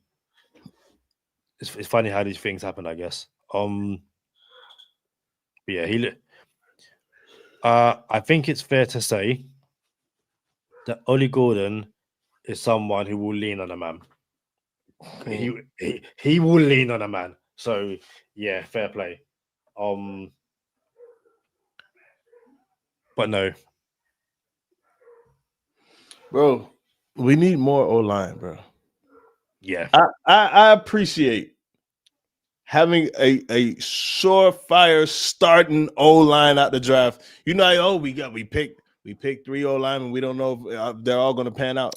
Like, bro, I appreciate at least hitting on one. We know we hit on one, but come on, bro. Like, you don't think people gonna get hurt, bro? You're one guy called a cold away from Liam Eichenberg. You feel me? Someone's gonna have the flu and can't play. Someone's gonna have to catch their child being born at the hospital one week, and we're gonna be short an O lineman. Like something's gonna, bruh. Come on, bruh. Now I appreciate the Dolphins, dog, for trading up, but man, come on, bro. I need more O line, bro. Like we could have got an undrafted running back. Like, give me O line, please. Man.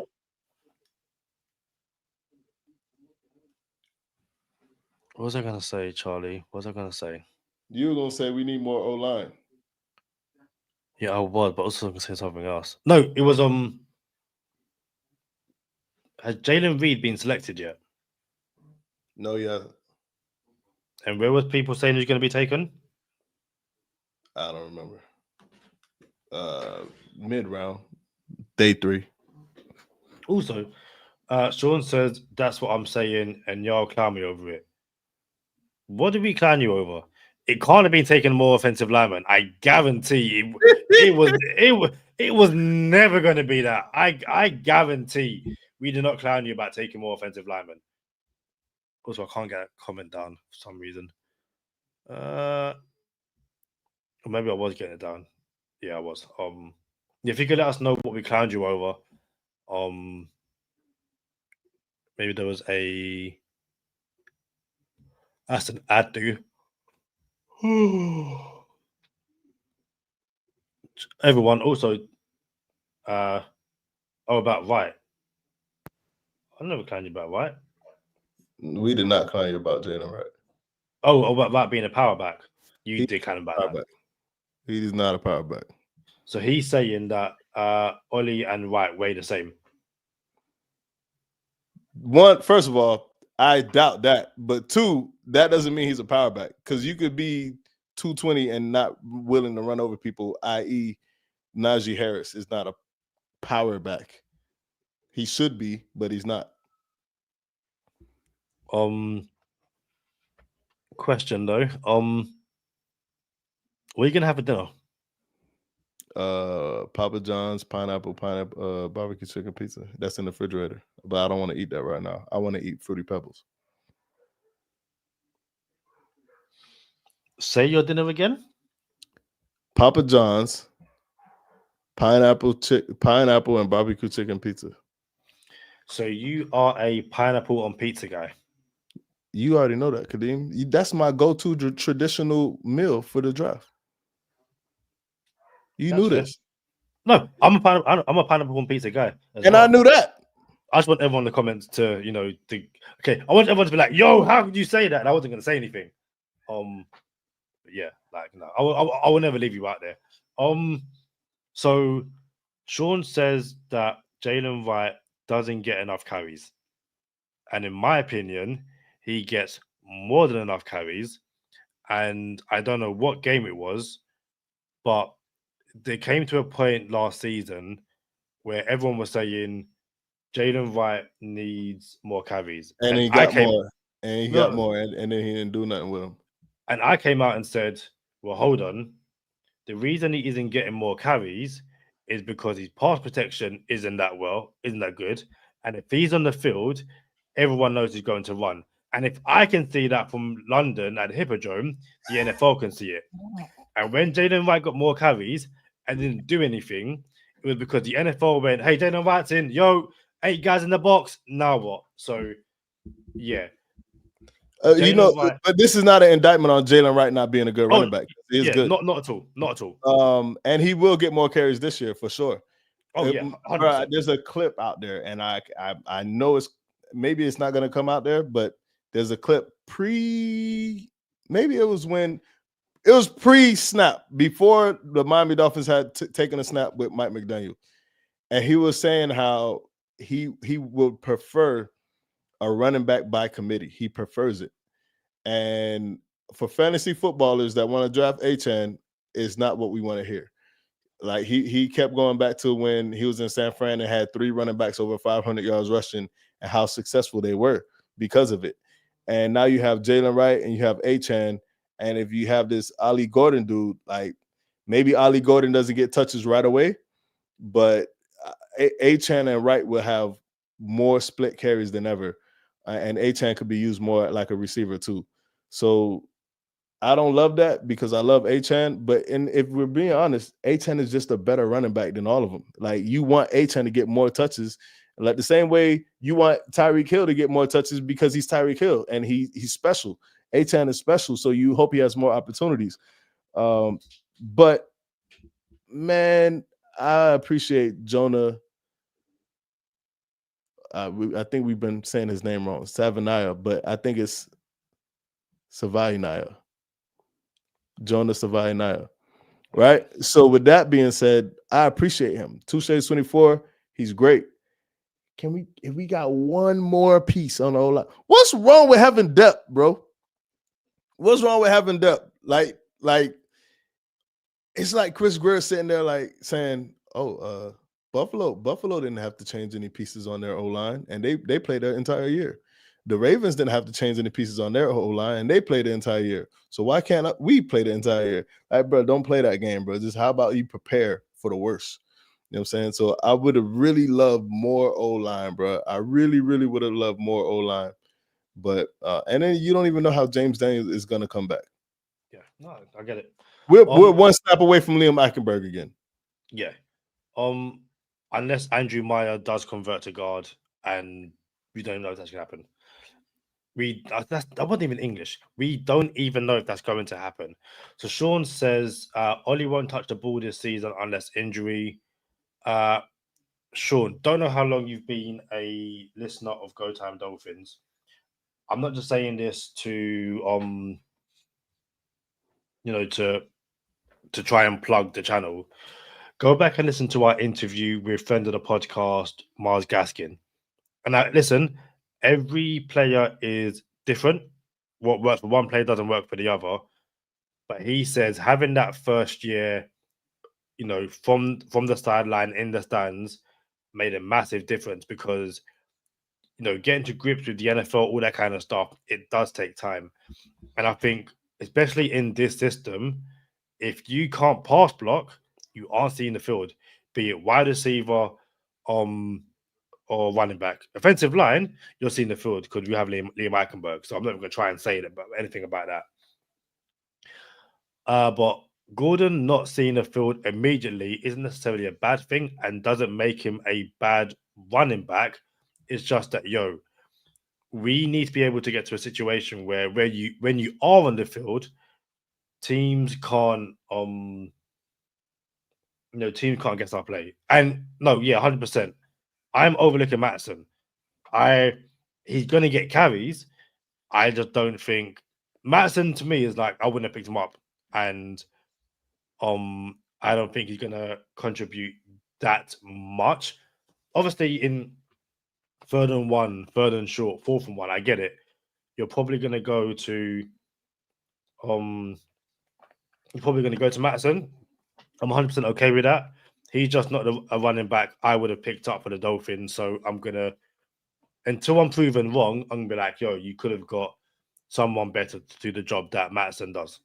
Another thing is the NFL wants to trust their players, and it's hard to trust a rookie, 6th-round rookie, with a 4th and 1 with the game on the line. It's hard to trust that. So you try to put them in situations where they can succeed and not have too much on their shoulders, like Coach McDaniel said with Patrick Paul. Teron Armstead went down in the Buffalo game, I think, and we were behind. Matter of fact, wasn't that the game you were at, Kadeem? Oh, Jalen Reed to the Texans. So Patrick Paul. So Teron Armstead went down in the Buffalo game, and we were behind, maybe multiple touchdowns. Maybe we're still in it though. Tua didn't get concussed yet, and they were like, someone said, "Yo, why didn't you put Patrick Paul in?" And then they said McDaniel was like, a high pressure game, throwbacks on, you know what I'm saying? Like a divisional rival, and you come in behind the 8 ball. That's how you want your first snap to be for a rookie left tackle with all the pressure on the shoulders. So I understand that, and you just gotta apply that to different positions. So you try to work people in if you can, but I'm also here for throw them in the fire if they can deal with the fire. If they're not capable, let's not throw nobody in the fire. But if they're capable, let's do it. Let them start if they can start. Yeah, definitely. Yeah, it's interesting. Man, I'm really want this Fruity Pebbles. Fruity Pebbles. Sorry, I think John Cena. I think the Rock called John Cena Fruity Pebbles in wrestling, or John Cena called the Rock. One of the two. I don't know what. This is for the UK guys. I'm so checked out of football. I didn't even realize it is the FA Cup semi-final this weekend. Like, I had no idea. Like, no idea. So fair play to Crystal Palace. Good luck in the final. Charlie, you gonna get the Jonah jersey? Yeah, I'm getting a Jonas Savaiinaia jersey. This will be the first ever time that I wear O lineman's jersey. I don't actually even have jerseys like that. Like I don't rock jerseys because I was too small and they look like dresses. So I'm like, I gotta tighten up. I had to get my bicep game right. So yeah, so with the number being so big on the jersey, I'm gonna have to rock it with a sweater and then put the jersey over the sweater. So now I kind of got some size on me. So I'm gonna get the Jonas Savaiinaia jersey for sure. Might rock it in Spain with the sweater since it's gonna be cool out there. I'm hoping to rock the NFL exclusive jersey. Oh snap! Wrexham won. Yo, that's dope. Shout out Wrexham. Shout out Wrexham. Wrexham won? Yeah, they're promoted to the crazy. championship. That's crazy. Shout out O'Wine. I know O'Wine right now, Wrexham fan. NFL draft and Wrexham promotion. Yo, so happy for you. Question from Adam Beasley, and I posed it to you and everyone in the chat. When are the Dolphins going to draft a quarterback?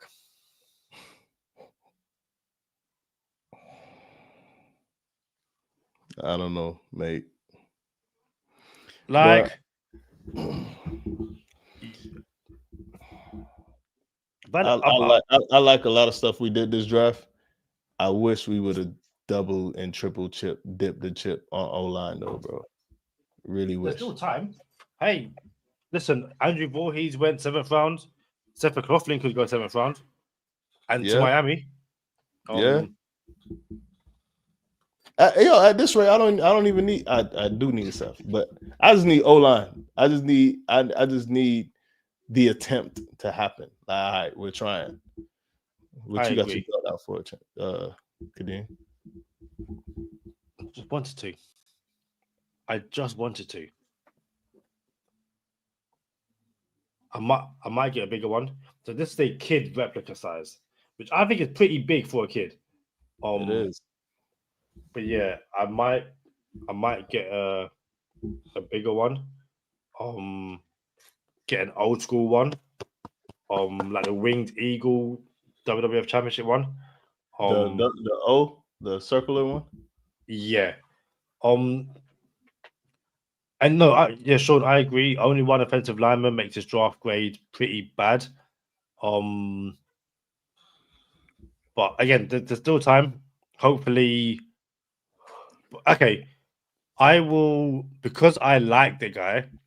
If the Dolphins brought in Seth McLaughlin as an undrafted free agent guy, I'm okay with that. But you have to go and get someone else. Listen, you're taking someone in the 7th, undrafted, kind of is what it is. Oh no, listen, 100% late picks on SHIT. Like, I would have done it 100% earlier. I'm just saying it's one of those things where take Seth in the 5th, in the 6th, in the 7th, wherever you take him, I'm happy. Johnny Cornelius is still on the board. potentially Williams. in the 7th. Cameron Williams. There's potentially guys there. I won't be happy. And yeah, it's definitely it's definitely a contradiction to say that 6th and 7th round guys aren't that good. They're going to get cut more likely than not, and then to be calling for the Dolphins to take these guys there. But I guess it's the same. That's just the way it is. Trey Smith was a 6th round pick that I said should have went in the 2nd round, and he's the best O lineman on the Chiefs now, and they franchise tagged him, and he's going to be the highest paid O lineman in football next season when he becomes available. So you can hit. We're not saying you can't hit back here. We're saying people don't hit back here. That's what we're saying. Like consistently, they just don't. No one does it. Not saying you can't. I'm not saying it's pointless to draft out here. Like no one's saying it's pointless to draft in the 6th round.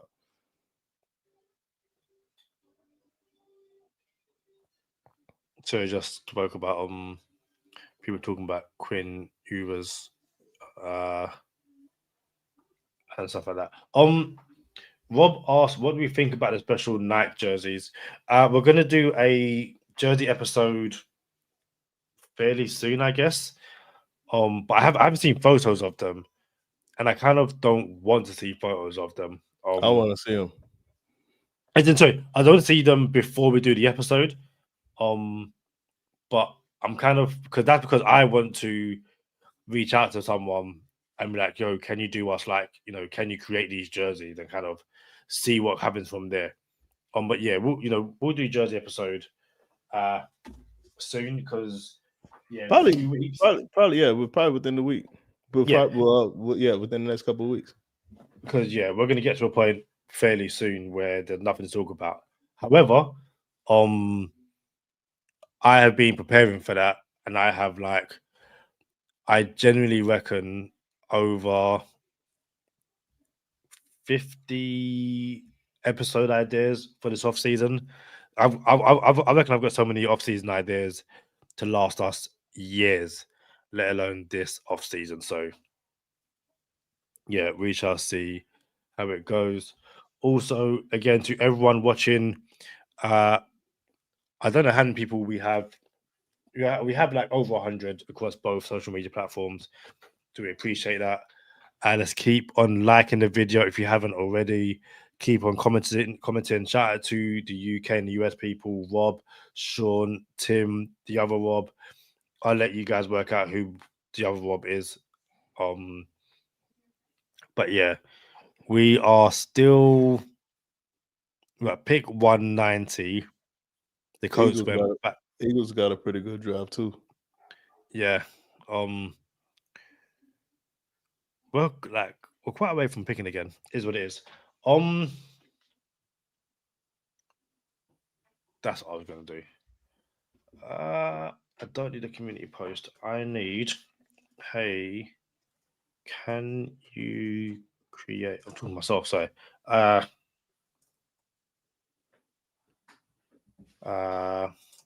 So 2 secs. Ooh. Dang. Whole draft on the chat.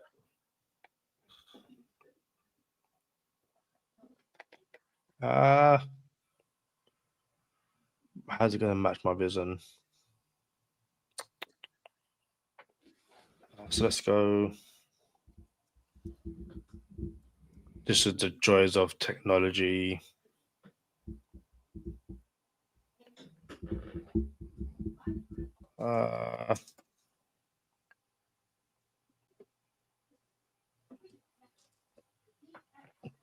Perfect. So, also everyone in the chat, let me know what you're having for dinner. The gracious Hannah Montana messaged about dinner. Hannah Montana? Hannah Montana, that's what I said. Also, hey Hannah, while you're in the chat, watch the video, leave a like, comment. What? Say again, sorry? Have you left a comment? Have you commented on the? Oh, hey. To be fair, she's been here the whole time. She's been here. She didn't comment, but no. Now she commented. I appreciate it. The gracious Hannah Montana. Shout out to Brett Story on Twitter. How you two feeling? I'm feeling good. I'm feeling hungry. I wish my wife would. Okay. Yeah. Right. I'm feeling good. Charlie, how you feeling? And Brett, how are you feeling as well? I love the fact that we have a surefire starting guard and Jonas Savai-Naya. I'm not sure about our first round pick. I think it's safe. I think he's going to be decent at the least. And I don't know if you just want decent at your 13th overall pick. So I don't think he's going to bust, though, or is being decent a bust at 13. So I don't think he's going to, I don't think he's trash. So I think our first 2 picks were solid. Even some of these late picks could be okay. Like even Dante Trader, I know for sure Dante Trader is not going to get cut. He's going to be a special teams contributor at the least. I like the fact that we got a 3rd round pick next year. But what I don't like, Taj Brooks, he almost made 2 shades 24. He's a big running back. He went to the Bengals just now. What I don't like is we only went 1 O-lineman. So now we have a pretty good starting 5, but no one behind the starting 5 on O-line. And you can't play like that. You got to have depth. And I wish we would have went double and triple dip the chip on O-line. Other than that, I'm happy. And yeah, I would have done it earlier as well. If they come out with in the 7th round, Ajani Cornelius and Stephen McLaughlin, we're gonna be doing backflips over here. But, bro, if we still got 2 picks left, and there's a couple guys I like still. If we end up with, even if we try to get O-line later, I'm okay with it. But we end up with the people that I actually like. I'm all of a sudden I'm gonna be like, oh yeah, we did it. So this drive's gonna turn around for me. What's up, Story? What about the Niners, bro? How you feel about what the Niners did or are doing? So Keith for dinner had grilled leg of lamb with orzo pasta salad, strawberry rhubarb crumble, and ice cream for pudding. You went in. But also, it's interesting because Tim Carroll had lasagna and rhubarb crumble for pudding. You guys having crumble pudding, did you plan that? Sean Patterson had Cuban beef over fries and a salad. But Hannah asked, what do you want for dinner? Charlie, what's that for dinner? Chat, what's that for dinner? What are we thinking? I don't know, mate. Yeah. It's funny. The Caribbean place I took you to, haven't been there since, by the way. For real? Haven't been there since. It was okay. It was cool. Yeah, I guess, I don't know, haven't. So I kind of want chicken. Had Nando's the other day. Don't want McDonald's. Don't want Burger King. Hey, who's the running back in Cincinnati since Joe Mixon moved on? They had that they had the committee. Was it Zach? Was it Zach Mawson and someone else? And then Chase Brown. That's who it was. Chase Brown. So the Bengals just drafted Taj. I forget the name already. Taj Brooks. Yeah, Taj Brooks. I was gonna put him on 2 shades 24. That's gonna mess some stuff up for the Bengals. We might have to stay away from the Bengals I might have to stay away from the Bengals for fantasy football because that backfield may go through some things. Yeah, Chase Brown, Zach Moss, Samaji P.Y.N. Yeah, now Taj Brooks. Taj Brooks is cool though. I'm about to go get a snack. Yeah, I kind of want to do the same. I'm not going to do the same. I'll wait till you come back. Yeah, Chase Brown. Yeah. Hey, Story, hold up. Would you have taken Shedeur if he fell to y'all in the 5th? How you feel? You guys got Brock Purdy out there. Shedeur was falling. Maybe you don't want to pay Brock Purdy $60 million for the rest of his career in San Fran. San Fran's kind of going through what Miami's going through, kind of like a reset. Maybe it's not a rebuild, but they got to be very careful with their moves. Shout out to Jacksonville on TV right now. Duval. But yeah, hey, what you think about? Would you have taken Shedeur if he fell to you in the fifth? And you know what? How do you feel about what the Browns did?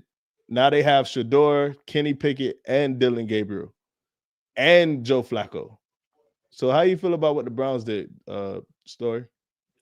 Also, he's gone. Pizza. Yeah, we could go pizza. Yeah, let's go pizza. 100%. Pizza. Pizza. Sean, are you still in the chat?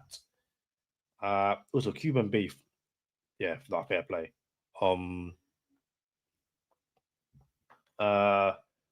Yeah, pizza. What do you? Where are we getting the pizza from? Okay, Domino's. I should get the Domino's app on my phone.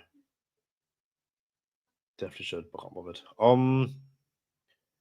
Domino's.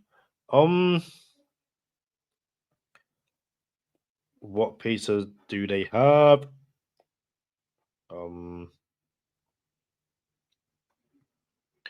Let's go with the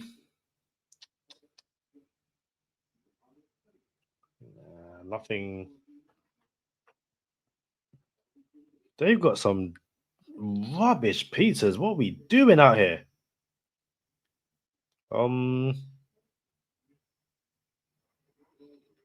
Mouth's watered. Look at this though. I'm gonna go with a.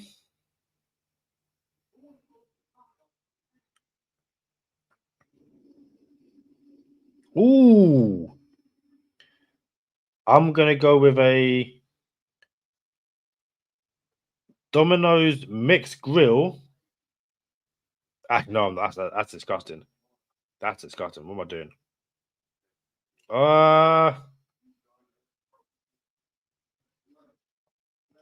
Yeah, I'm not a local pizza shop kind of guy, Rob. Nah, not for me. I don't pick the weirdest pizza. Again, right, I don't. I'm gonna go with a Meatalicious. Can I get a Meatalicious pizza? And then obviously I need my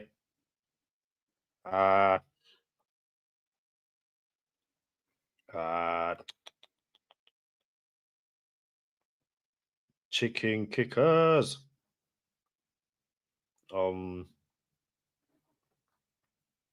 Yeah, with my chicken kickers. Could get the kickers and wedges combo. But yeah. Charlie, there was something. No, yeah, yes.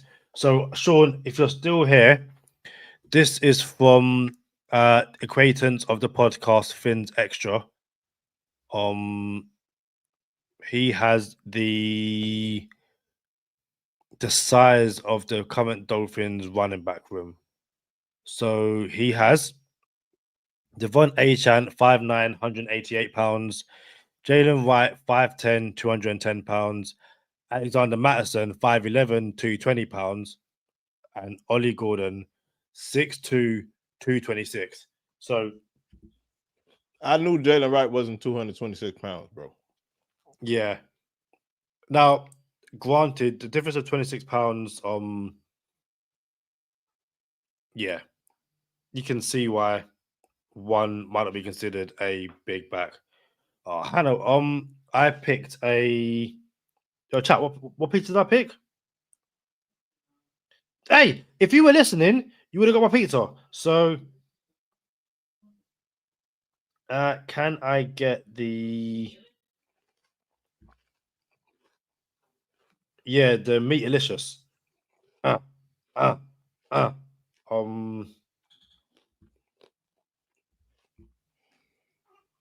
So yeah, Meatalicious, please. And yeah, those are the size of the Miami Dolphins running backs as it currently stands.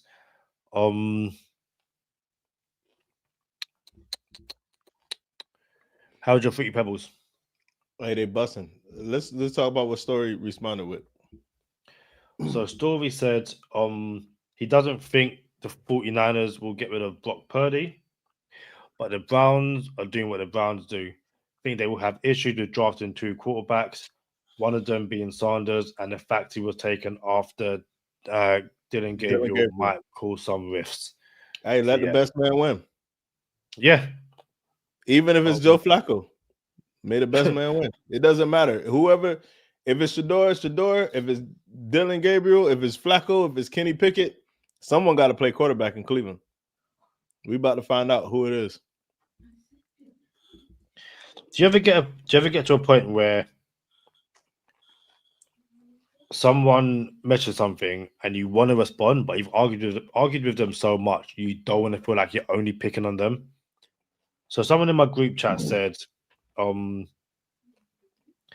fact that Cleveland picked up Shedeur after all this time, and now we have to compete with 3 others for the spot, baffles me. And I really want to be like, yo, no matter where he drafted, he was going to have to compete with probably at least 2 other guys. Why? Like, yo, he wasn't going to go into a situation where he was the only quarterback in the quarterback room.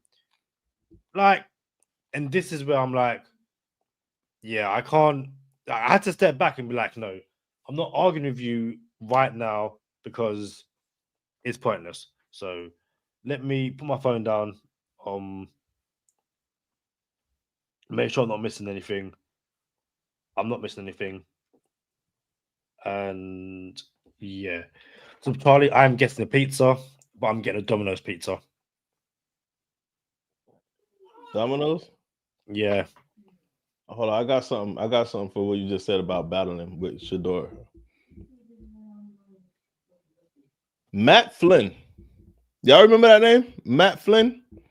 Matt Flynn was the quarterback for the Seattle Seahawks when Russell Wilson got drafted. And he just got paid.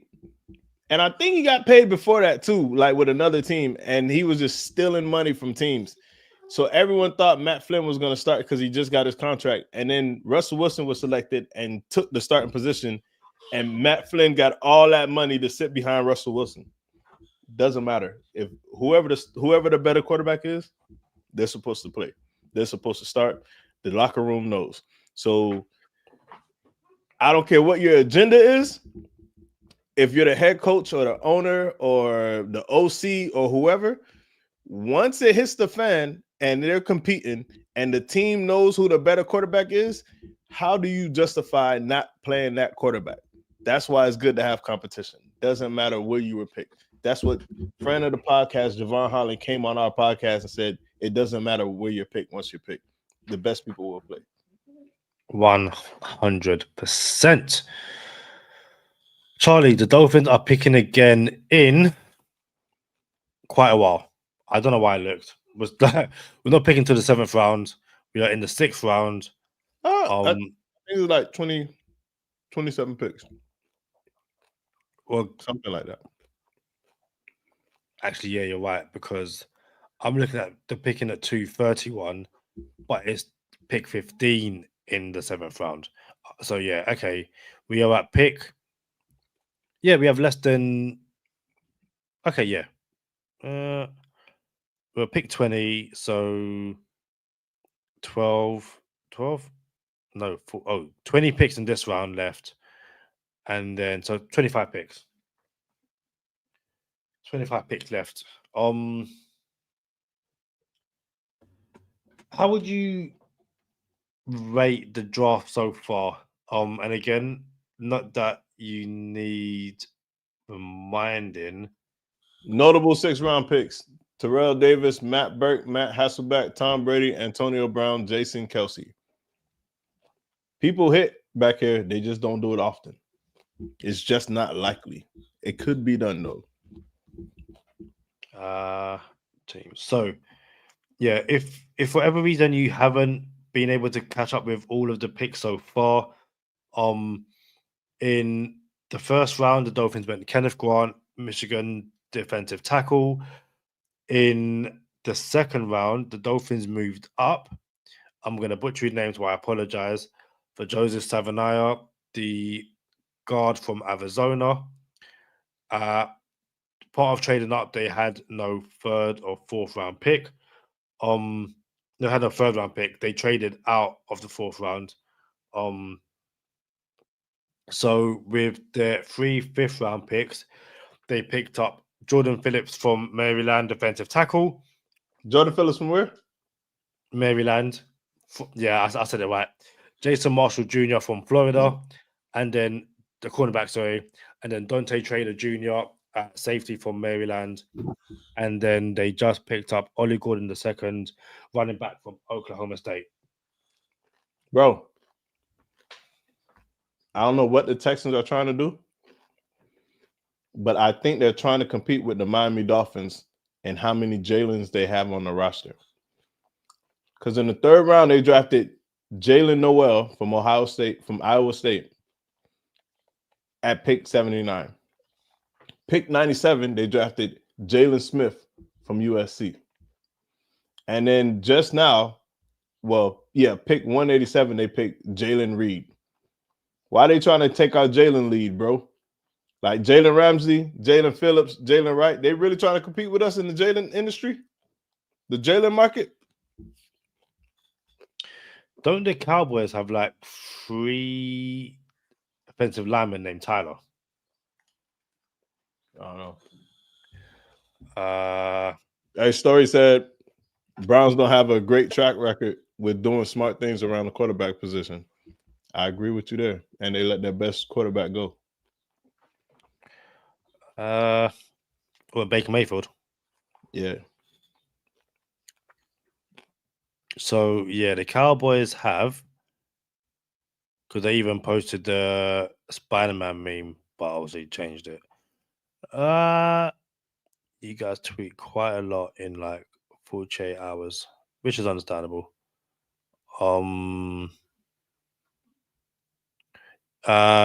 Yeah. Tyler Booker, Tyler Smith, and Tyler Guyton. 3 offensive linemen with the name Tyler. I think all of them start with T too. The whole line starts with a T except for one person. Tyler Booker. They got Tyler Booker. Yep. I think there's only one person on the O-line that the name doesn't start with a T. Travis something. Travis Frederick. Did he retire? Travis Frederick retired. And he retired bro, these 2020. Fruity Pebbles are busting right now. This is everything.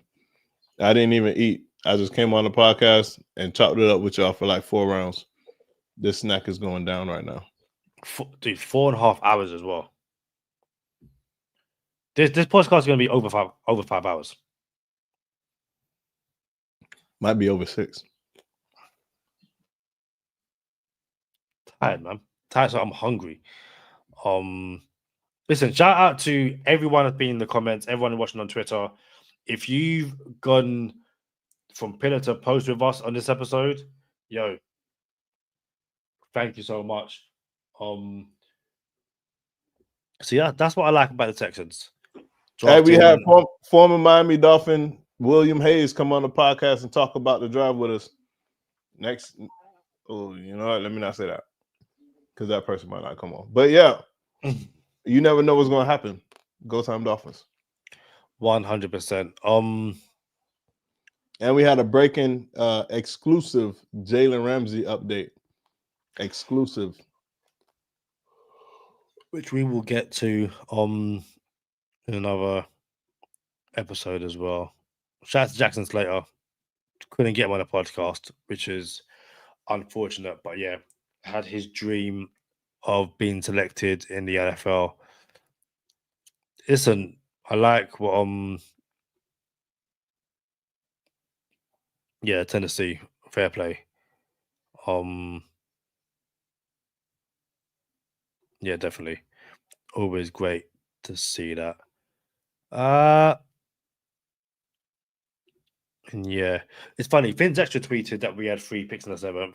I'm pretty sure we had one taken away.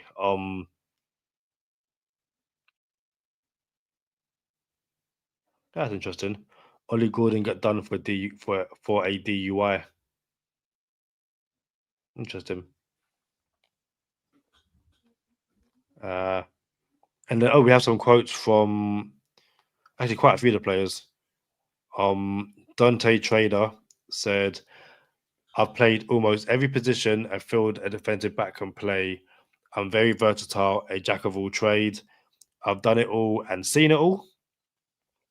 Said he hopes to end the year being a rookie starter. You always have to shoot high. He has a mentality of a linebacker, bro. He says, physically, I had to cover on an island. There's a lot more space in the cross, so I have the short area quickness DBs need. With me, anything that's hard, I attack it. It pees me off. And then yeah, so yeah, fair play to the dude.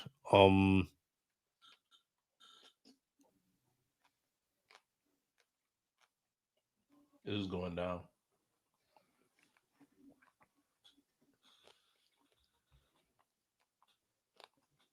And then there is an argument between Omar Kelly and Nick Hicks on social media, which is always funny. Let's have it.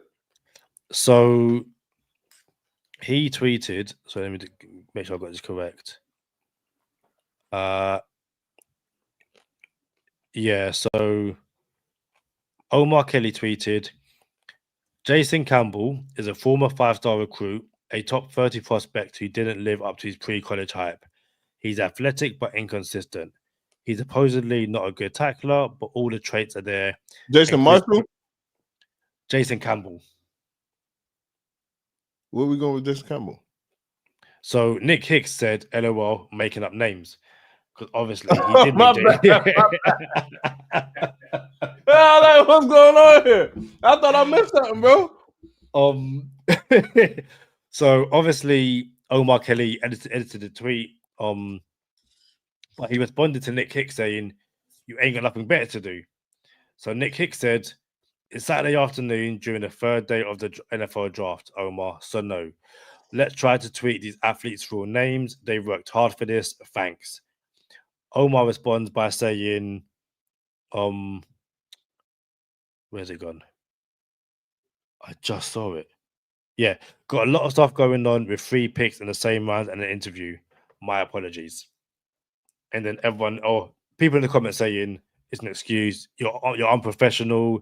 It's not difficult. Get a name right. Yeah. So Nick Hicks should have came in and said, "Good thing we didn't draft Jason Campbell then." Yo, Charlie, my stomach is moving mental. That piece is gonna hit different. What kind of pizza did you get? I got the Meatalicious. So it is pepperoni, ham, chicken breast strips, smoked bacon rashers, and sausages. Bro, that sounds like a bathroom break. That sounds like a bathroom break ready to happen. Yo, also, so shout out to Outkick, said the Browns need to get a new graphic guy. I'm sure we can all appreciate some light-hearted banter. For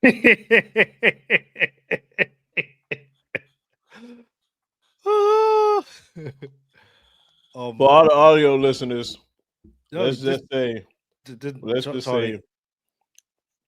so is a 5-hour podcast or 6-hour podcast going to go on Spotify? Let's be honest.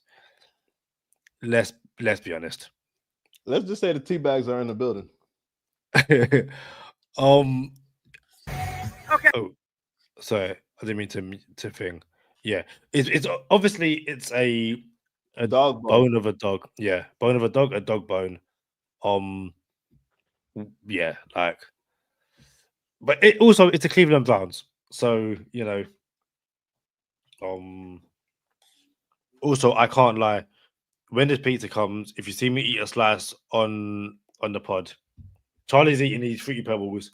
I should be allowed to eat a slice of pizza.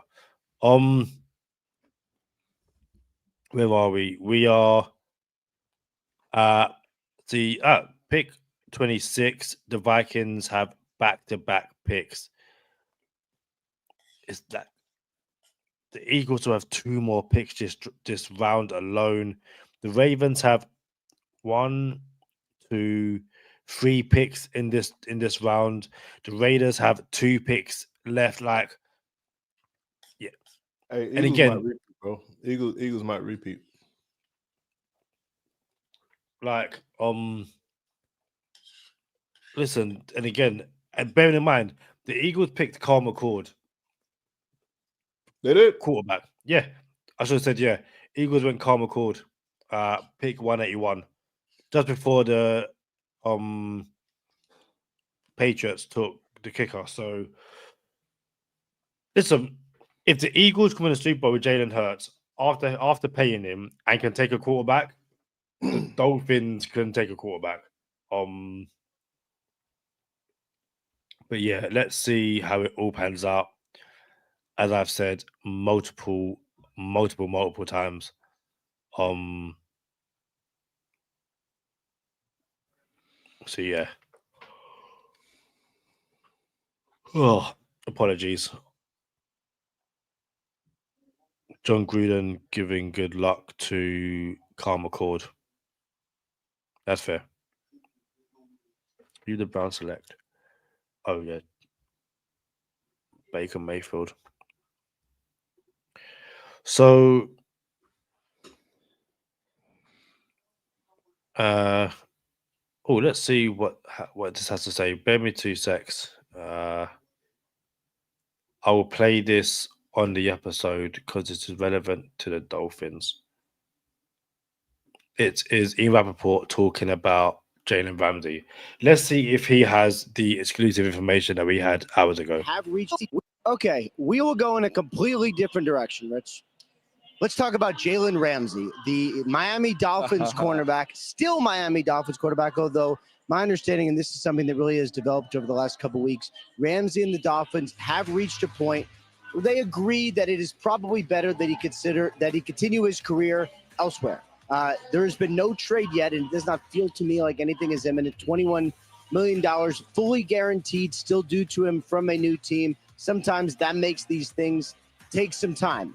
It also would behoove the Dolphins to wait until after June 1st, just easier salary cap wise. And with this draft essentially over, it's not going to be for a draft pick in this year's draft. But it does seem like being traded is more likely than not. And I would say this, there are several interested teams. The Dolphins have had some phone calls. His old team, the Los Angeles Rams, from my understanding, are at least one of the teams interested. That reunion would be pretty fascinating. One of Sean McVay's favorite players he's had. Is it fair to say nothing we didn't already know? Nah, he didn't have our breaking update either. Is what it is. Johnny Cornelius went to the Cowboys, and I bet you he pans out, and it's gonna be like I told you. I told you so. Johnny Cornelius went to the Cowboys. Yeah. Fair play. Go be great, bro. I'm happy for you. Rob Ashton said, "You're all bad people. Got me craving pizza or maybe mixed kebab." Charlie, question for you. Mm-hmm. This draft has been going on for nearly 5 hours. Or this round, day 3 of draft's been going on for nearly 5 hours, and you still got probably an hour left. How would you, or would you speed up day 3 of the draft? Would you make any changes, or is this just the way it is and it feels even longer because we are podcasting throughout the entire thing? Once upon a time, bro, I used to sit through 7 hours in one day, 7 rounds. In one day. It felt like it, and I feel like it was 20-minute rounds, like for the first round, and I'm not sure what it was. I think it was 20 minutes for the first round, and like the first 3 rounds were like 20 minutes, and the last 4 rounds were like 10 minutes. Yeah, we could speed this thing up, bro. We can. Yeah, like there are people who are gonna hear their name called in the next hour or so. Genuinely, I'm happy for them. They deserve that. But I'm just saying, like, still having 5-minute picks in the 6th and 7th round. Take a minute off. Yeah, take a minute off. Let me go get another bowl. This Johnny Cornelius is a Dallas Cowboy. He is the second offensive lineman that the Dallas Cowboys have taken in this draft. Miami Dolphins, look what your age mates are doing. Go and get. I'm not gonna lie, maybe because I'm hungry. Use your 2/7 to trade out to the back end of the 6th. Go and get Seth McLaughlin so I can go get some food and go see my child who I haven't seen in 5 hours. Let's not start any arguments with people who you don't really know like that. And let's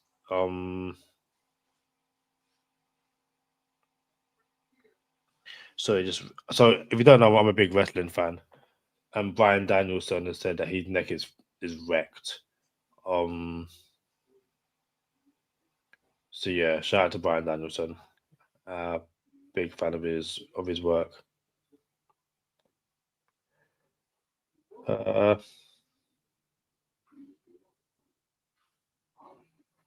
that's interesting. I will wait for Charlie to get back to read that out.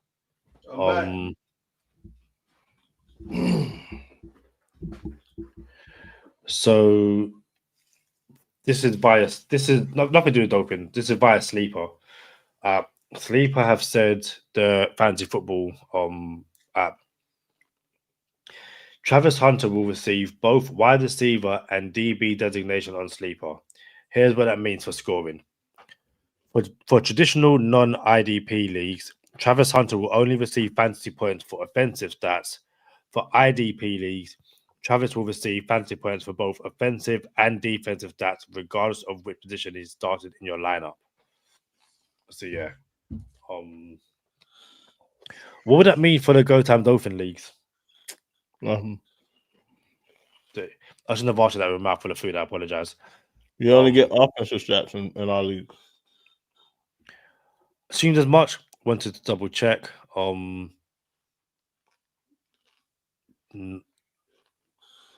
I did not go to school with you. Did I go to school with you? Definitely not.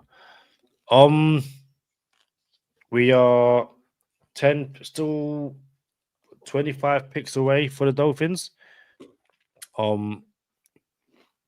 So 25. Oh, we have so many minutes left. Oh God, 25 times 5 is what, 125 minutes? Which is 2 hours. It's not gonna take 2 hours though. Oh, of course, yeah. But I guess like because they trying to get up out of here too. Yeah, 100%. And we could be done after the Dolphins' second pick. Yeah. What I was gonna say? You ever been in a helicopter, Kadeem? Hell no. You mad? No. I would just about get on a plane, let alone no. I'm good, thank you. I'm good. Have you?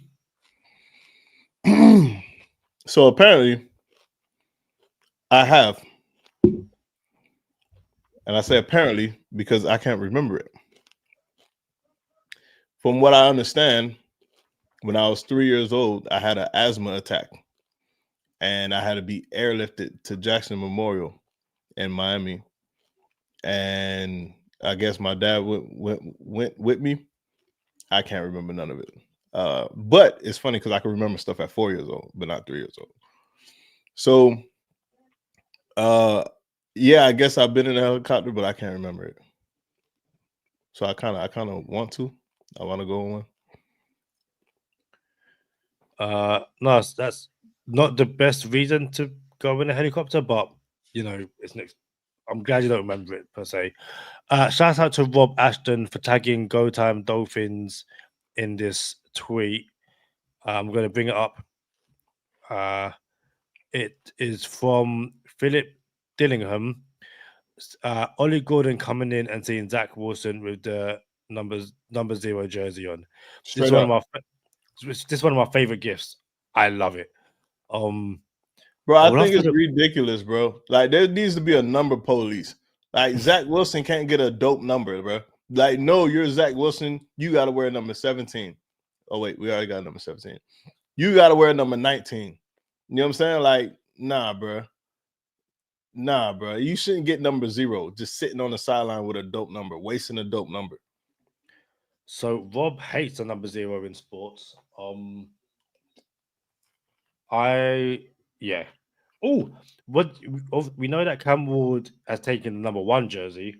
What do you make of Abdul Carter asking for the number 56 and being told no? Hell no.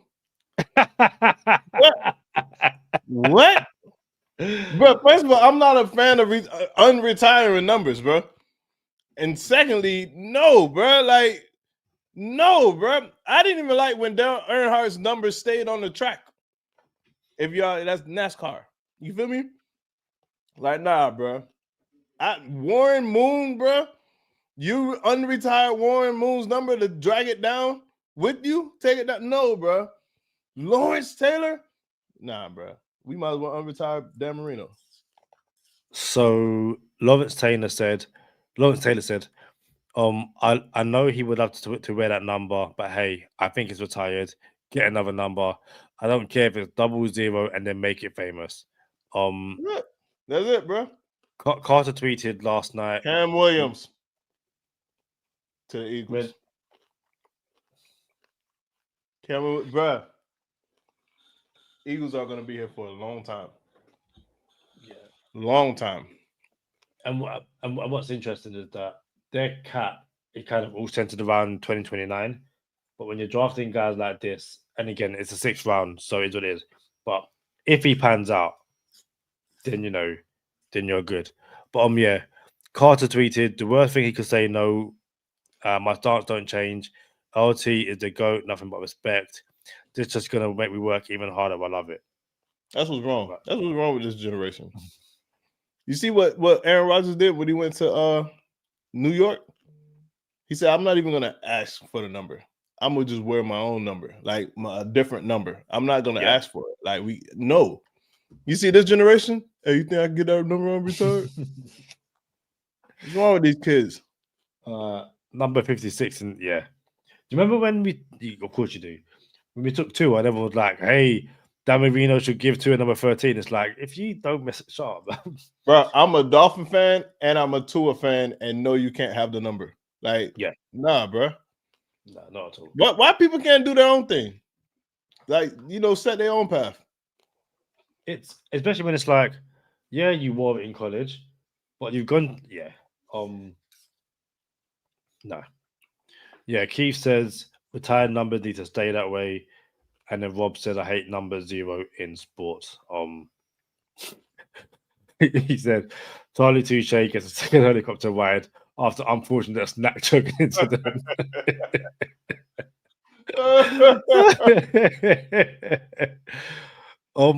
Have you ever jumped out of a plane? No. The gracious Hannah Montana was like part of a club at uni where you jump out of planes. Like, if you don't keep your feet on the ground, she jumped out. Yeah, bro. Listen, I can't say never. Like, I'm never gonna do it because there's a chance I do it. I'm never doing it. Impossible. There's a chance I do it, but I remember watching this one group of people going skydiving, and then the plane caught on fire, bro. And then they all had to jump anyway. Like, bro, that would be the first and last time I ever jump off a plane, bro. Like, I went skydiving and the plane crashed. That's crazy, bro. So everybody had to go. That's crazy. That's crazy. only way I would jump out of a plane is if the Dolphins say, "Hey, you can make the pick for us. You can announce the pick." I'm like, "Okay, cool. I'll jump out of a plane to announce the Miami Dolphins pick." That is it. That is the only way I'm doing it. I ain't gonna lie, I'll jump out of a plane to announce the Miami Dolphin pick too. Like, that'd be pretty dope. I would. If they said I could make the pick, I'll jump out the plane with no parachute, bro. This is once in a lifetime opportunity right here. Charlie, I told you already. The Dolphins tell me I can make the pick, and I see the name on the sheet, and I don't like it. I told you, I'm making the pick. Like, what are you gonna do? What are you gonna do? What are they gonna do? What are you gonna do? Say I can't do it again? You gonna say I can't be a fan?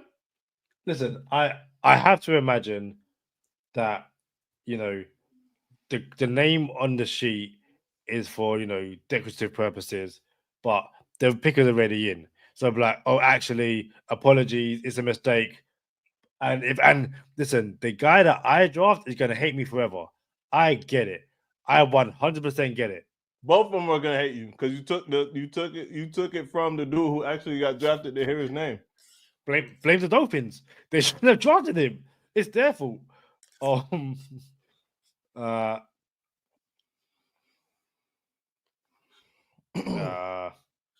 Yeah, no, I'm never, ever jumping out of a plane. Impossible. You will, bro. The Panthers took Jimmy Horn Jr. I've seen that. Pretty dope. Why not we talking about Jimmy Horn Jr. going in the sixth round? Because he wasn't a projected first round pick. But I'm just saying he had a famous. Didn't have a famous dad? Yeah, Joe Horn. Yeah, I'm saying yes, but and he fell to the sixth round. Like, is it? Or is it only for Shedeur Sanders that would? Nah. Charlie, I'm 5 hours into this podcast. I can't pretend to really care. Yeah, let's be honest. I need to be picking within like minutes, 1 or 2 minutes. I would have to go and get the pizza because Hannah Montana is doing mom stuff. So yeah.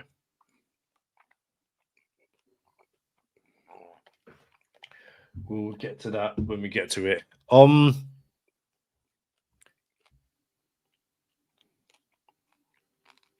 Looking at Armand Membry trying on his helmet.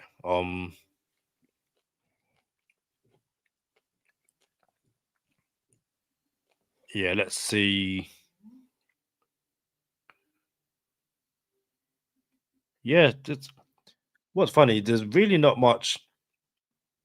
Obviously, there's a few picks that people don't like, but for the most part, I feel people or Dolphins social media is happy. LB, give me a sec.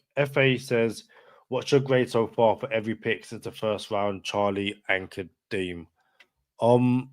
Charlie's eating. So my grade for every pick. Throw the picks up. Let's see what we get.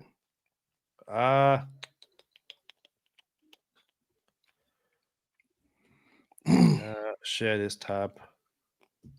Let's get this up.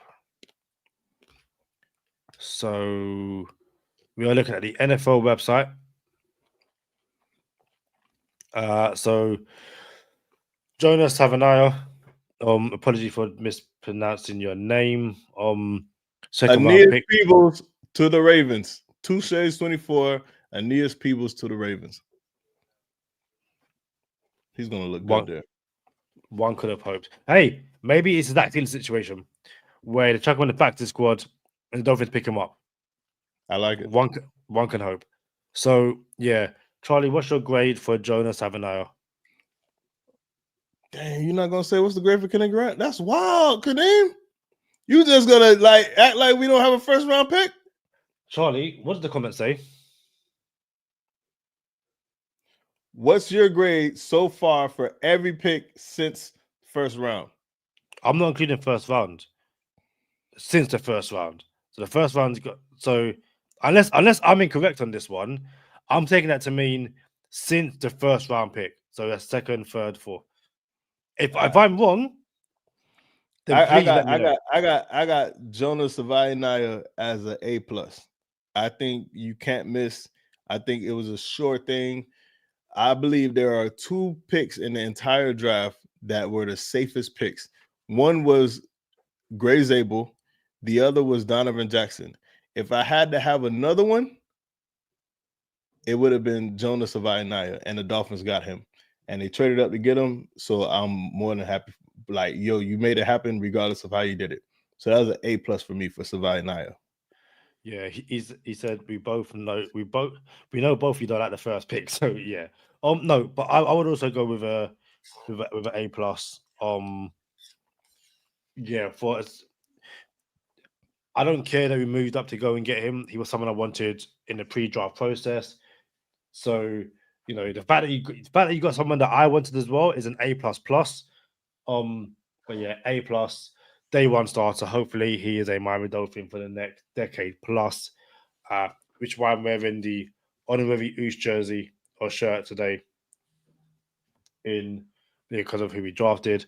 Charlie's going to go get more Fruity Pebbles. Jordan Phillips. It's crazy that Dolphins didn't pick into the 5th round. But yeah, Jordan Phillips, defensive tackle. I'll be honest, I don't know much about any of our picks after, but I'd give it a B. Again, I would have gone elsewhere, but from what I've seen, from what I read very, very quickly, looks like they've got a good guy who should come in and not only compete, I believe contribute in the rookie season. You hear the car alarm going off, Kadeem? Yeah. You hear it now? Nope. Good. I would say C+ for me for Jordan Phillips. Could have been a B-, but B is a good grade. And C is neutral, kind of. So just to keep it short, C+ because I do think he could have went earlier. And he's amongst those D linemen that fell in the draft because of how deep the draft was. So C+ for sure, nothing lower than that at all. But higher than that, I'm gonna have to see more from him. Yeah, that's fair. Jason Marshall Jr. I'll go for a C. Again, didn't know much about him. Obviously heard the name, but didn't know much about him. This is in my opinion, quintessential Chris Gray pick.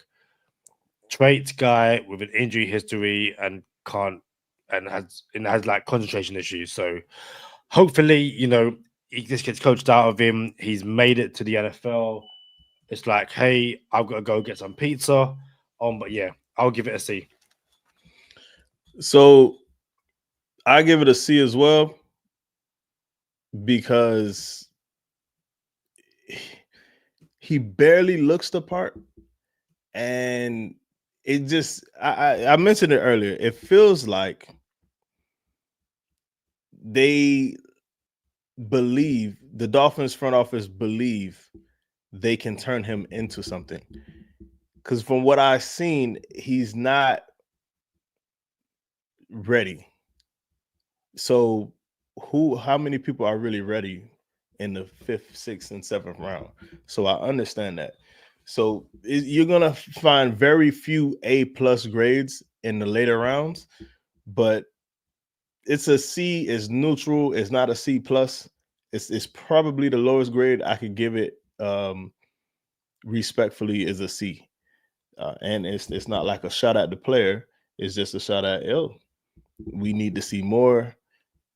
What I see on film is not impressive, but I can understand if you took this person, you think he fits within your scheme, and he has some traits within that scheme that you guys can pull out, bring out of him. Who else we got on this list? Who's next? Dante Trader Jr. Dante Trader Jr. is different though. Dante Trader Jr. This is another C. Not a C plus, it's just a C. Dante Trader Jr. Excuse me, they go to Fruity Pebbles. Dante Trader Jr. is he's solid. My thing is, I don't know if he's gonna be able. I don't think he's a starting safety in the NFL today. I don't think so. If you remember Nolan Carroll for the Miami Dolphins, Nolan Carroll played years of special teams before he got his opportunity to be a consistent starting cornerback in the NFL. Then he became a starting quarterback in the NFL and had to go up against Julio Jones, and he didn't play like a starting cornerback in the NFL. However, he went on and got multiple contracts as a starting corner in the NFL. That's what Dante Trader is going to have to do. Dante Trader today is not a starting corner in the NFL. I'm sorry, it's not a starting safety in the NFL. Has what it takes. And if you guys missed it earlier, I said there is no way Dante Trader gets cut from this team because he's at least, at a minimum, going to have a starting position on special teams. And y'all know it's all three phases. That's the name of the game. So he might not start at safety, but he's definitely going to start in special teams. And I can't be mad at that. So it can't be lower than a C for me because he's gonna show up on special teams 1,000,000%. I think Sean, someone maybe it wasn't Sean, my bad, but someone in the comments said all these dudes are gonna get cut, and I will bet a lot of money that Dante Trader does not get cut. Moving on to Ollie Gordon, I don't believe Ollie Gordon's gonna get cut either because if you listen to this podcast, y'all know that how much I liked Chris Brooks, and so did Kadeem. He also liked Chris Brooks. Ollie Gordon looks better than Chris Brooks. To be fair, Chris Brooks went undrafted, didn't get his opportunities, but he did pretty good with his opportunities. Ollie Gordon II, his film is, I don't want to say impressive, but it's like, oh, okay, I see what we did here. So he's a bigger back, 6'2", 220 plus, but he can catch. And he could pass block. Gotta love that. We had problem with short yardage downs, down and distance, 3rd and 1, 4th and 1, 4th and 2, 2nd and 2, couldn't get in from the 5-yard line in Green Bay. I think this is going to help that. And he pass blocks, and he could receive out the backfield, something that Mike McDaniel loves because it doesn't telegraph the offense. Oh, Ollie Gordon's in, they're going to run it. Lead tackle. You know what I'm saying? Through the A gap or something like nah, or dive. We're not doing that. So Ollie Gordon, I can't give it a B. It's another C plus. So Jason Marshall Jr. is the lowest grade for me, and it's a C. So in totality, not the best draft in my opinion, but I wish we would have went O-line a couple more times, bro. Just a couple more times.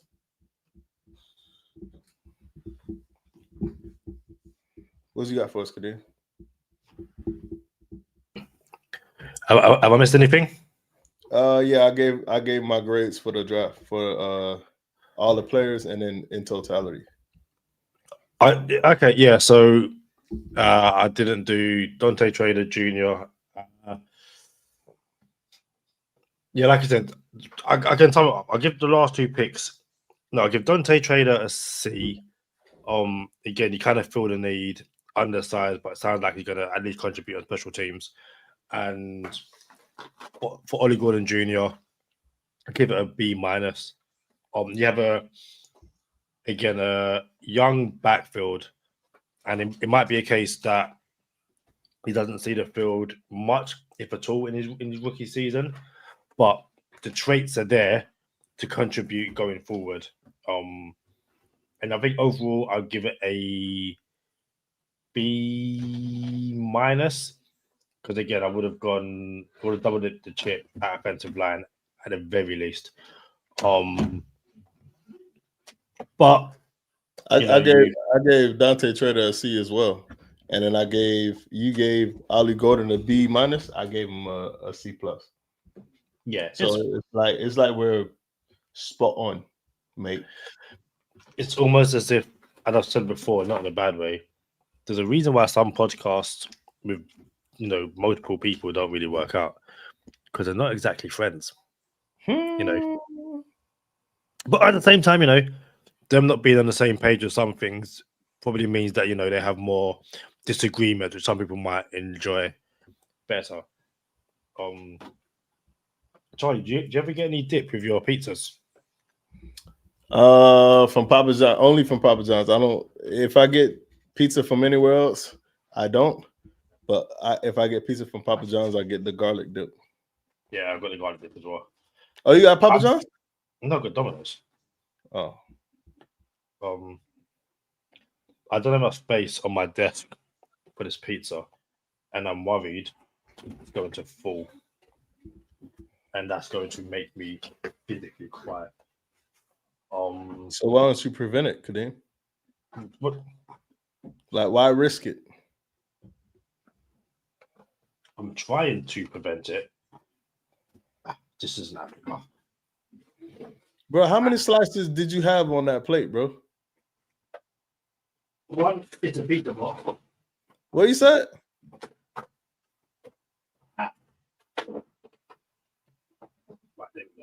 Bro, it looked like you had 4 slices of pizza.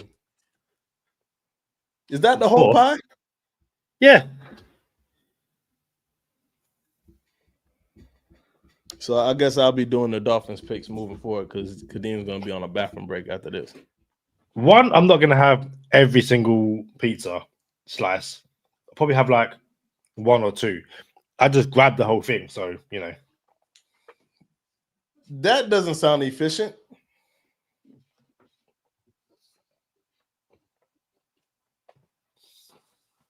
Why would I take the entire pizza box full of pizza just to have 2 slices of pizza?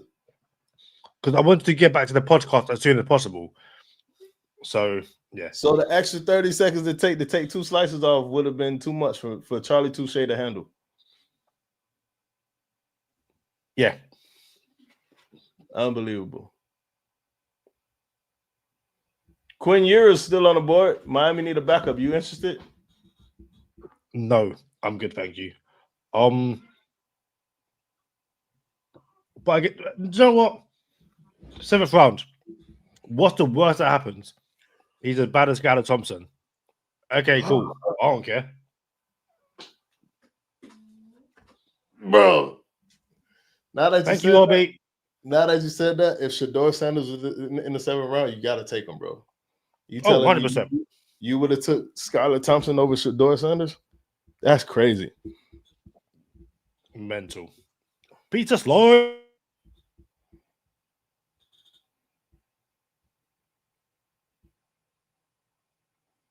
Aeneas Peoples to the Ravens. Everybody's going to be good, bro. Given that he's going to the Ravens, which is Ravens or Raiders? Ravens. Yeah, given going to the Ravens, if he doesn't pan out, how would you feel?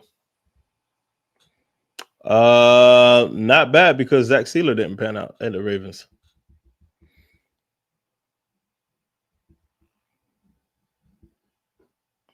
LB trying to support Kadeem's bad judgment and bringing the entire pizza box and says it's efficient because what if he changes his mind? He could just grab another slice.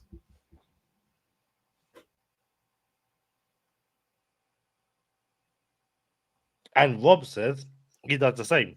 Eat from the box, save him washing up. I agree. I'm not doing this with y'all boys. You don't have to. It's fine. And Rob also said Kadeem going to be announcing the pick from the pot. Nah. I can handle my pizza. I'm good. How many slices can you eat in one sitting? 3 on a good day.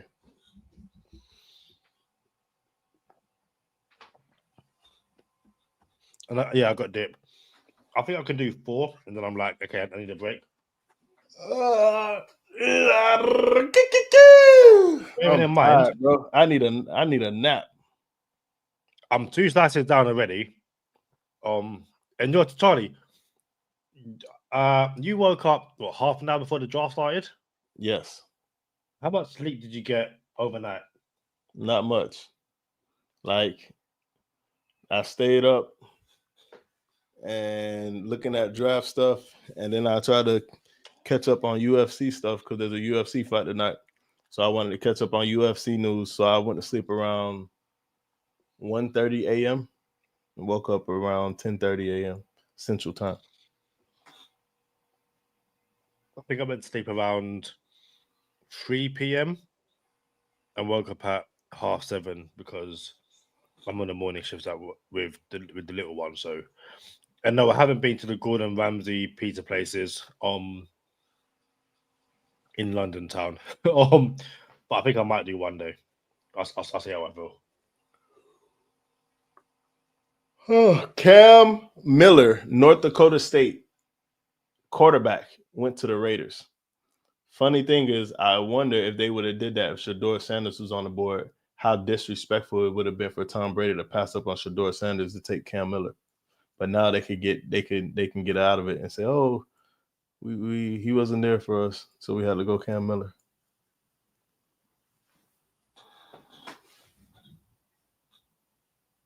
To be fair though, they had multiple chances to take him and didn't. So, okay, you didn't take him at the back end of the sixth. You could have taken him in the first, second, and how many other draft picks you've had this draft. So, yeah, like Bro, you had. So sorry. I need a nap. Go ahead. Say they had back-to-back picks in the back end of the third to take him. Like, now, they took two good offensive linemen. So fair play, but yeah. Oh, Steph McLaughlin's still on the board. Charlie, like I was just going to the phone like who's still available that I would want, and I just thought Seth McLaughlin is still on the board.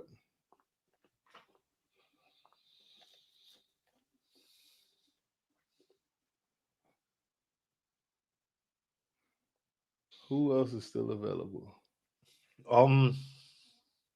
Zaya Alexander, if you want a corner.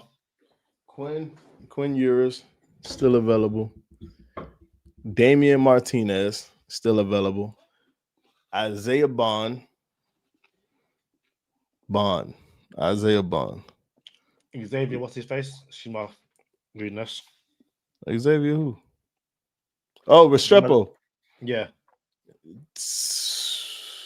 I cannot see the Dolphins doing that, bro. Because he's so little.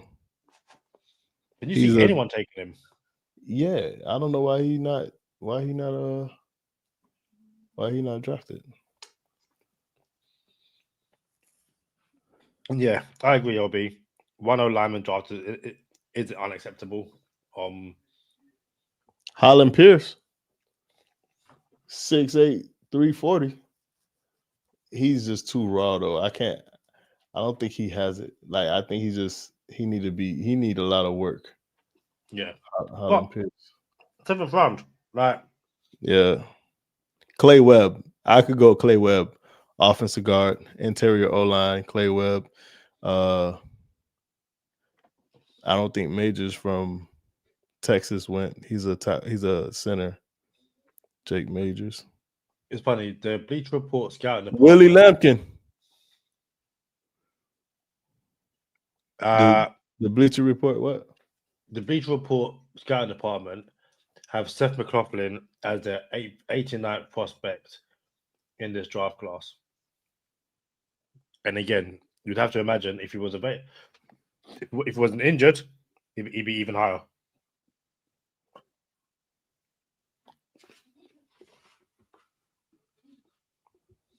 Corey Black still available. And Jabbar Muhammad. 2/24 Jabbar Muhammad. So definitely, guys. Charlie, I'm almost last number 4, by the way. I'm flying through these slices. Well, how you go from 2 to 4, bro? Like that's bad slice management. What do you mean? You say you're gonna have 2 slices, and now you're on slice 4. Like you sandbag. That's bad slice management. This is the first substantial thing I've eaten all day. All So- right, but so don't say 2. Say I might have 3 or 4 slices. I don't think I Like- ever said I was taking 2. You said 2. I like why you brought 2? Why you brought the whole box if you're gonna take 2? Chat. Did I say 2, or did Charlie say one? I chuck 2 in a plate, and I was like, think the whole thing. You said 2, and I said why not put the 2 on the plate? No, I don't think I did. That's bad slice management. I don't ever want to hear you get on Coach McDaniel for timeout management. If you can't even handle slice management. I don't. You do.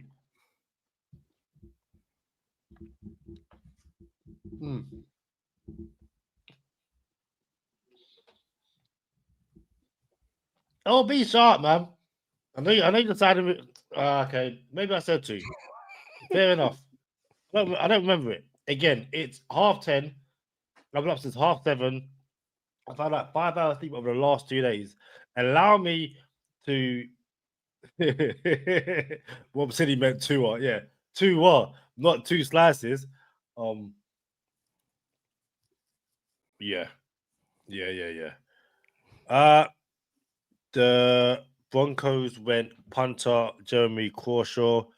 We are in the 7th round, people. The Dolphins are 14 picks away. The Cowboys pick is in. If all went correctly, and the Dolphins picked up multiple offensive linemen earlier in the draft, I would have no issue if the Dolphins had punter or kicker in the 7th round. I wouldn't have any issues either. Right now, I wouldn't have. I'm okay with whatever we do, bro, until it's proven to be the wrong thing to do. Because it could be the right thing to do. So I'm okay with everything we're doing here. So the Dolphins finished the draft with only drafting 1 offensive lineman, and you're okay with that? Oh no, I'm already not okay with that, but I'm okay with everything we do here. So like, I don't see the linemen back here now that the linemen that I like are gone. Yeah, I'm okay. Yeah, if you take more O linemen here, I'm like, all right, well, maybe y'all hit on something, and I don't have to get on y'all boys for not picking a Johnny Cornelius or Seth McLaughlin. If they hit, they hit. That'll be great. But what are the chances that we hit back here? We haven't hit back here in a long time with O line. So here I am trying to give these boys a cheat sheet, and they don't want it.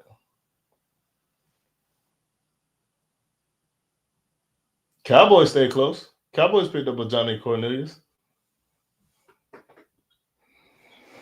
Hey, I'm tired, bro. I might take a nap on the clock on the podcast. Is that bad form? You on mute? Yeah, it's bad form, especially when it's 10:30 for me, and I'm still going strong. It's what, 4:30 p.m. for you, mate? I need a nap, mate. I'm saying it's what 4:30 p.m. for you, right? Yeah, 4:30 a.m. Yeah, dude, you get up, man. That's like water.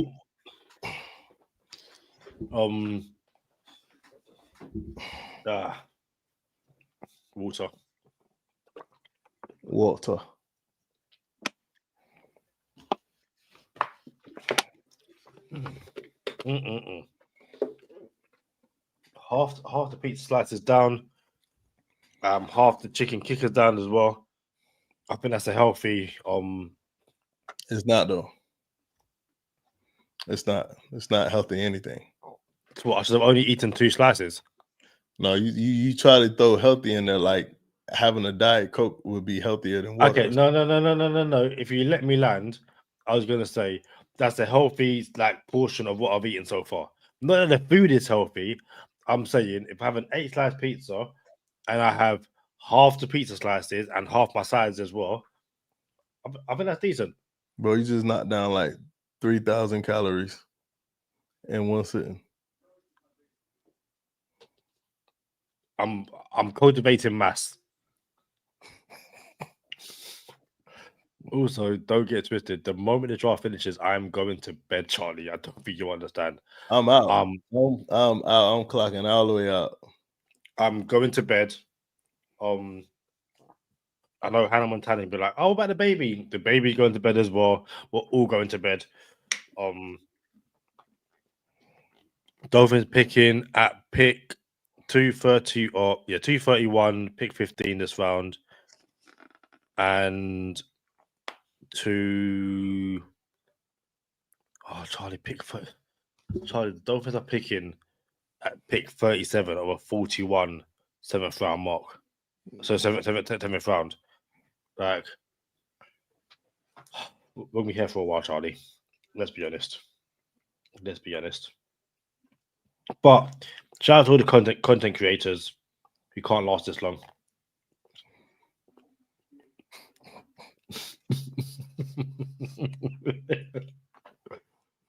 Oh.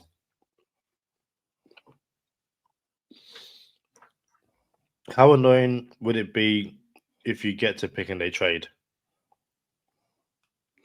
Yeah, I'll be a bit perturbed. Great word. Yeah. Notable 7th-round picks: Rayfield Wright, Shannon Sharp, Donald Driver, Marcus Colston, Julian Edelman, Brock Purdy.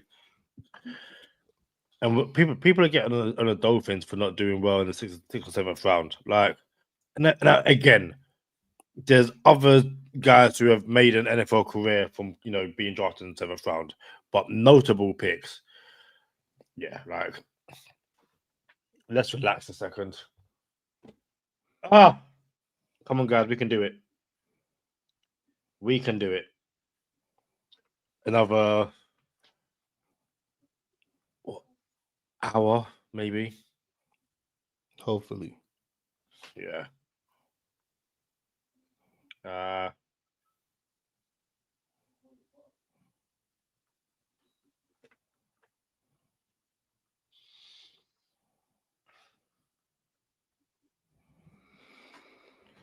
Woo!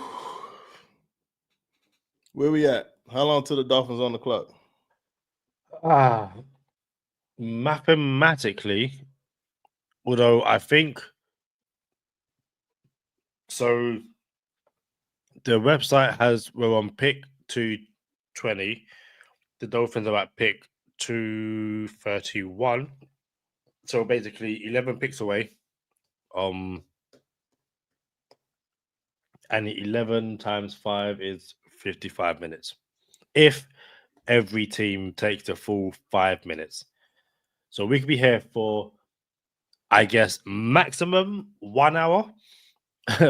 At which point, okay, if teams start taking a mick, Charlie, could we say, hey, F it, we're going and we'll catch up with this later? Or we're gonna ride it out? I don't know, Kadeem. You just called all the content creators pansy for calling it quits. I never called them pansies. I said they can't last that long. Don't put words in my mouth. I said they can't last that long. That's like, being a pansy is a different thing. Also, in 2025, can you call someone a pansy? I don't know. I kind of don't even know what exactly a pansy is. I'm pretty sure it's a UK thing. Really? I think so. What's a pansy? Let's Google that. And perhaps a plant. A pansy is a plant. But then I also think it is a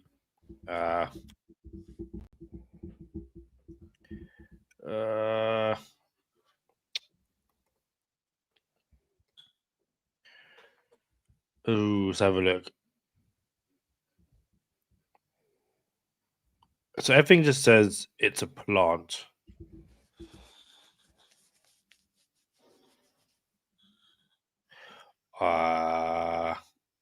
Charlie.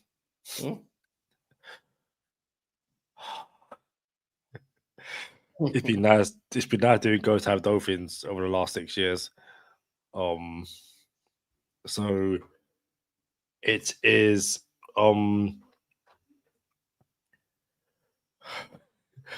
several slang dictionary date the use of the word as a slang term for homosexuals in the 1920s. There it is. It's over with. It's over with. They're gonna come back and cancel us. Charlie, I shouldn't laugh.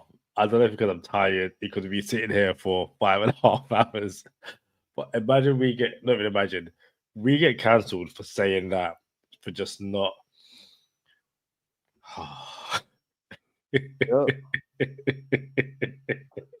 You learn something new every day. Oh, yeah. No, all jokes aside, I do not mean to cause offense to anyone, like genuinely at all. Did we answer the Clint Eastwood question? No, the Clint Eastwood question was, like Clint Eastwood take on skydiving, jumping out of a perfectly good airplane is not a natural act. What's the film and character?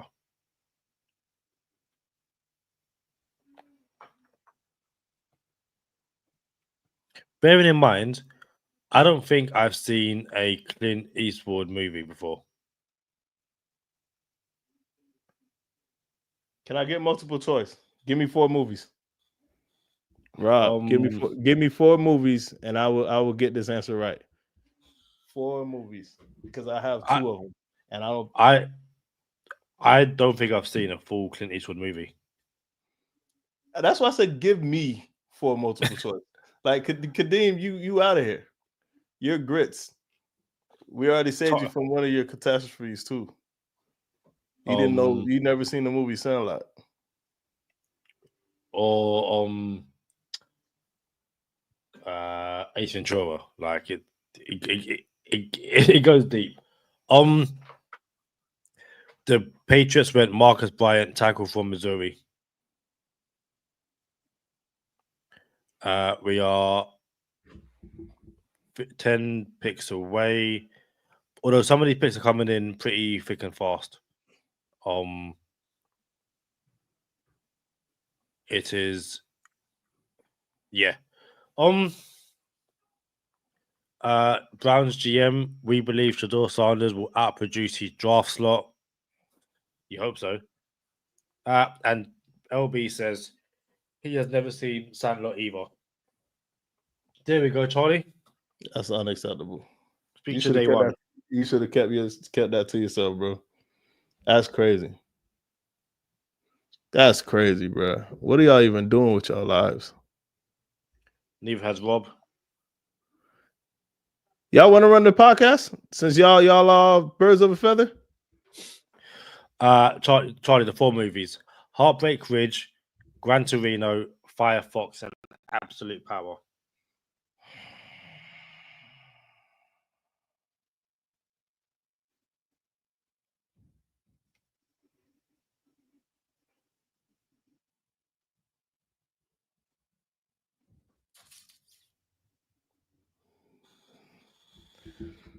I don't know it. I don't think it was Gran Torino. I think Gran Torino was more recent than all of them. So I don't think it's that. I'm going to say Heartbreak Ridge. Heartbreak Ridge is your answer. I'm going to go with Absolute Power, knowing I haven't seen any of these movies. I only know about Gran Torino. If there's one movie to recommend of his, what would it be? Say that again. If you were to recommend one Clint Eastwood movie, what would it be? In the Line of Fire. Oh, I thought you'd say like Dirty Harry or Million Dollar Baby. In the Line of Fire. Really good movie. Stands the test of time. So it's not like dated. That's fair. Like I'm never gonna watch it. Like I would be honest, like it's not gonna happen. We're not gonna put the last comment on up for everyone to see. Fair enough. Fair play. Fair play, Charlie. You not gonna read it? Like it says, dang, Charlie's right. You trying to not give me my credit secretly? That's wild. We on a podcast. You gotta say stuff, Kadeem.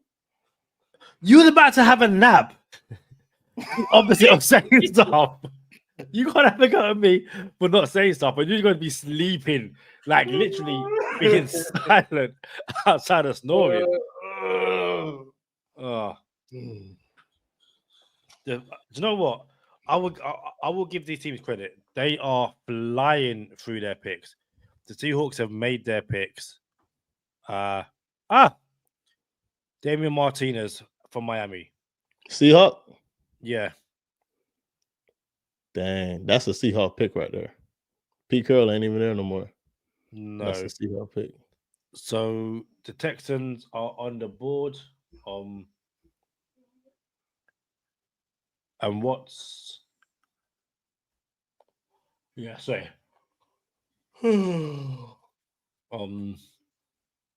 So yeah, we're at pick number 8 in this round. Our Texans, you're taking the mick, man. Make your pick. Like, Take why am I it, seeing Mick. Make your pick. Y'all ain't, because y'all ain't slick. it. I was going slick.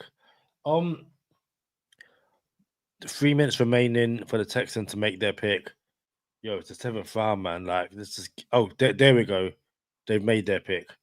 The pick is in.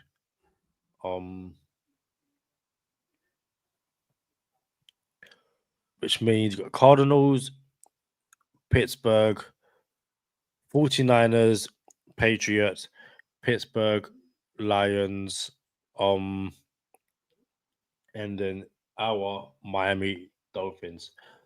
So the Cardinals are on the clock. Let's get some 1 minute picks. Come on. Let's get some 1 minute picks. Speed round? Yeah, like again, this is you. Okay, don't get me wrong. You probably are trading, or someone might want to trade up. Hey, we have to go and get this guy. But also, let's be honest. At this point in the draft as well, you're kind of looking at who's going to be there as a free agent as well. And then you're already on the phone with free agent, undrafted free agents. Like, hey, we want you to come here. And if someone's trading you something, it's going to be a next year 6th. You know what I'm saying? Like, if you like somebody now, you're probably going to take them now. I don't think we're going to see any more trades. Cardinals, man, make your pick. I feel like. Hey, how you felt about In the Line of Fire, Ashton? Rob?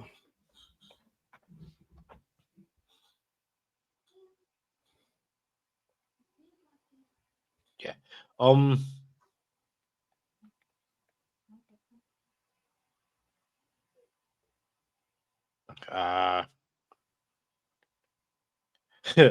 Shout out to Rob Ashton. He has got himself a mixed kebab and chips for dinner. He said we made him do this. I didn't make him do anything. Let's get that straight. But yeah. He also said he loved In the Line of Fire. That's fair. The next movie I'm going to see is Thunderbolts in a few weeks when it comes. In a few days when it comes out the cinema. Love me some Marvel. Although I do want to see Sinners. Hearing really good things about Sinners. Might try and watch that as well. Again, I didn't make no one. Right, first of all, Charlie was having pizza first, so it's not my fault. Also, my wife recommended pizza. That had nothing to do with me. I never chose pizza. My wife chose pizza. You did kind of put it out there. Oh, I put it out there, but I'm just saying I never chose pizza. Pizza was selected for me, and I told everyone else having pizza. So, Listen, guys, shout out to every single person who has, either stayed with us, come in, had a look, left. At this point, it doesn't really matter. Over 100 people still watching across both Twitter, both platforms and YouTube. Yeah, nearly 30 likes on the YouTube video. Let's make a push to get to 30 before the stream finishes. That will be greatly appreciated. The Cardinals have made their picks according to the website. We are 1, 2, 3, 4, 5, 6 picks away from the Dolphins selecting their penultimate pick of the 2025 NFL Draft. I'm gonna be real with you. Ollie Gordon looks better than Damian Martinez. I think it's a matter of, again, people were so determined to see the Dolphins draft Martinez that any running back that was taken was going to be should have drafted Martinez. The Kansas City Chiefs have the final pick. They will pick Mr. Irrelevant at pick 257. The 41st pick in the 7th round of the NFL. That's insane. 47 picks this round. Who's the most popular Mr. Irrelevant? Is it not Brock Purdy? It is Brock Purdy. Yeah. Well, every year, bro, I wait and watch who's the Mr. Irrelevant? And then I'm like, yo, one year I want this dude to be somebody and like just show up and be like, yeah, y'all picked me last. And then they did, and they picked Purdy, and then he beat the Dolphins when I had money on the game. And I had like $3,500 ticket, like I was about to win. And he blew my ticket. I'm like, bro, I was going for you, bro. You can't give me this game? You can't give me this game, bro? The Pittsburgh Steelers, yo, make your pick, man. Although, one year I do want to go out to. Okay, if the draft is ever in Miami, I'll be out for that. And yeah, LB says, thanks for that, Charlie. It's your fault Purdy did us in. I agree. Cooked us, bro. And I thought the game was over. I'm like, oh yeah, we're good. Scored on the first play of the game. Trent Sherfield. Yeah. We're good. This is it. This money in the bank. Money was not in the bank. Lost like $3,700. No, Charlie, there was money in the bank. Just not your bank. It was the bookmaker's bank. Like my money, it wasn't my money either. It wasn't money in the bank or in my pocket. How long is this pick gonna announce the pick, man? I'm just sitting there watching this website going, the pick is in. What's the... Hey, that was a pretty good Troy Polamalu lookalike. Well, from a glance, it was only a split second, but that split second was pretty solid. I was talking about the person on the screen. They're still talking about Bleacher Report, still talking about the Cardinal taking Katan Crawford.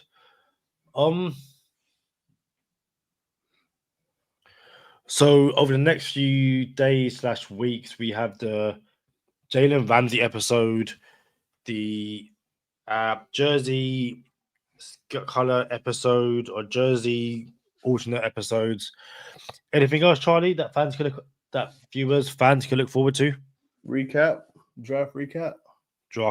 You're right. Mental health awareness CTE episode coming soon. In 2 weeks, we have the schedule announcement. Oh, schedule announcement. You got to start booking flights and hotels. 100%. Right, the Steelers pick is in. The 49ers are on the clock. We are 4 picks away from the Dolphins. 49ers, Chiefs, Steelers, Lions. The Patriots are trading pick 228 to the Chiefs in exchange for pick 251 and 257. Two what and two what? 251 and 257. So the Patriots are going to have the final pick of the draft. All these boys are getting drafted so they don't go anywhere else for their undrafted free agent visit. Like, hey, we want to secure you into coming here instead of you going somewhere else as an undrafted free agent. What's interesting as well is, the 49ers are on the clock.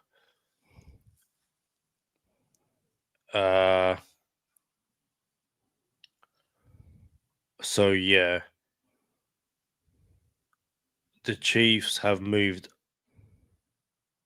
Oh, I don't even care no more. Just make the 49ers. The pick is in.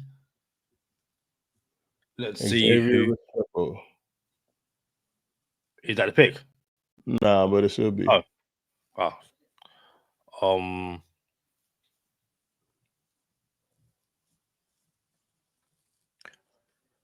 Quarterback. Yeah.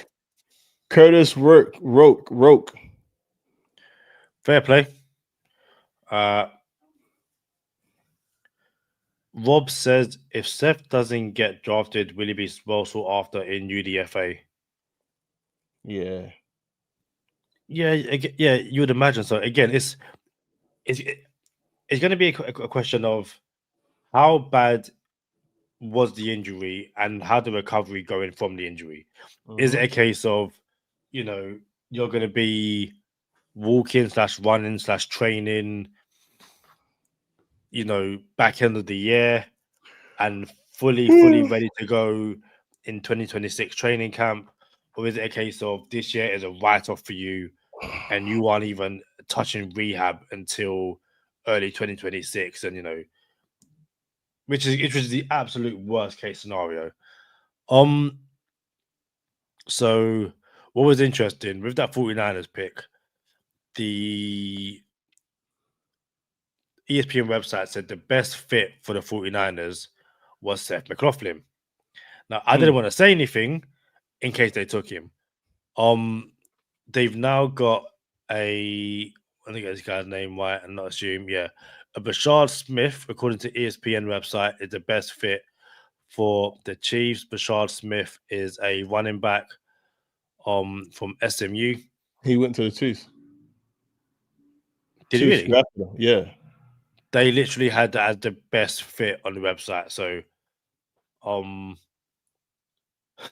LB said we should just draft him and have him sit like we do all our rookies. Hey, we've been saying that for weeks now. I would have drafted him earlier than this. I would have took 100%. him over Jason. What's that name? Jason Campbell.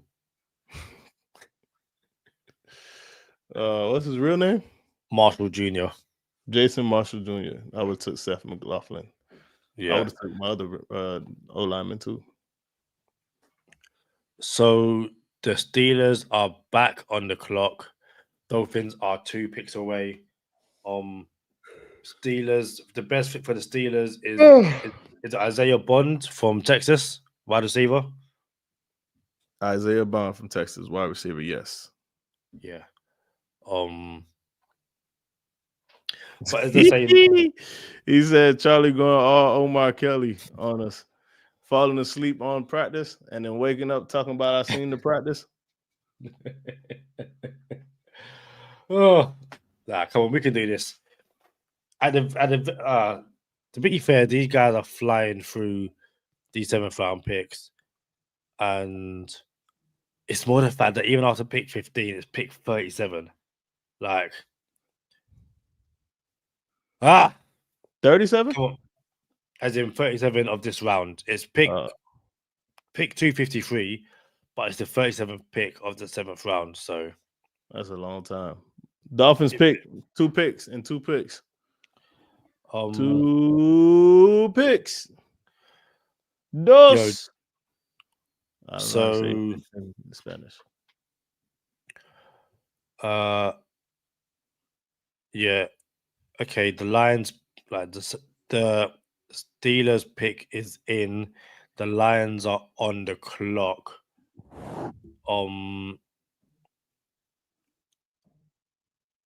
Outside of Seth McLaughlin, do you have any other names you would like to target, or is it more about position at this point? Jake Majors is a center from Texas. I would like to see how good he'll do, and he's kind of free right now, so I would like to see Jake Majors, and then Jabbar Muhammad. He's still out there. He's still available. Cornerback. So the Lions' best fit, according to ESPN, Seth McLaughlin. Everybody's best fit is Seth McLaughlin at this point. Yeah. Woo! I know. Also, told you I haven't made it to the toilet yet because my stomach can handle pizza. We're good. The Lions pick is in, which means the Dolphins are on the clock. And yeah, there's quite a few people from Touche's 24 still The available. Lions select. Who did y'all snipe from us?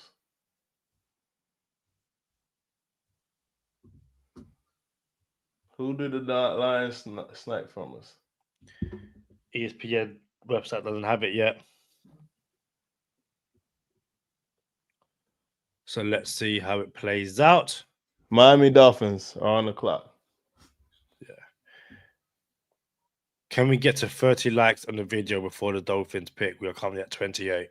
Dan Jackson, safety from Georgia, went to the Lions. Right. Let's go. Miami Dolphins are on the clock. Seth McLaughlin. Come on, people. Come on, let's do it. Seth McLaughlin, you're sitting for a year. Who does ESPN say is the best fit for the Dolphins?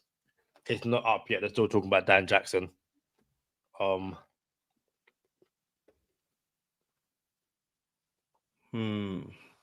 they have a tackle from Kentucky University, Logan Brown. They say is the best fit for the Dolphins right now.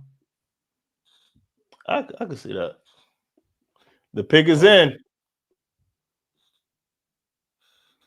Aqua and orange all over the TV right now. I like it. Quinn Ewers is going to be the pick here? No, we're manifesting Seth McLaughlin. That's a manifesting. Xavier Restrepo going to be the pick here? Stop manifesting anyone else apart from Seth McLaughlin. Maxton Hook, safety from Toledo. He's going to be the pick here? Dude, go to sleep at this point, man. The pick is in. You're tired. We're all tired. I'm big tired, Kadeem. You don't even know it. I don't even know it. You know it. Till it comes to the stage and see thought. All right, let me stop. Got me going up, down. All right, my bad. Trying to see what's up now. Oh, they're gonna announce the pick. Oh, we get an announcement, unlike everybody else.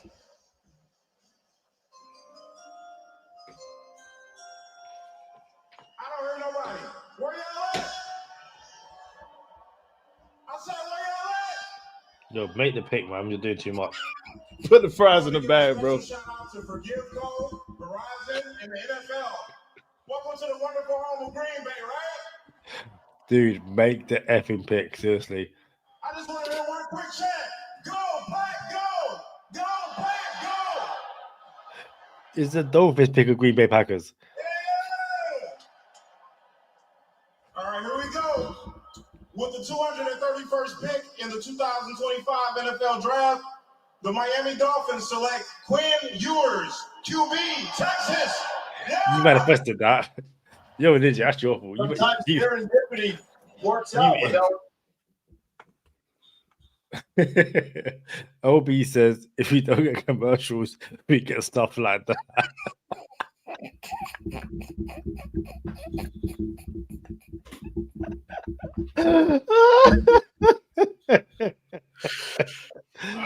Oh, well, there you have it. The Dolphins drafted their quarterback. Yeah. Quinn Ewers, Miami Dolphins quarterback, the replacement to Skylar Thompson.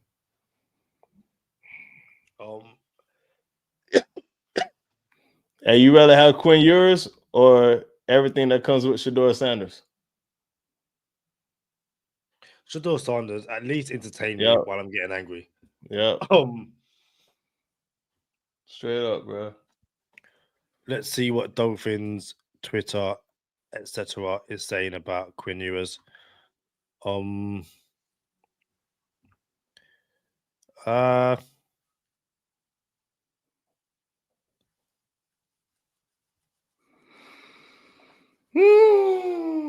So far, people just saying that the Dolphins have made the pick as opposed to anyone commenting on the pick.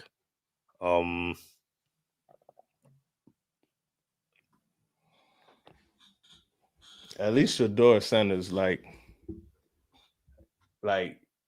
he could win games. I don't think Quinn Ewers could win games. Okay, so Coach Fuller 2 hours ago says if you take a QB, the last you pick, give me Ewers. He's happy about that. The List podcast loves the value. David Behrman from Pro Football Network is fine with it. He's a 3-year starter at Texas. Is what the most college football is winning its quarterbacks over the past 3 seasons.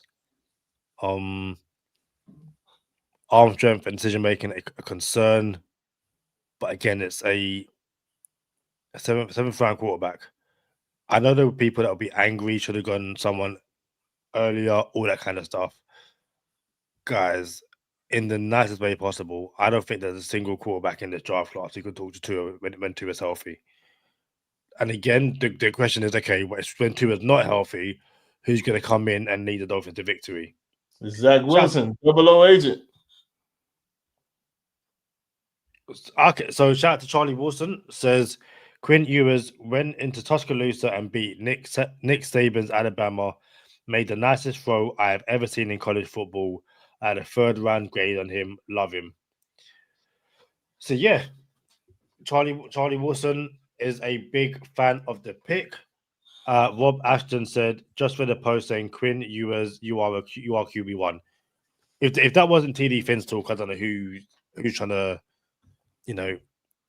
mess around here. But listen, Chris Greer can argue that they came into the draft, addressed the trenches, and drafted a quarterback. Dolphins fans can argue back. You didn't really address the offensive line, and you waited to the 7th round to draft a quarterback. You're nitpicking. It is what it is, but I'll give it a C minus. Just don't care. Cool, well done. Again, according to Charlie Wilson, it's good value, and I'm happy for that. But yeah, I'm not gonna. I wouldn't have jumped for joy if he got drafted him at all. If that makes sense. He wasn't someone who I was like. Although Bleach Report like it, Bleach Report are giving it an A. So yeah, fair play to them. 20 more picks to the next Dolphins selection. Why would you say that?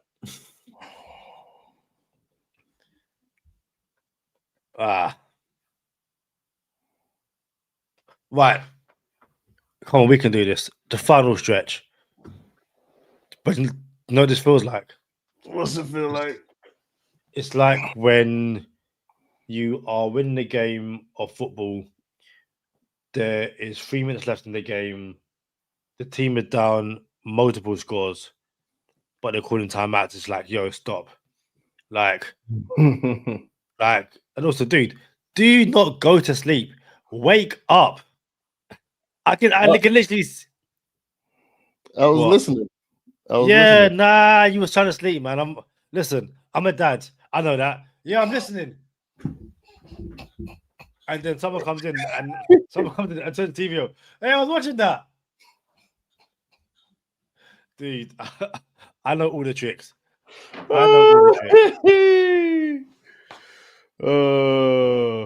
Yeah, takes were made. Thanks for that, Robert Ashton.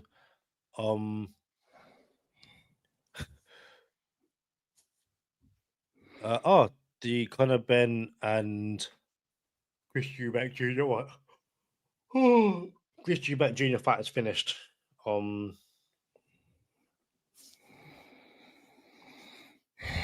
Charlie Wilson gave it an A+. Fair play. Charlie, let us know when you can come on and discuss the Dolphin draft and the Seahawks draft. I look forward to it. Rob said someone wake Omar up. Yeah, dude, you don't want to be being called Omar on the podcast. Like, yeah, let's not. Bro, we just got the Quinn Ewers.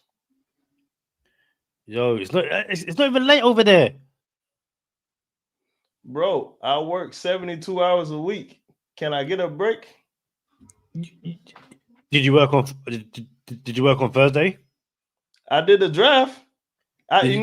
I worked 8 hours on Thursday and did the rest of my time on the draft with you. Did you work on Friday?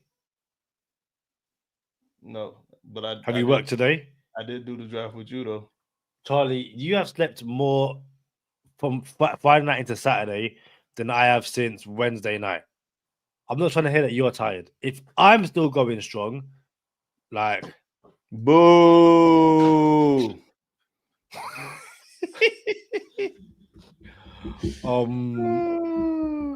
Comment, yeah. Give us a shout.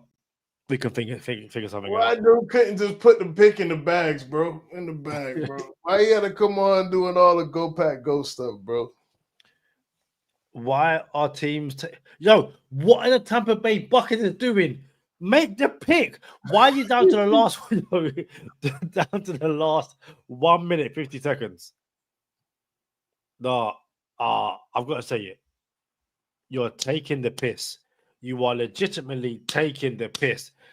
But you made your pick now. I don't want to see this. Like, so ESPN now has the best available player at Steph McLaughlin.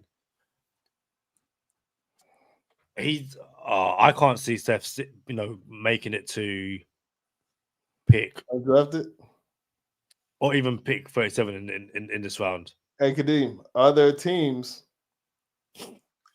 that wait on ESPN to see who their best available is and then take that person because ESPN said it's the best available? Yeah. Is there one team in the NFL that does it? Probably the Cleveland Browns. Maybe the New York Jets before they made their change. Doing that. Mate, I'm tired, mate. Know what? They should find teams a second round pick next year if your clock goes down to under 3 minutes in the seventh round. Like, it's like in fantasy drafts when you get to the last 2 rounds and people are taking the full time. It's like, yo, get out of here. Nah. You have a big board for a reason. Who's top of your big board? Take that guy.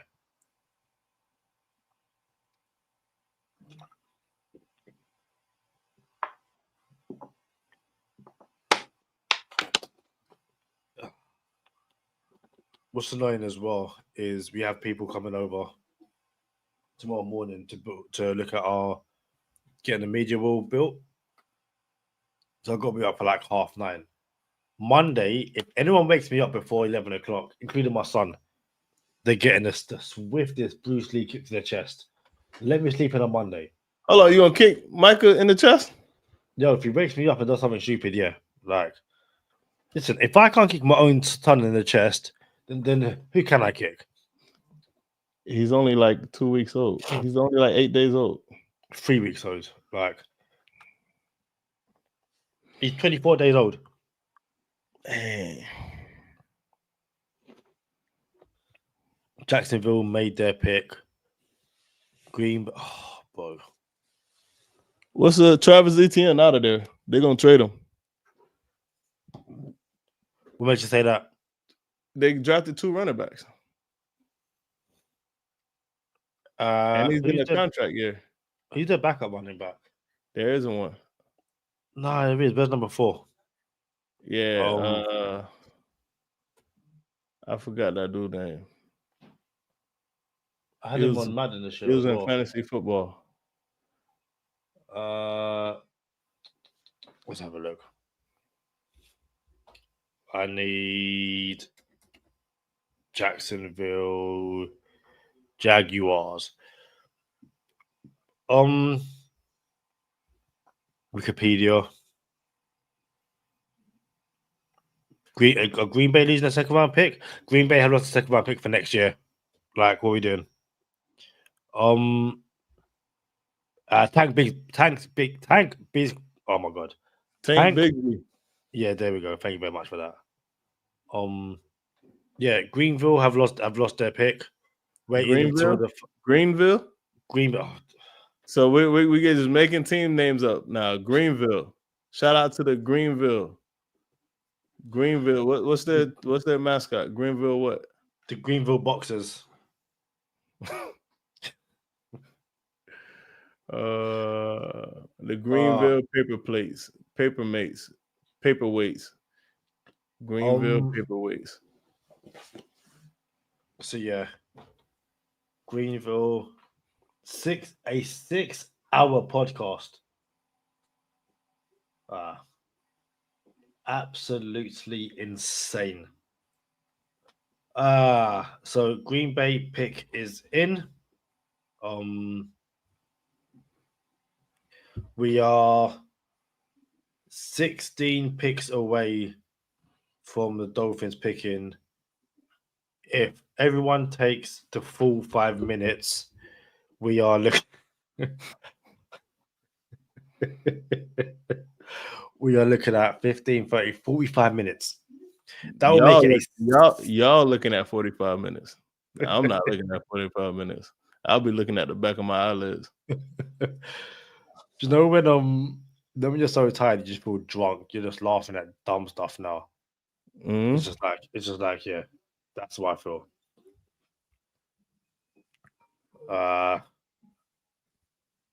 The Seahawks are about to lose their second round pick. How many minutes you get in the seventh round? Is it 4 or 5 minutes? Mate. Oh no, Seahawks made their pick. I'll say this now. If the Seahawks go Seth McLaughlin, I'm logging off. Like I don't care about the final pick. Like it is what it is. Bro, McDaniel and Chris Greer ain't going nowhere. No, them boys so safe. They drafted Quinn Ewers in the 7th round and traded away a 3rd round pick and a 4th round pick and traded for a 3rd round pick. Bro, these boys is so safe, bro. They are not operating like they're on the hot seat.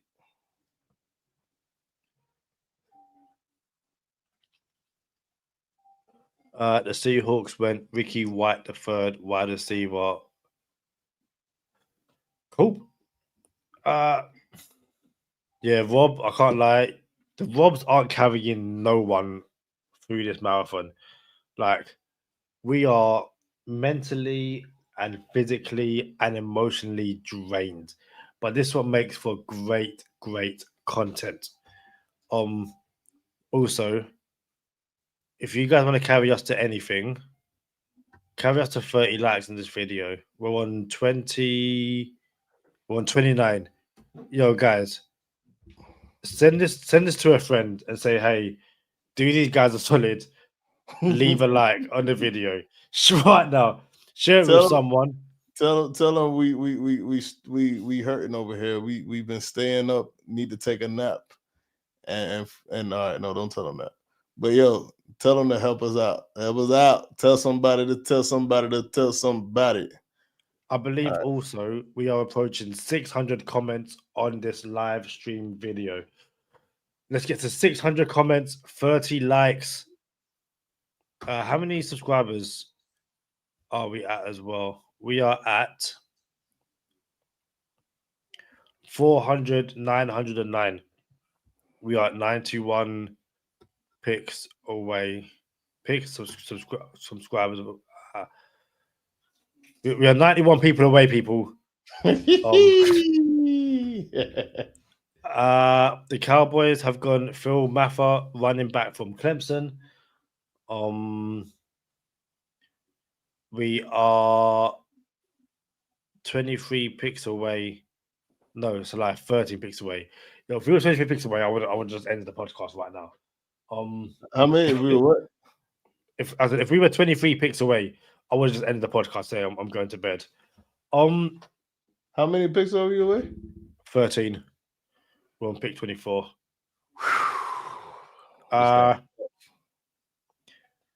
LB says, get them likes, but you're a Jets fan.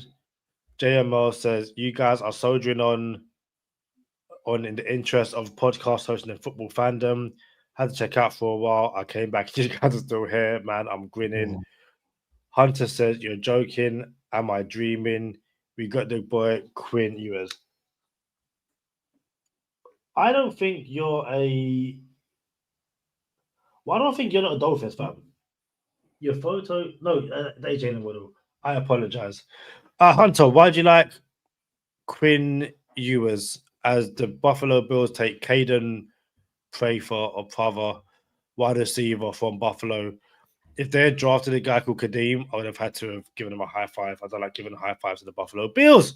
So the Patriots drafted a guy named Kadeem Telfort. Oh yeah, 2/6/24.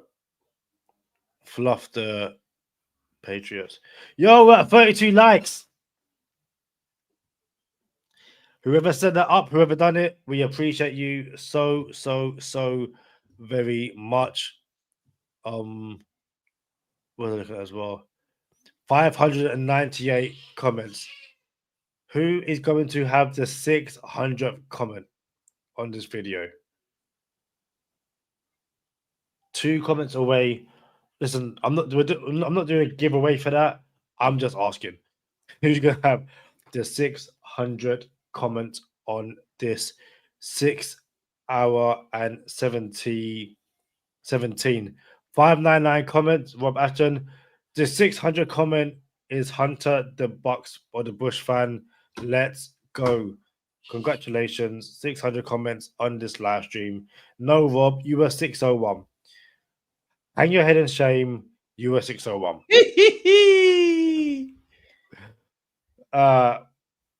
Nah, again, Rob, you missed it. You're too late.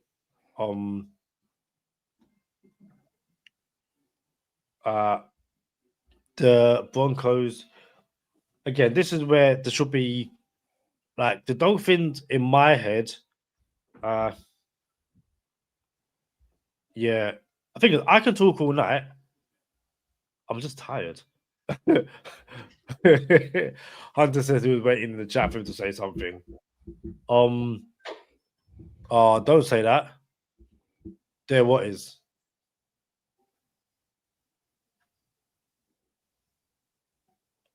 I don't know if you're saying there's a 600 comment. Broncos, who have you picked, man?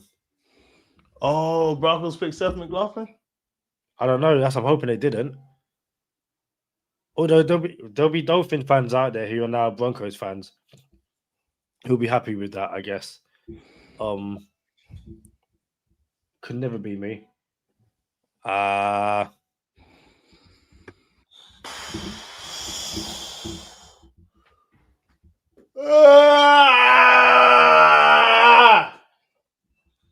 And Rob Blizzy must be. I'm so tired. I can't even be bothered to comment on dumb tweets at the moment.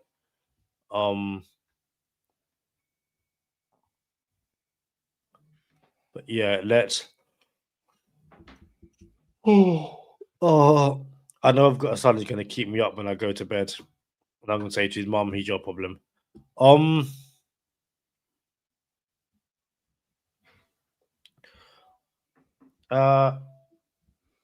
No, we do not have the final pick.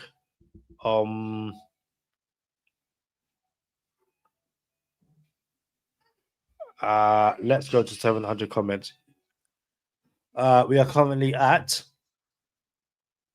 That's the wrong page.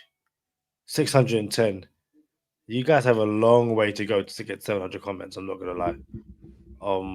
Yo, what is taking the Broncos so long? They taking a mick. But hopefully that means Caleb Loner. Hopefully that means that the Rams, Ravens, and Lions have made their picks, and we can fly through these picks. Rams on the clock.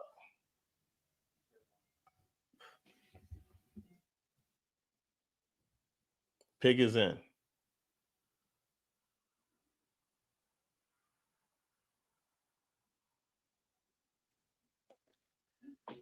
Nah, there is no way every time I say you pick straight away, like not at all. So what pick is in? The Rams pick. Yep. Okay, there's 7 o'clock on the website, which is fine.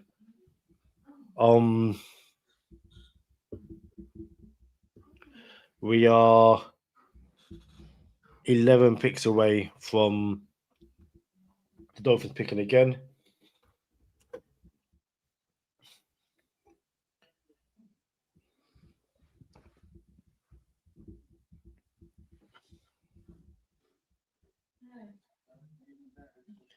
It's crazy. This is going to be a 7-hour draft. Absolutely crazy. Did Chris Eubank Jr. win? Oh, he did win. Fair play.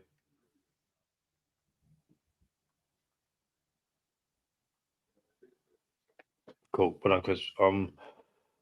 Who do you think will have the number one overall? What team will have number one overall in the 2026 NFL draft?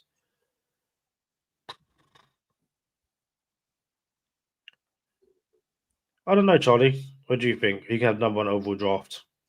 Number one overall draft? The draft pick, yeah. According to like consensus? I don't know. According to me, Patriots are up there. To have the first pick in the draft. Oh, who had? I thought you meant who had the best draft. My bad. Oh no. Who would have the number one pick in the draft next year? Yeah.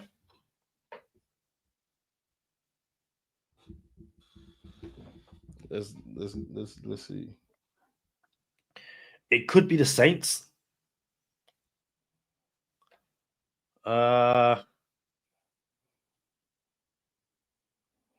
No, it is the Saints. It's definitely the Saints. Yeah. You have no quarterbacks. Cool. JMO says we should have a drink every time Kadeem says X, Y, and Z.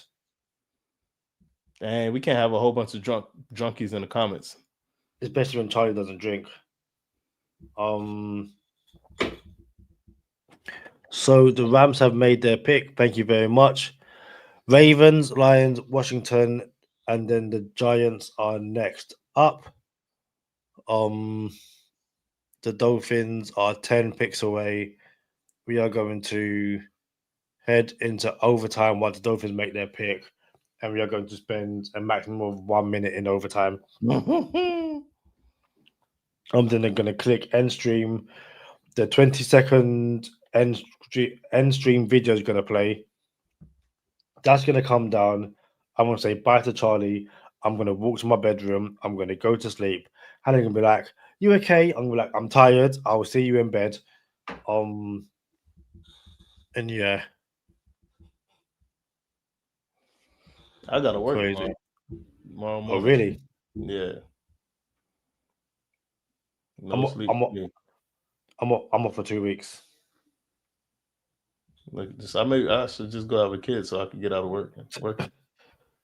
Yeah, the thing is, I ain't getting no early start. I ain't getting no Lions. So yeah. I'll be right back, Kadeem. No worries. Bonus time. We haven't had bonus time in week. We now have overtime. You could be talking about that. Oh, who's gonna do the undrafted free agents? I want to get at least one UDFA on a podcast this year. I'm gonna make a concerted effort to get one. I know Storm Duck were doing the rounds last year. We never managed to get him on, and we was close to getting Uluwave on the podcast. No, that's a conversation me and Charlie will have on air before. Also, yeah, you guys are currently on 626 comments. You aren't getting 700. But yeah, when Charlie comes back, we'll have a brief conversation about our philosophy to UDFAs coming on the pod. I honestly think it's quite an interesting one. But yeah, we'll see. We shall see. The Lions. If I see the Lions are down to the final minute, okay, the pick is in. I'll let you off. So once the Lions pick, we'll be down to single digits to the Dolphins pick again. Yo, Charlie. Yo. I was just saying to the chat, I want to try and get a UDFA on a podcast this year. Rob counting in the comments. He's trying to get the comments up.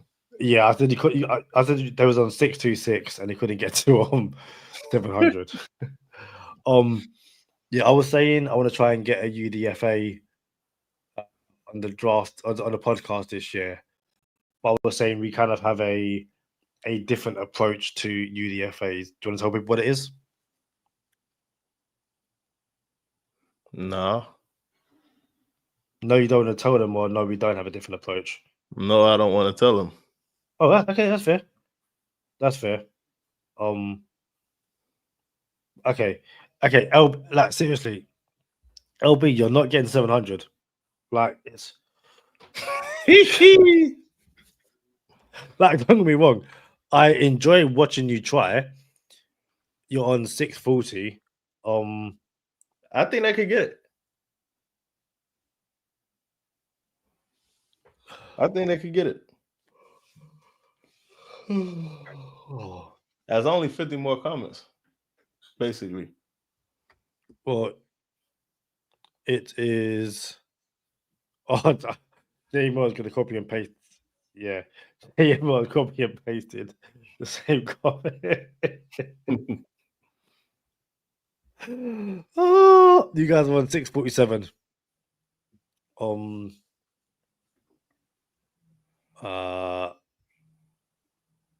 No, genuinely, I appreciate you guys keeping us company, for keeping us entertained for the last 6.5 hours. New GTD record. He said, "What's the odds decimal?"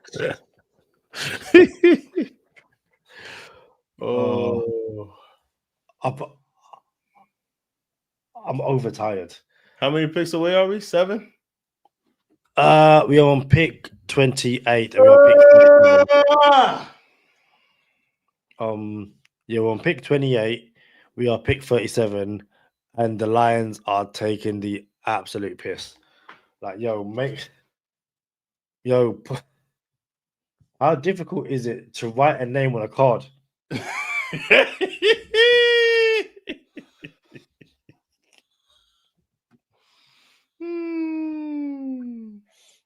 This should not be difficult. Hey, you're on the clock. Okay, cool. We pick this place. Okay, cool. Next. Let's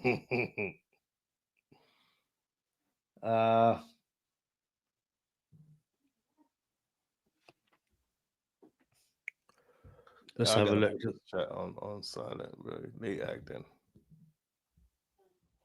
You're on 659 people. Okay, let's play the other game then. If we are going to get to 700, who's going to have the 700 comment? Because the way you guys are typing stuff, yeah. Yeah, yo, 100%. You lose the second round for going past 2 minutes in the 7th round. This should not. Okay, so the So Lions what happens when they lose their second round? Then they can take their time. cool, but you've lost a second round pick. Are you willing to milk it for the rest? Pardon? Then they'll milk it for the rest. Hey, if there's a whole bunch of teams do the second round pick, it means that our podcast is even shorter.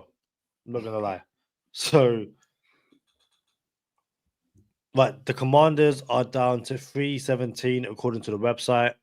You guys are up to 674 comments.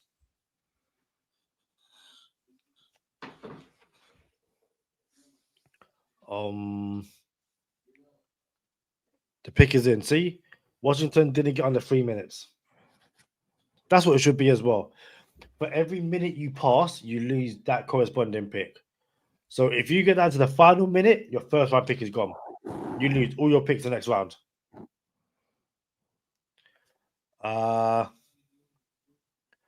Washington Commanders pick is in. Shout out to Jules. Jules said we need to get a backup tackle center, a CB. Go get Sefer Coughlin. And then LB says those picks should then go to the teams that had winning records but didn't make the playoffs. Oh, I don't hate it. I like it. I don't hate it. And we do need to get to 5,000. You guys are on 693. Who's gonna have the 700th comment? 690. I'm about to say. I thought we were talking about I thought we were seven subs away from 5,000. Nah. We are 80 away. We are 90. Sorry, we're 910. I can't count at all. 696. Right, yo. I'm gonna put some of the 698. They having a race.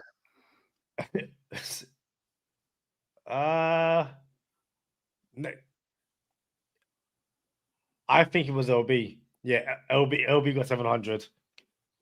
LB got 700. JMO got 701.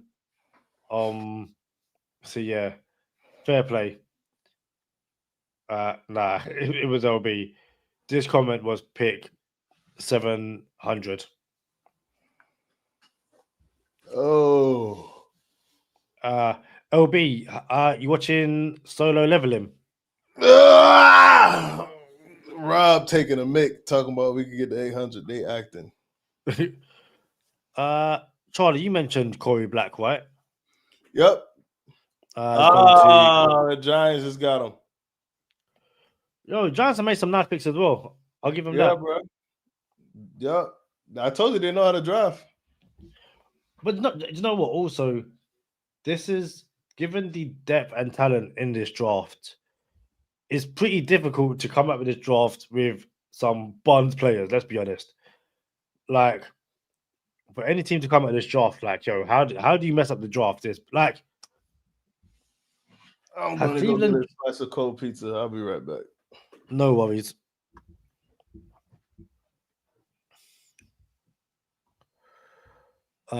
We are we're 6 picks away. Yo, right. Yeah, I was gonna say the Cowboys pick is in. Yo, right. Hunter x Hunter is cold. Solo Leveling is cold as well. We don't need to compare the two. I'm just saying they're both cold animes. And Charlie eats cold pizza. But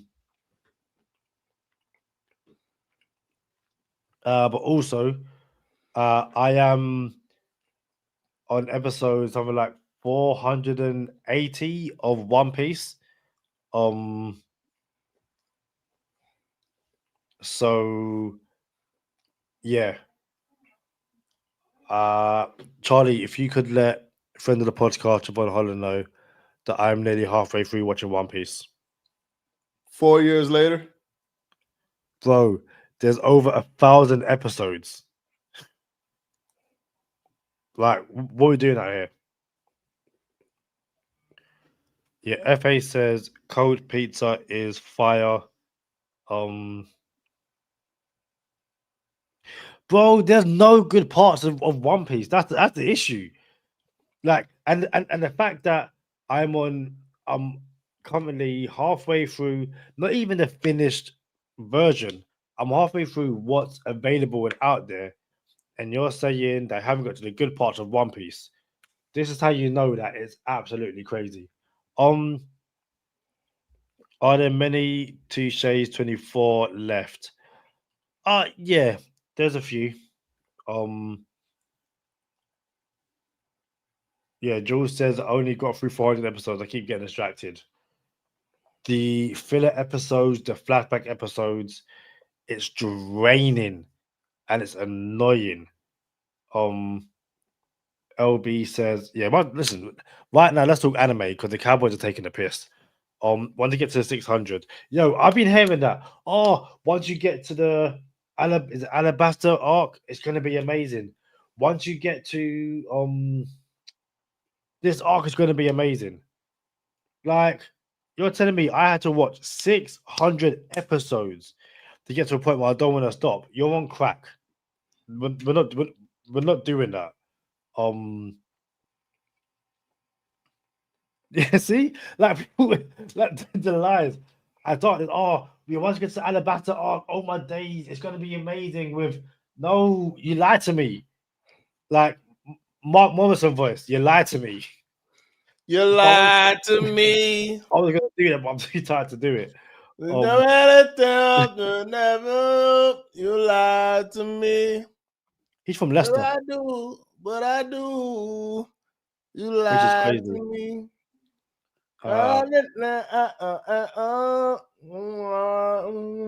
I've never seen what I do. Turn on the Mac. Turn on the Mac. Return on the Mac. It's all that I do. I kind of want to mute him. I'm not gonna lie. I just let him keep on singing. Yeah, I haven't seen Soul Eater. Might give it a watch. Hey, that's LB's song right there, bro. LB found the extended version with the beat that plays for like 5 minutes. I'm like, where you found that? I'm dead serious, bro. Like, hey, you know me and LB used to live in the same crib, bro. I'm like, LB, bro, what you got going on with Return of the Mac, bro? The extended version of Return of the Mac. Ain't no one ever played. I'm dead serious. It's like 10 minutes long, bro. I'm like, you the only person I know with a 10-minute long Return of the Mac version. It's one of my favorites. 86, 88 was really good. It's only 3 seasons. Do you know what I need to do? I never finished Bleach. And I know they brought it back. I need to go back and watch Bleach. I was reading quite a lot of it, and I can't again. I'll just stop with things. Yo, Saints. Okay. I've noticed that quite a few of these picks, like the pick is in, it just takes ages to get to it. So, we are 6 picks away. Nah, Bleach ain't got worse fillers than One Piece. One Piece would be like, Luffy's about to fight someone, and then they're doing flashback. Nah, I'm not doing this. One Piece has the worst flashback. Oh, so worst fillers.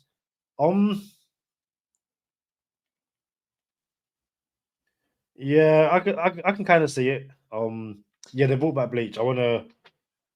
Oh, okay, that's decent. So we're back after a decade. Okay, cool. JML, I give anything 3 episodes. If it's not good by then, you are gone. Do you know what?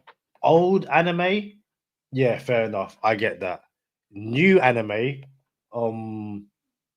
yeah, 3 episodes and you're kind of like into the story already. Old anime, 3 episodes in, you're still learning about the third character's big toe. Like, nah, I ain't doing that. Right, Saints pick is in. We have the 49ers, Green Bay Packers, New England Patriots, 49ers again, and the Dolphins. Niners pick is in. Connor Kobe. Thank Green you Bay's very on the much. clock. Yeah, yo, OB, the gracious Hannah Montana has started watching Death Note. We're watching it together. So yeah, Charlie, it's on Netflix in the UK. Watch it. Rob says give me Pokemon.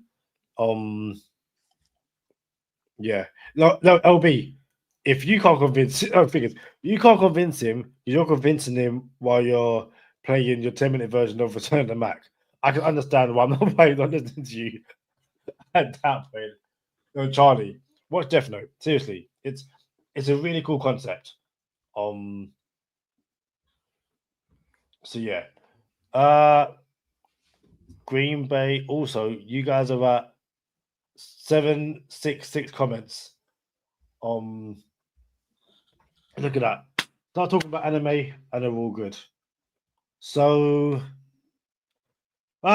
Green Bay. What's your minutes? Yo, Green Bay are down to 3 minutes 5 seconds. Pick is in. Green Bay pick is in. I'll let them off them. Watch your minutes.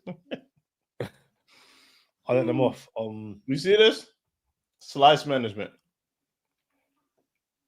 You have one in your hand, like slice management. Do you sleep management before talking about slice management? I'm not gonna lie. When my son wakes me up at 4 a.m, we're gonna have problems. I promise you that. There's gonna be problems. Hannah, you're on night duty tonight. I'm really tired. No. Yes. Yes. And I'm tired. No. Have a selfish wife. Guys, don't get married. I promise you now, don't get married. It's not worth it. I don't co-sign that. Hannah, I did not co-sign that. Hannah, Charlie said he agrees. Hey! I didn't, Hannah. Sorry. I can't show you her because she's holding my son, but she's come in with like a hair in a bonnet, holding a baby, like the most black mother thing of all time. Hey, Bobsy. Why are you awake? Why are you sleeping? I'll charge awake as well. Miami Micah on the pod? Nah, way too small. Can you hear him? Yeah.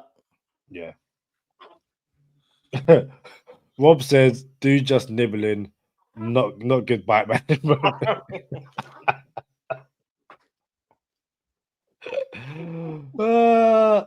And yeah, Jules, I've seen Solo Leveling. I haven't seen the latest season yet. I'm behind on that. I'm gonna watch it while on paternity leave. Yo, the Patriots are down to 2 minutes 30 seconds. You're losing your second round pick. This is why they haven't had a good draft class, because they're doing stupidness like this. Nah. Impossible. Okay, the pick is in now, but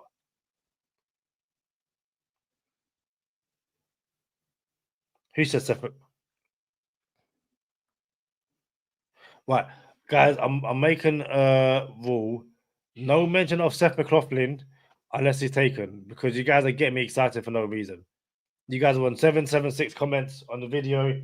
No mention of Seth McLaughlin until he's taken. And at this point, if you're Seth McLaughlin, do you not just go undrafted? Like legit? Nah, you come to Miami because Miami don't have a center after next year. So you want to wait and redshirt this year. Also, I was gonna say as well, because it's gonna be past midnight when we get to bed, or when I get to bed in the UK. The Packers went with a long snapper. Fair play. Yeah, we will try and keep you updated with the UDFA the Dolphins sign. I will highly recommend, if you're not already, you follow Fins Extra. I'm sure he will have all the up-to-date UDFAs. And then, we will keep you up to date with that as well. Probably in our recap draft video, we'll go through the UDFAs as well. The 49ers are on the clock, which means the Dolphins are picking next.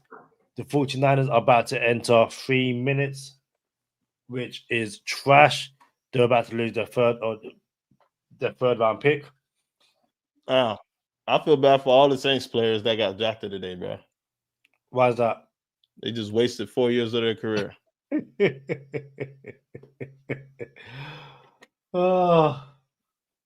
Yeah. Rob Ashton's trying to get himself beaten off the podcast, I'm not going to lie. 781 comments.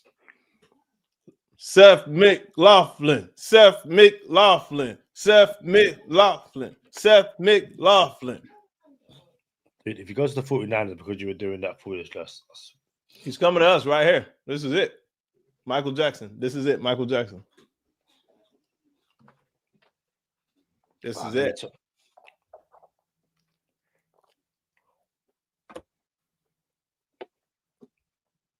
Pepperoni and sausage. Nobody better say they were bigger Seth McLaughlin fans than we were in the draft process. 100%. And bro, if we take him, he got to get on the podcast. Oh, definitely. Yeah, LB, I saw that as well. The baby was so disgusted that his dad got drafted by the Saints. He threw up. 100%. If you haven't seen it, LB, 800. The Nick Skelton pick is probably the best draft reaction. You guys on 787. Des Bryant said, I like Quinn Ewers over Tua already. He's Dan Marino 2.0. Yes, I said it.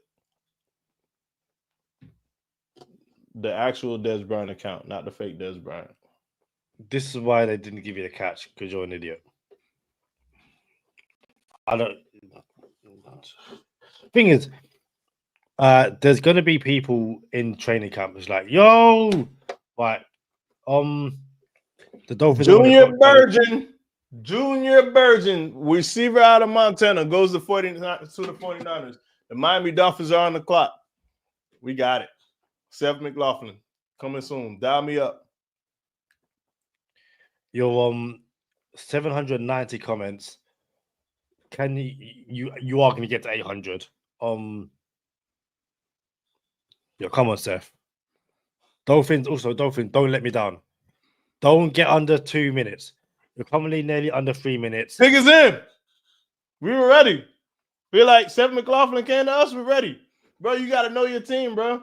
You got to know. You got to know when the Dolphins have press conferences, we're over. We're done. We're not picking no more. Like, they're not going to have a press conference and go back into the draft room and work on something. They're done for the night. 795 comments. 790. The Miami Dolphins select defensive tackle, Georgia Tech, Zeke Biggers. That is Seth McLaughlin. It was fun while it lasted. So they triple dipped the chip at defensive tackle. But not offensive tackle.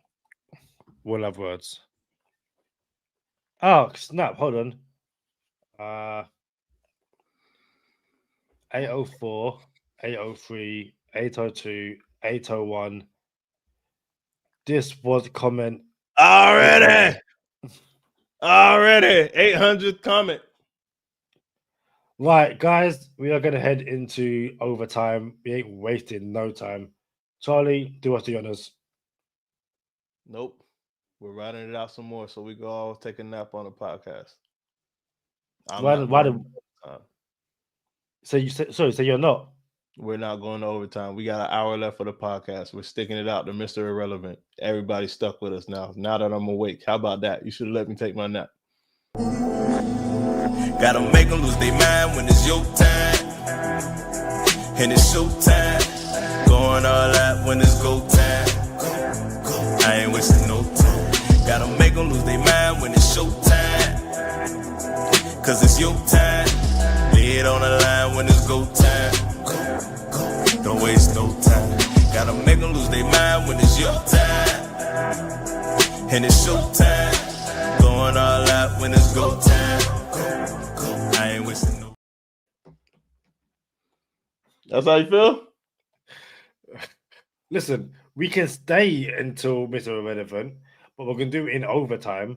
When Mr. Irrelevant happens, I'm clicking end stream and I'm going to bed.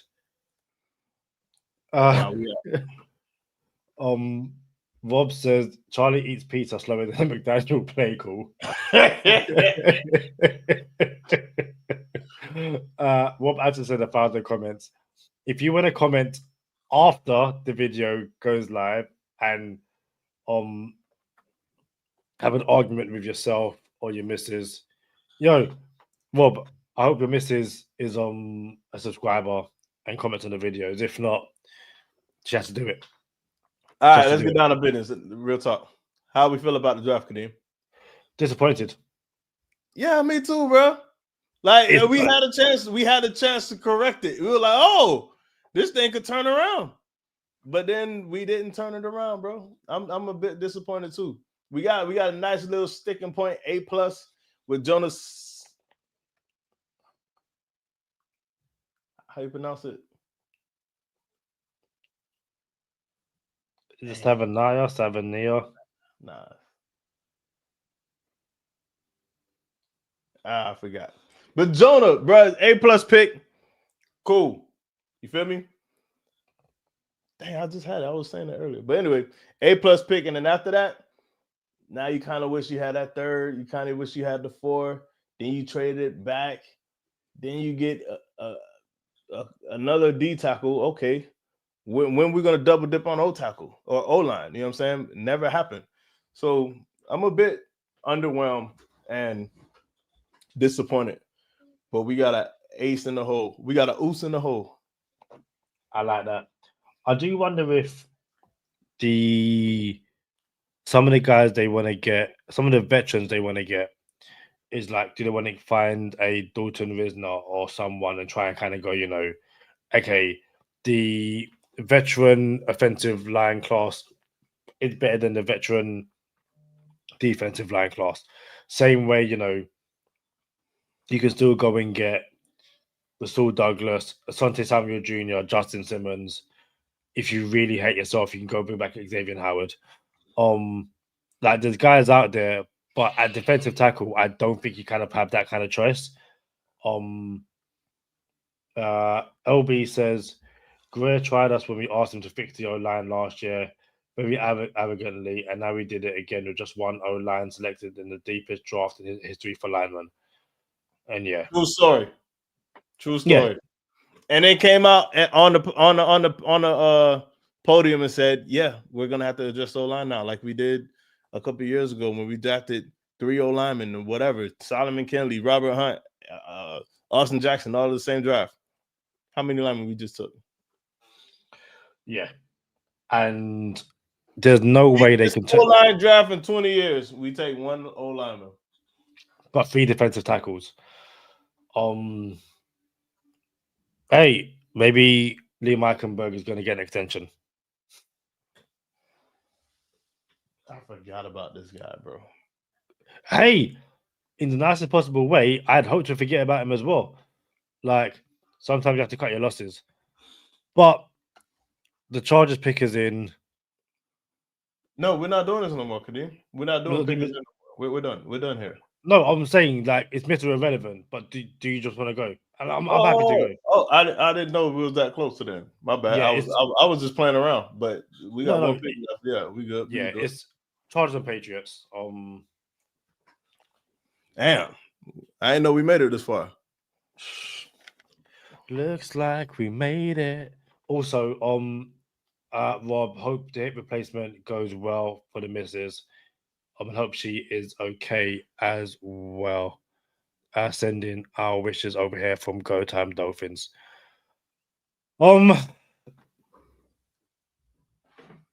Guys, what a draft! What a stream! It has been. constantly over 100 across 2 platforms is no joke. We appreciate all of you. 5 minutes away from a 7-hour stream. Give yourself a round of applause.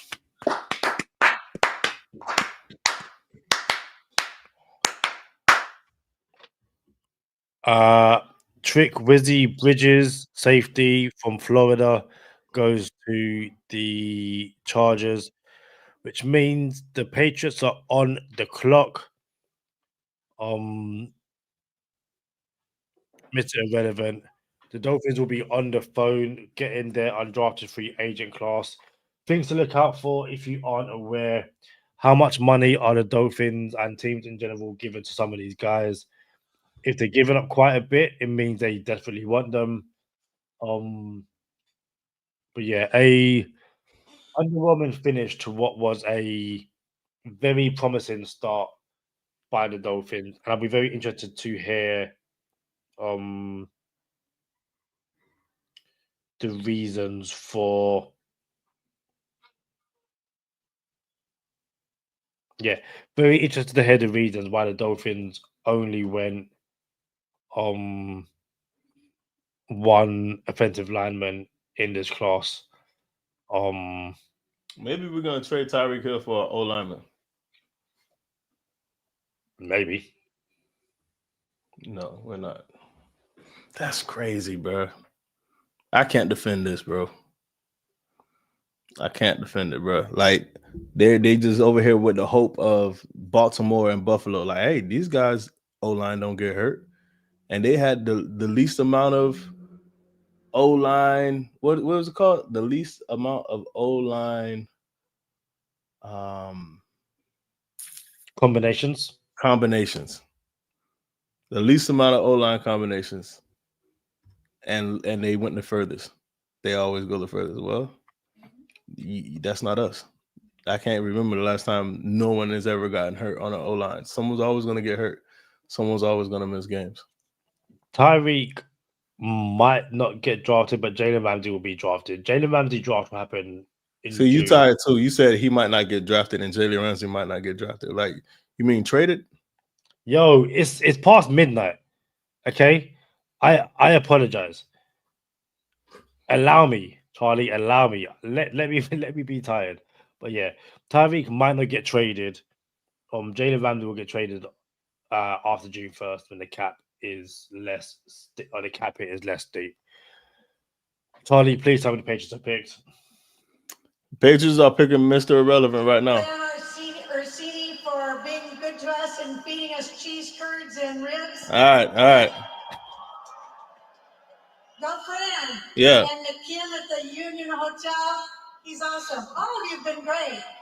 So we'll see you in Newport Beach, the final pick of the 2025 draft. Mm-hmm. We'll see you in Newport Beach. You can visit newportbeach.com or go to the Bay Club, come party with us. Newport Beach. I like that. Who is it? The 257th Thank you. pick in the 2025 NFL draft by the New England Patriots is Kobe Minor, a defensive back from Memphis. Go Kobe! A minor. Woo! Guys, it has been an absolute blast. We shall see you again in a few days. I appreciate everybody, man, in the comments who subscribe, the new listeners and followers and people that just rock with Go Time Dolphins now. Hit that like, hit that subscribe. Follow us on Patreon. Shout out to everybody who stayed down 8 hours, 9 hours, 10 hours over the past weekend, man. Y'all be good. 100%. And also, that comment was 851. You would have stopped on 850, and Rob, you ruined it. So until the next time, we shall see you soon.